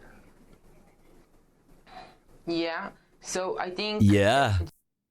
Yeah, if they aren't fucking ex-IDF, you know what I mean? They're future IDF or like their reserve, like their police officers who are also ex-IDF. Like, yeah. I mean, you saw Itamar Ben-Gvir fucking march with the fucking settlers to Gaza to call for the expulsion, to call for the settling of Gaza. Just to say I'm not the story here. Yes. I will share that I was injured, one of the settlers. So I'm not sure how, but I couldn't stand aside when I saw them running again, going on the trucks. That it was the sugar with sugar bags. going on the trucks with their knives and weapons and axes and all kinds of sharp objects and tearing down everything. And I couldn't, and I started to run towards them and document it and tell them, please stop, what are you doing? This is food. Honestly, it's very dangerous. Like, I can't believe you did that. Yeah. Inside of 48, inside Israel, we have more than 2 million people that are under the poverty line. This is food. We have Yeah, Bloom, exactly. Like, especially not only to film, but like what she just said, like running up to them to tell them to stop. Like, girl. Also, she said she's Arab too. Like, she's not, you know, she's not a Palestinian Arab, but she's Arab. You know, like, man. People that are hungry, they can be your family that are hungry an hour from here, and they didn't care about it. So I went on the truck and tried to stop them, and I called and I screamed very dangerous. On the IDF. She says she's Very Iraqi. young soldier. I told them, come and help me. This is your role. This is not my role. Come and help me. I can't do it on my own. And my friend was documenting it and trying also to talk with them and trying to stop them while they were doing it. And they tried to prevent her to photograph, and she managed to do it anyway. So when I was on the truck, You just got a robocall telling you were selected to be a YouTube commentator? Let's go, dude. Wait, and you didn't answer? You didn't say yes? Come on, that's content. It's content for us. Didn't they know didn't they know that the hostages need foods too, or they right back to what we were talking about, that the hostages are worth more as an idea, as a concept, than they are actually safe and sound, you know, in their homes with their loved ones. They are worth more to Zionism, to the movement, as an idea than they are actually home safe and sound. It's not in Zionism's best interest. It's not in the state of Israel's best interest. Yeah, they had to have known that. They had to have known that. If they don't have, if there's no food in Gaza, that means the hostages do not have food. They do not care. They do not care. I was in front of an IDF that was right next to us. He kind of slapped me extremely hard, and then he was trying to escape. The police was there. The police took him. I told him I want to press charges. They said no, and they hit him. Where was the police? Where were the police, chat? Oh, don't worry. Those same police, though, are looking into the previous incidents of attacks on aid convoys. Don't worry. They're going to get right down to the bottom of it. So I couldn't document him, even though I have his photo and a video. And then after 10 minutes, he came back like nothing was happened. So they took him only to protect him, not for something else. And I was the only one that the government, the IDF, the police asked for to see an ID. All the time, they didn't ask anyone. Interesting. Which is why I said, like, girl, you running up to them and telling them to stop being all brown and shit. Like, dude, bro, very brave for doing that. But, like, good thing, because we have these images, you know? From them, for the settlers to get out of this. Like, look at this guy. Look at this guy. That shirt right there. It was like... What's that insignia? Is that not the IDF insignia? I don't know. Maybe it's hard to tell, but I feel possibly. Of this.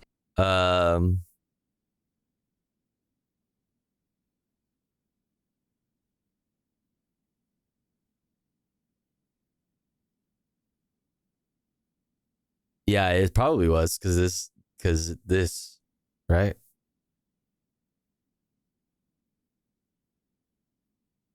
They didn't ask anyone from them, for the settlers, to get out of this. I mean, maybe not. I don't know, man. Actually, no. That's absolutely what it is. Okay, no. That's yeah, no, that's an IDF insignia. Of this area, that it was like parking lot. Only us, only the two of us, just the two of us. And they were just sitting there or standing there while I was telling them, you're standing right here, you see someone with a knife. That person, a teenager, took a knife at me. I told them, you see him, at least take the knife, so like he won't attack me. And they didn't care about it. They were just standing aside, like there's What nothing knife? that I they can can't. do, like it's normal what's happening. Did you say a knife? So, Sophia, we only have a few minutes left, and we want to know, who are these Israeli settlers? Who are the people that destroyed the aid truck? Yeah, so those are the people, settlers that are, living in the settlements. They're Orthodox Jews, just from the National Zionist Jewish stream, Zionist stream. They have many supporters in government. They are the government. It's not that they're supporters.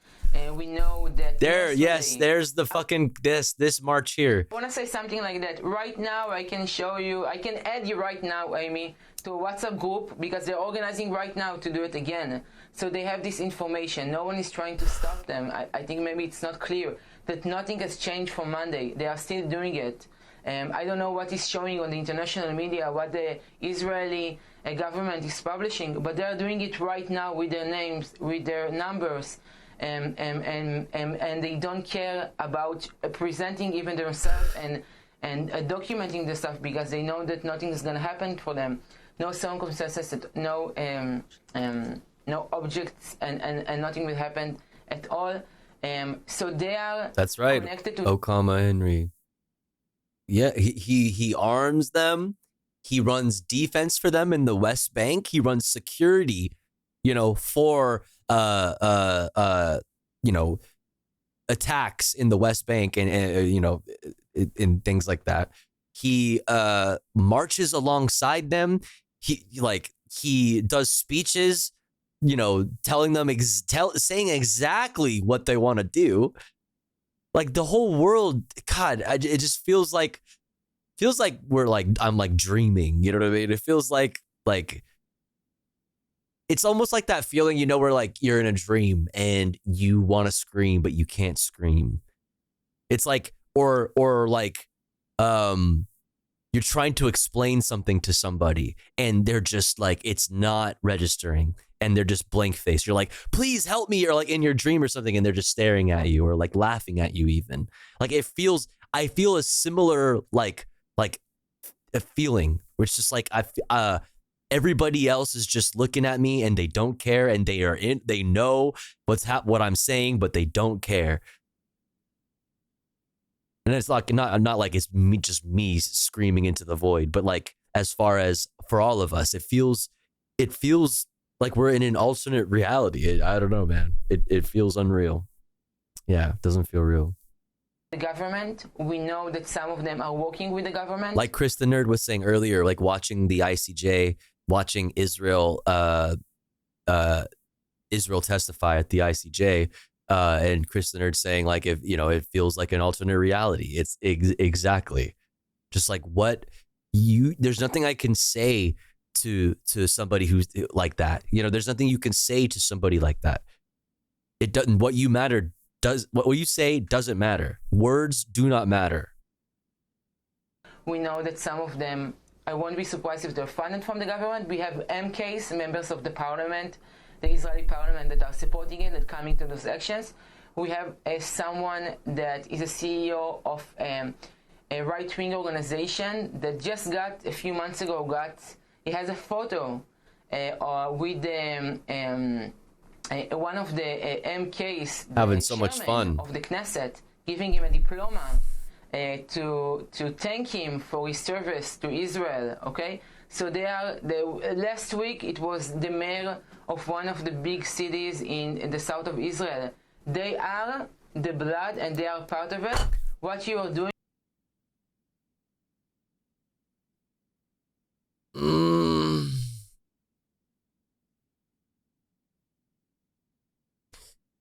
It's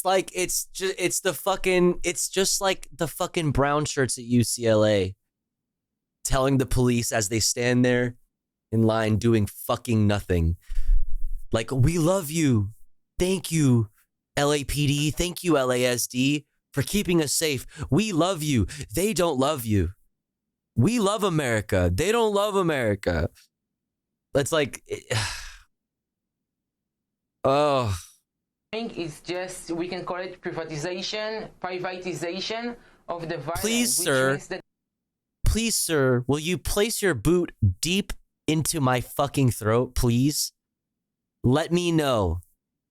I'll say, please, sir, can I have some more boots? They hide because of the US. They have to pretend that they're obeying international law, but in fact they don't want to. So they have these kids, they have these setters, they have their supporters, that they are part of their political Please, parties, officer, fuck my wife. They're also funding them Please. to tell them Please. go to this crossing and handle it. So that's why the police... Yeah, got mouth widening surgery so I could fucking suck more boot. Yeah, man, I fucking got ribs removed surgically so that I could fucking, you know, suck the boot from the back.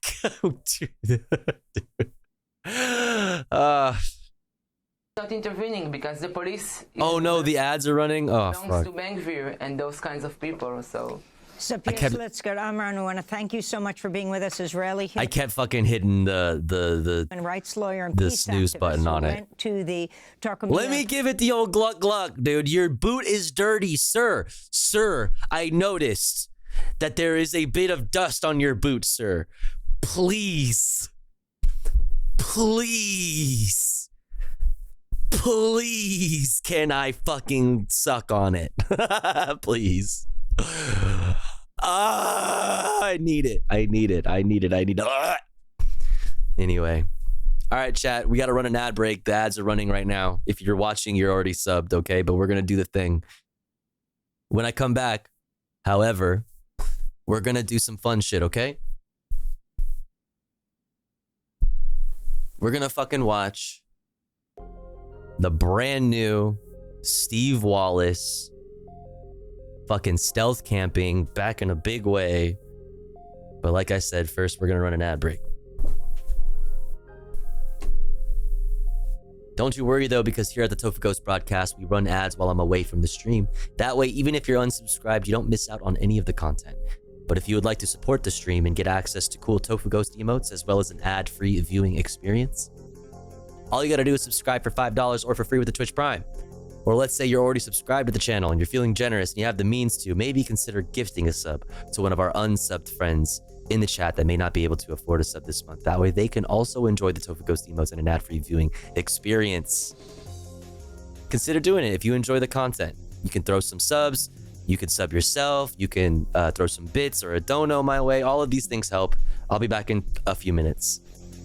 BRB.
All right. We're back.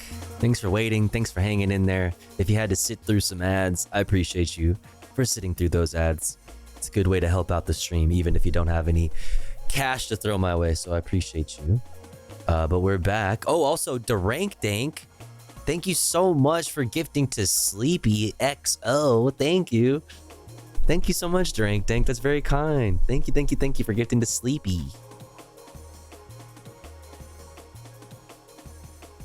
Thank you so much. Also, I really like your username. It's really cute and simple. Sleepy XO. All right, let's do some fun shit now, chat. I was about to call you Dat, which is almost like dad and chat together. How does that make you feel? Does that make you feel weird? Let's watch Steve Wallace. Finally. Hey guys, welcome to Camping with Steve. This is a beautiful contraption. Took a little trial and error. Okay, so DIY bike trailer camping. Okay, so DIY, did he make it? I mean, it says hunker down on it. I'll be your dad, chat. XOXO, gossip girl, sleepy girl. This is a beautiful contraption. Took a little trial and error, 4 days of building it, with kind of improvising as we went. Some jokers put some googly eyes on here. Couldn't have done this without the help from great friends here. So let's see how this works. Some jokers. Ooh, I'll get them when I find out who put those googly eyes on my... If it's the last thing I do, I swear to God, I'll find the motherfucker who put the googly eyes on my goddamn DIY trailer. On the road. I'll kill him. Here we go. Oh my God, he's got the fucking marvelous loco. Almost. It needs to be a little tighter, but he's almost got the marvelous loco angle. Oh my goodness.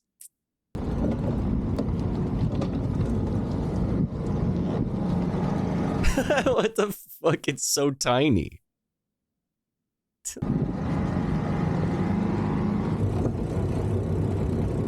Oh, is that like a gas bike? Oh, electric bike.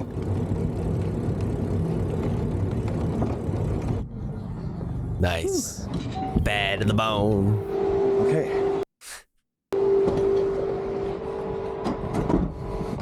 We've acquired today's necessities. Obviously, with this contraption, I'm going to give oncoming traffic lots of room. Let's go.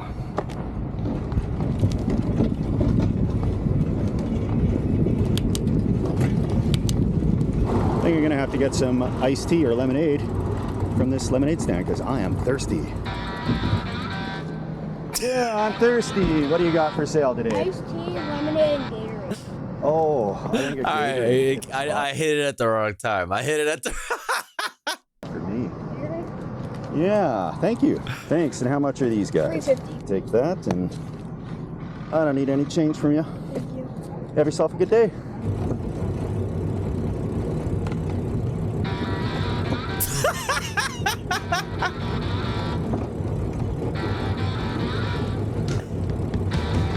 I'm gonna go around the gate.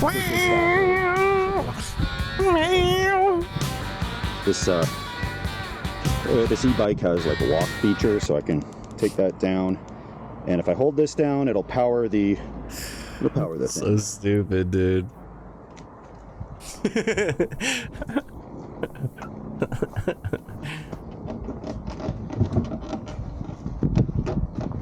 Damn, this is getting spooky. It keeps the cars out, but it can't keep me out. What if like keeps the cars out, but it can't keep me out? Base. What if this episode turns into like a little fucking like indie short horror film? Some Blair Witch Project ass shit with Steve Wallace. Ding the side of it a little bit. That would be the coolest comeback. Right out. What happened? Okay. What is that noise? This little trail. Are we just gonna ignore that noise?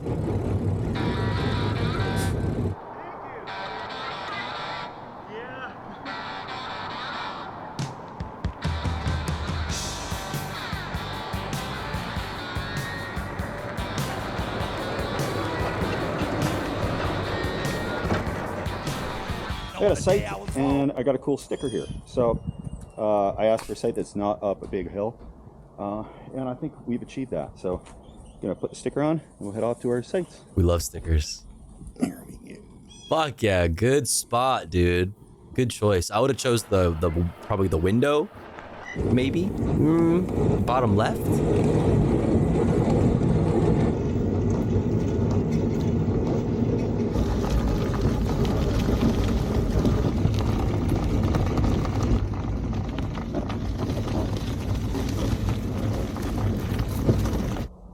This site should work quite well. I'll just pull the camper over and get it leveled. We repurposed this hitch off of a much smaller trailer because it has the spring in there and I can get the flex to it. But it was riding low, so we've used zip ties to the rescue here. And it's temporary, but it has to do for now.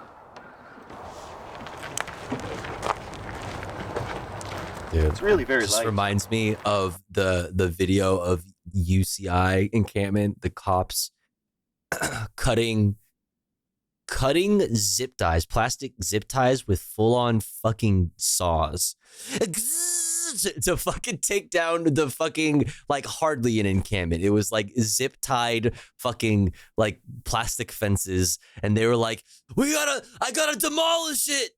We gotta, you know, we need demolition. We need demolition. We need dynamite to get through these barriers.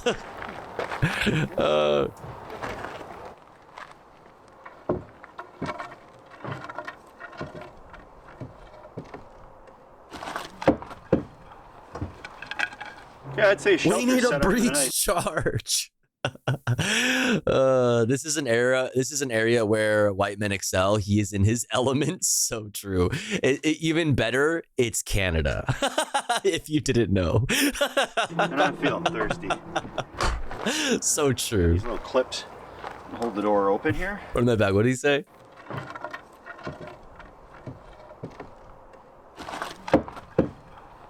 Men will avoid therapy at all costs. Honestly, that's so real. But like, I love Steve Wallace too much to actually opine on his mental health.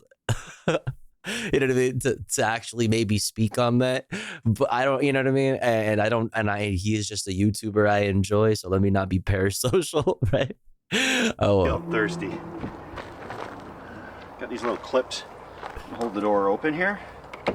It's an old propane but accent. men will absolutely fucking become stealth campers on YouTube, like before they go to therapy. Like they Yes, Hatch. Like I love him and I hate, you know, it's just the truth. It's just the truth. I got the guys that helped me build the thing coming by to camp out here. So there's going to be some company, hence why there's so many step twos. Oh shit. We got homies coming? I'll be able to bike out of here in the morning, so I got to take it easy. But cheers, everybody. Cheers. Step 2. Donk. This whole contraption, styrene on the top, laminated over top of coroplast, makes it really rigid. Like that. There's a how-to video on how we built this on the Steve Wallace Step 2 channel. There's another Steve Wallace channel? Excuse me? You've been putting out content this whole fucking time? Excuse me?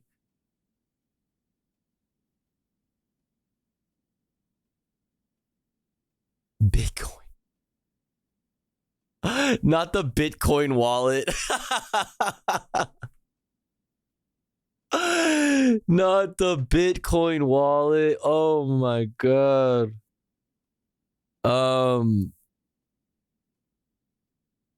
I don't see any of their account.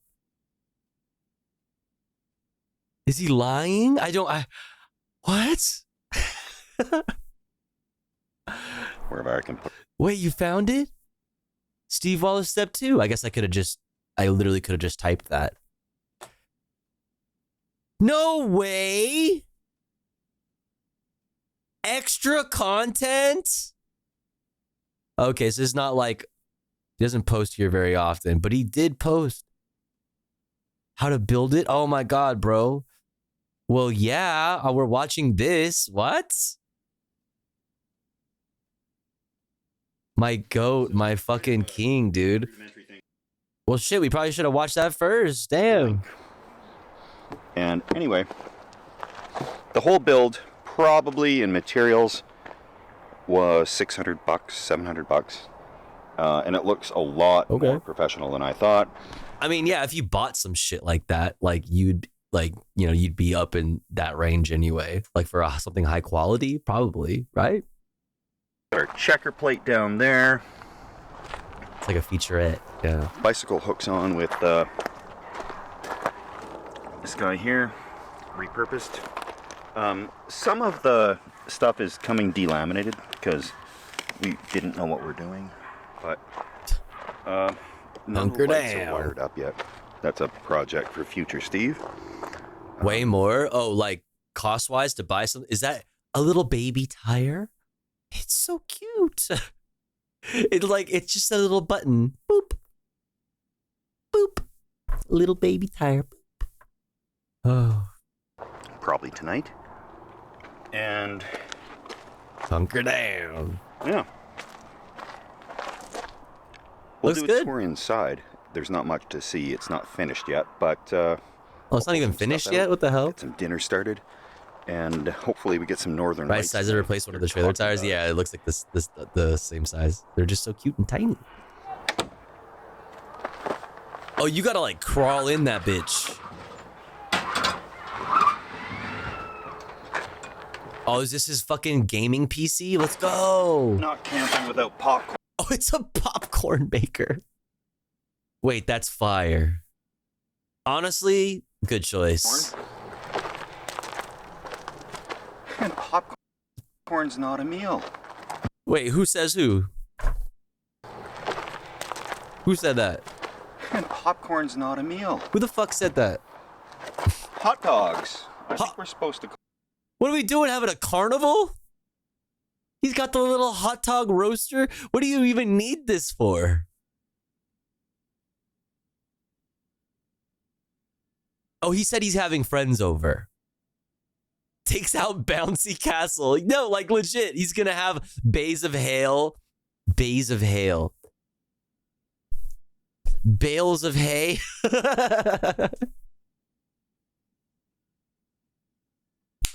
Bales of hay. And animals. There's gonna be a goat. They're gonna have a fucking petting zoo. Hails of Bay. Shut up, chat. Fuck you. Call them glizzies now is the new thing. Wait, what?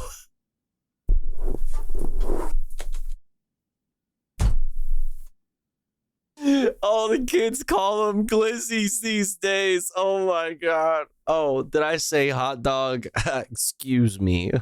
How boomer of me. I know. Let me rephrase. And popcorn's not a meal. I love him.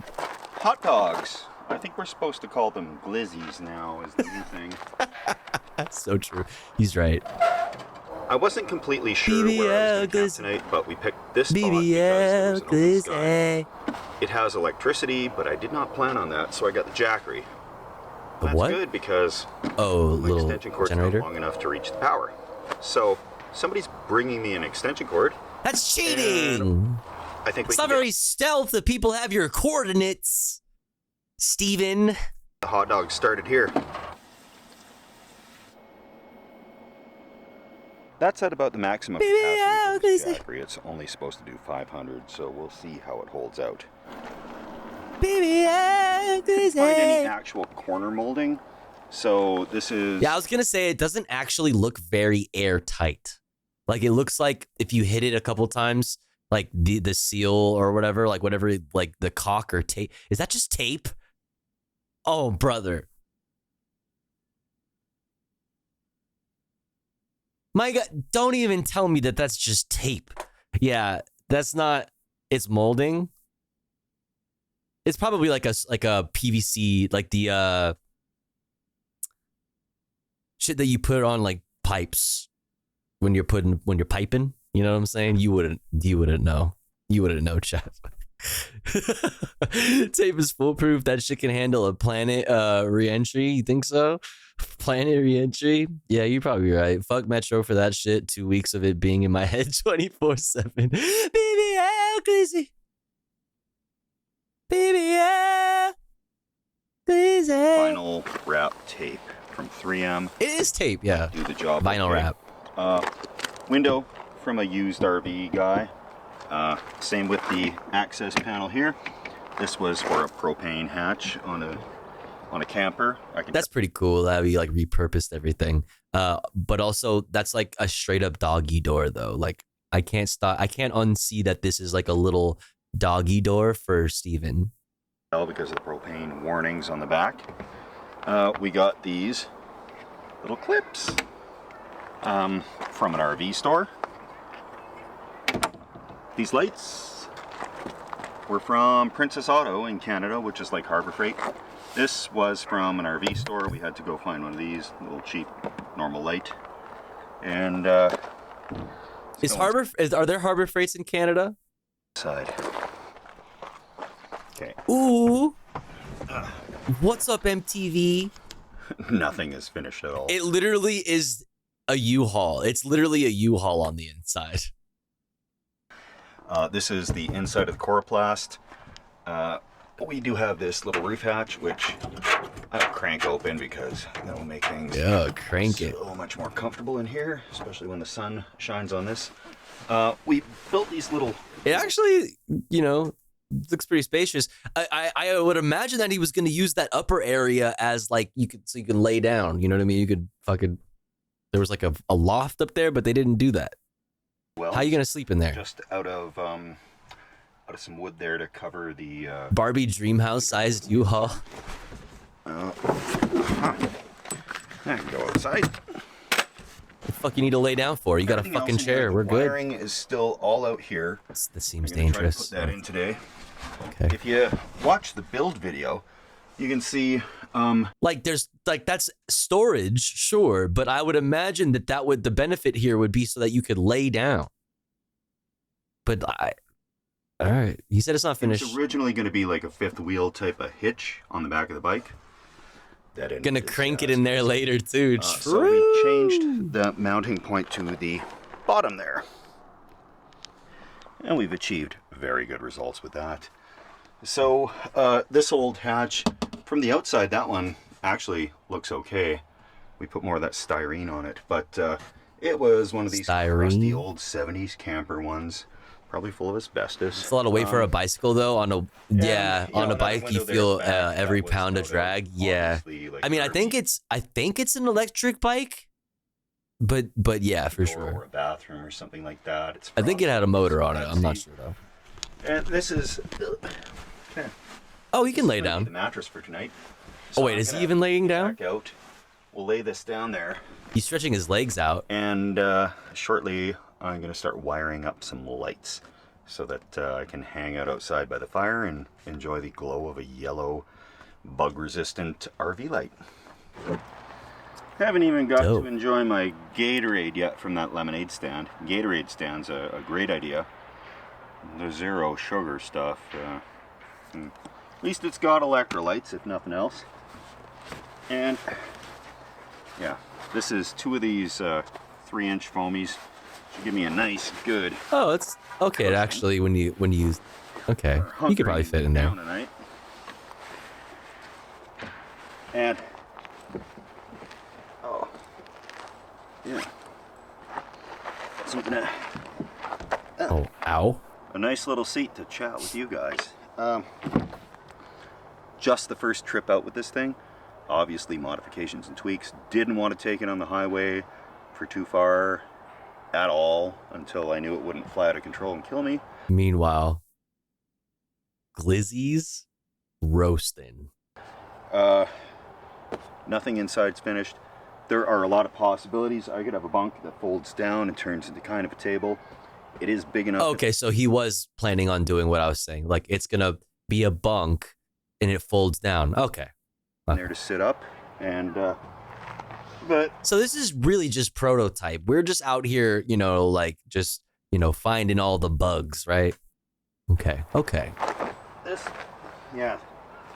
mattress I got fits right in between there perfectly. You leave a bar with a guy you met and he takes you to this. What do you do? What would you do? You fucking show that king the best night of his fucking life. Toe curling, eyes in the back of the fucking head type beat. Period. You give him the old fucking gluck gluck fucking 5 million, okay?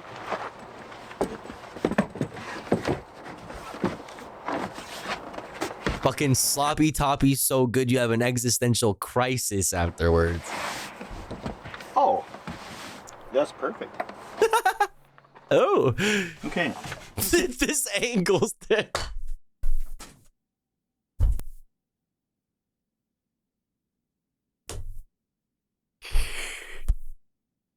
Not this angle. Not the angle. Height camping chair, a foldable one. I've turned the mattress around here. Not the angle. Just kind of bunched up out of the way for now. But I could see like a little flip down, fold out type of thing.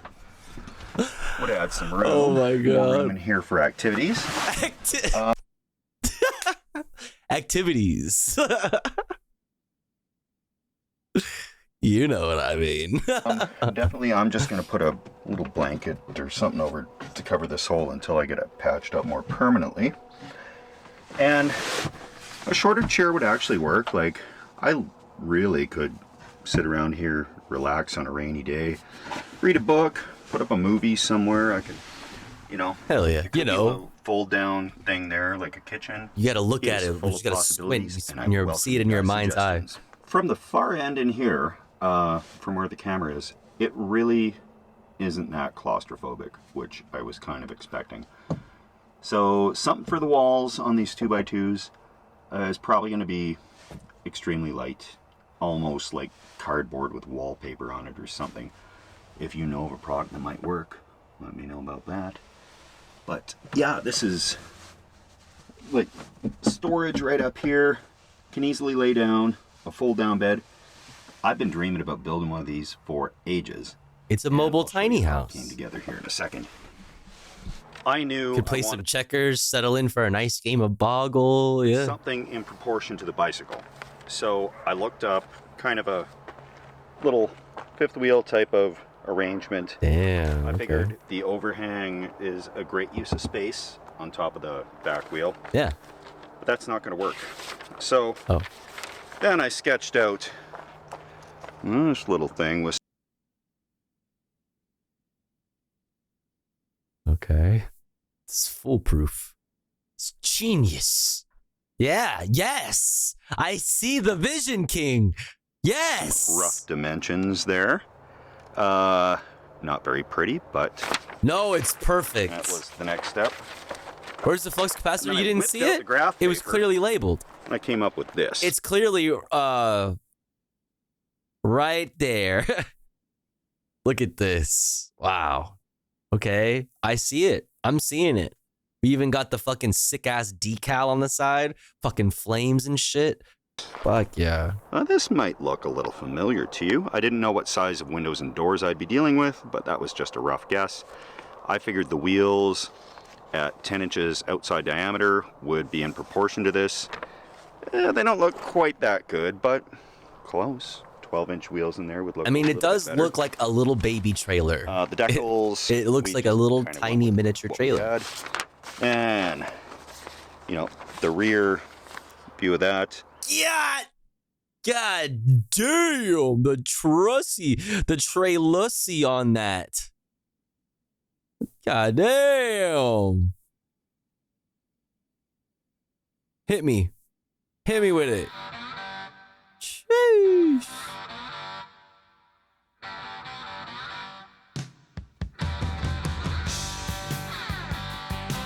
Brenda, call me. From the day I was born. I figured something like that with spare tire. That's just a placeholder tire because that won't actually fit on here. But we had to put something there. And there it is.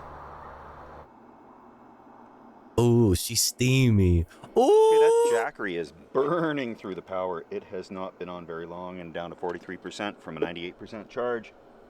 But those hot dogs, or doggin' glizzies as we're supposed to call them, seem to be doing okay. You are supposed to call them that. Hope my extension cord gets here soon because I want to pop a little corn and watch a little hockey. Glizzies. I've never seen somebody so like unenthused about glizzies.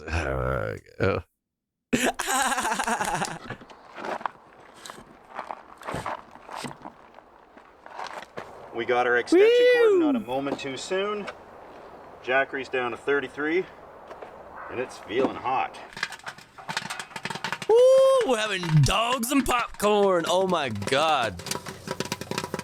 Honestly, that probably smells heavenly. Like, cause you're sitting outside in the, like we were talking about this earlier, something about eating outside. It feels like, okay, also clean your fucking laptop, dog. Anyway, something about eating outside is like, makes it just like so much more like fresh and like rejuvenating, especially when you cook outside and the smell of food cooking. Like, this probably smells fucking heavenly, dude. Popcorn and glizzies. Filming a video, but gotta watch this. I'll be back when it's over. We'll light a fire, chow down on. Bro, that would be okay. I need Steve react content. Like, I would watch Steve react to a fucking his favorite sports ball game.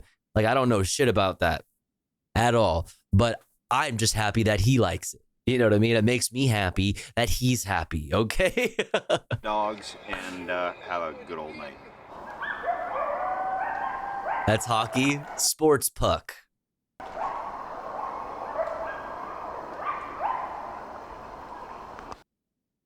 Monka. Oh my God, the fucking horror movie has begun. The fucking Blair Stephen Wallace project. Have you seen this, man? Okay, I was filming the Aurora Borealis, which turned out to be lackluster.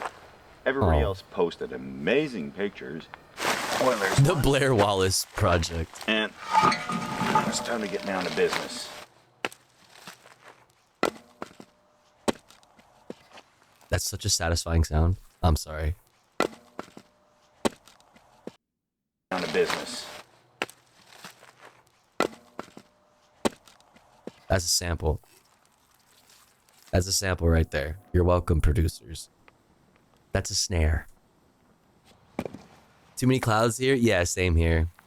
I peeked outside and was like, I'm not even gonna try. I assumed the game would not go into overtime. And I assumed I would have time to hook up the wiring. You know what happens when you assume? You make an ass out of you and you reach me. A logical conclusion based on the information you have at hand. Just gonna. Oh. Don't do that. Is that a battery?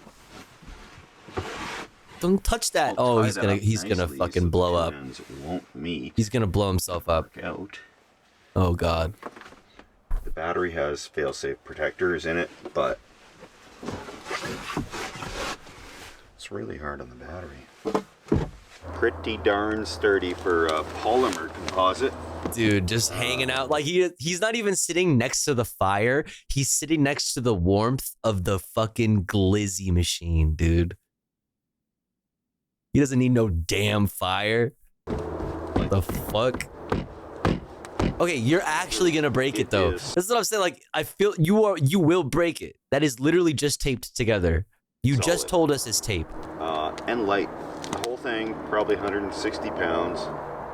And I've been dreaming of building one of these since I was in my 20s. And we're at the age where technology from like an off-the-shelf bicycle can tow this thing. And it doesn't even have that big of a motor on it. Like 250 watts, third of a horsepower. And I can take this pretty well anywhere I want to. Oh yeah, aren't people coming? Yeah, wait, what happened to Steve's friends? Wait, what happened to Steve's friends? Monka.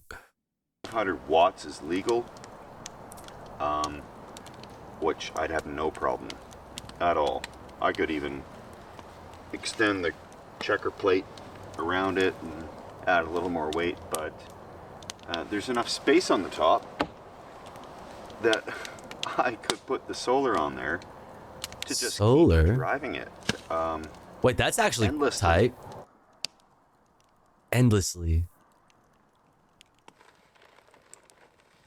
A man and his popcorn. Oh, the glizzy machine. So I have a surplus of dogs. Both dogs and buns. Dude, he's even got the little wrappers and everything. He's got a whole setup, dude. He's literally a fucking AMC theaters. Like, yeah, get it in there. What's it taste like? What you got on it? Wait, hold on. You got mustard and onions? That's it? Man, all right. Or wait, what is this? Yeah, or fucking whatever the fuck this is called. I mean, this is probably just onions, right? Mustard and onions classic. Is that a classic? Oh, he's got some catsup right there. I can't stand mustard. Sorry, Hapsley, if you're still in here. Sauerkraut. That's okay. Damn, now I kind of want to watch the fucking the Dirty Water Dogs guy.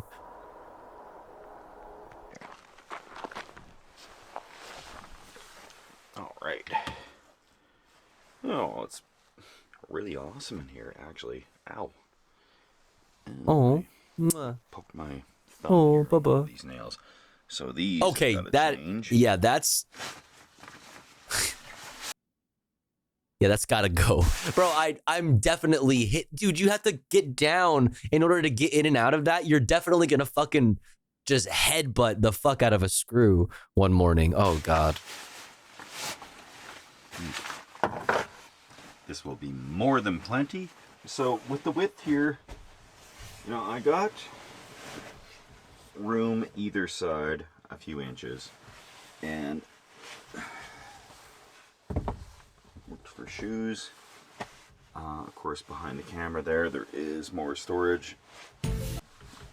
Let's put the shoes there too. Exceptionally cozy.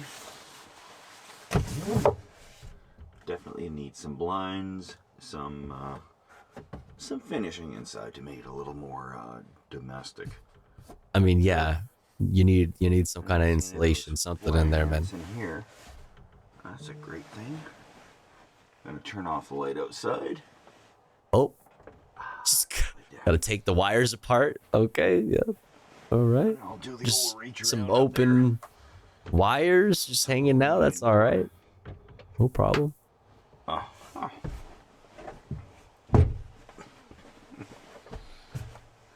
can't believe I towed this on the bike. he's so hyped. The door kind of latched. I can't believe I did that. Mechanism here. In fact, there's barely a latching mechanism. I have to like pull that in and turn it by hand. And same over there. This is a doghouse with extra steps. This is a nice ass doghouse. Yeah.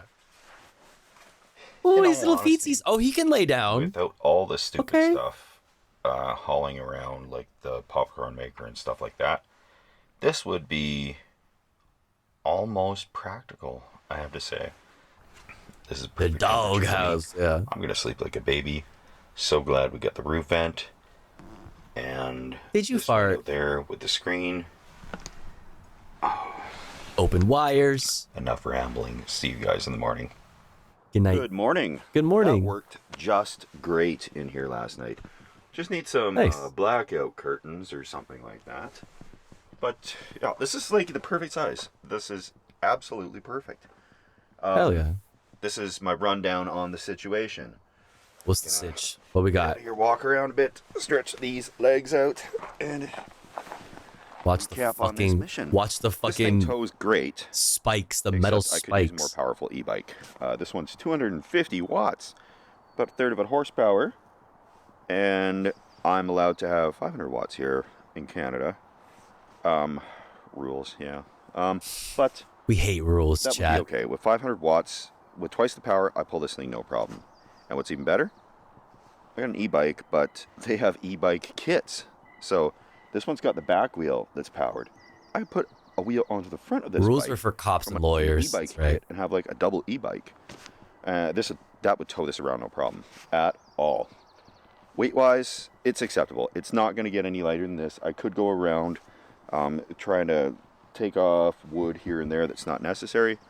But I think when I load it up with gear anyways, water is going to be like the biggest weight that I'm carrying. So that's about all I can do weight-wise. So you're saying we can't put a water bed in there? Inside. I don't know exactly what the best way is. Maybe you guys have some ideas that you can let me know. I mean, I would board up. You know, it's framed. Like all of this shit, like the framing, I would put another layer like over this, maybe even insulation in there or something. I don't know. And put the wiring in there, just like staple it to the frame so that you run it underneath and you don't even see it. Come on, man. Fuck. It's 2x2 framing, coroplast. I think, you know, you could literally just put this same material on the inside if you have extra. It's not ugly. It's ugly. But could be beautiful.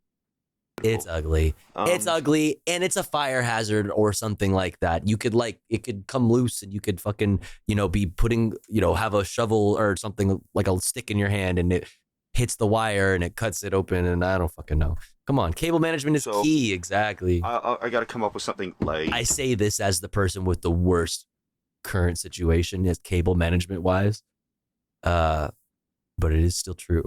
Weight that I can put on there. I made the very rookie mistake of running to the washroom and I left buns on the table, and I got back and there's no buns. But there's a very happy-looking crow flying the buns. That is likely. You bastard crow! It's really smoky today. Give me my buns back. Wildfire somewhere that's blowing in here. So I don't want to do a marathon bike trip with this up a hill today. Me too, but mine would not kill me.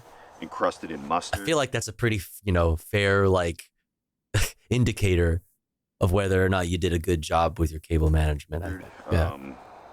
From those hot glizzies. I'm sorry, what was that?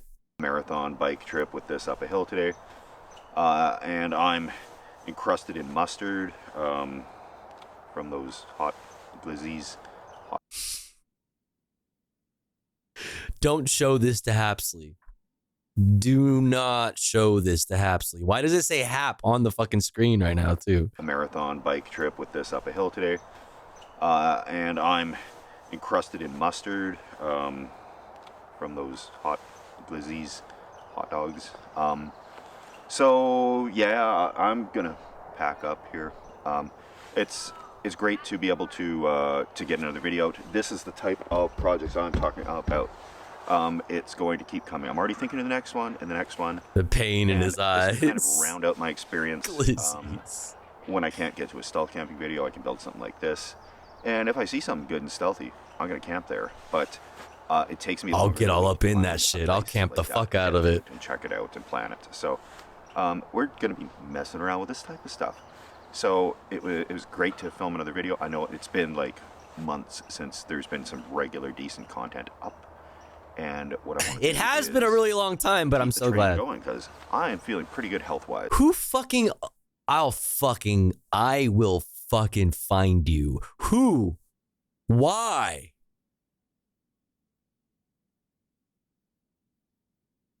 What is your problem? Are you serious?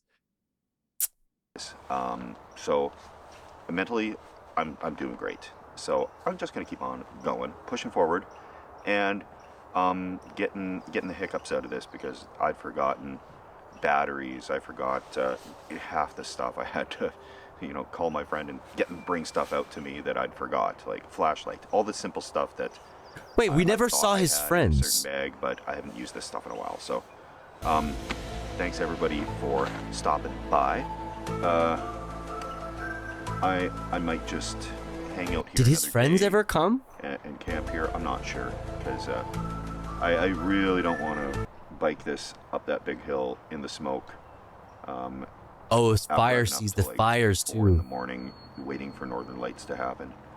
I just want a little bit of a relaxing day. So cheers, everybody. You deserve it, King. Thank you so much for stopping by. We love you. Please consider subscribing if this is your first time on the channel. Chat, exclamation point watching in the chat for a link to the playlist that gives you the playlist that has this video in it and all the other videos too. You should go lick and subscribe to this channel right now. Okay, go do it. Do it.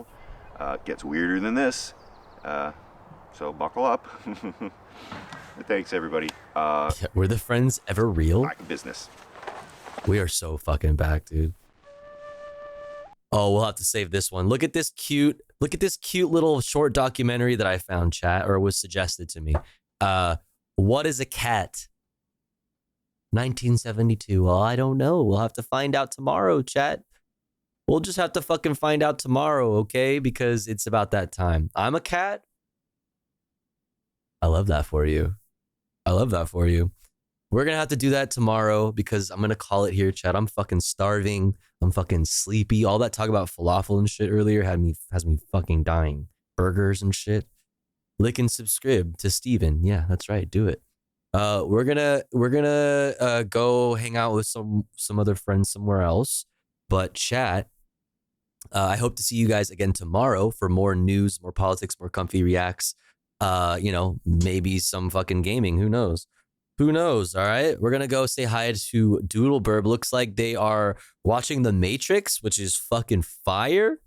Spam these emotes. All right. Thank you for the stream. Thank you for hanging out with me. I appreciate you all very much. I hope to see you, like I said, again tomorrow. Okay. Come hang out with me again. Bye, everyone. Much love. Thanks for all the support. Go follow the socials.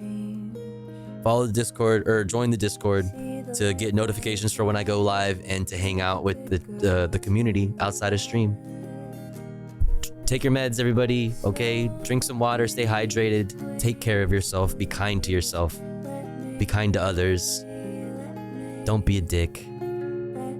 But also don't be a pussy, all right? See you guys tomorrow. Bye, everyone. Haven't had a dream in a long time. See the luck I've had can make a good girl bad.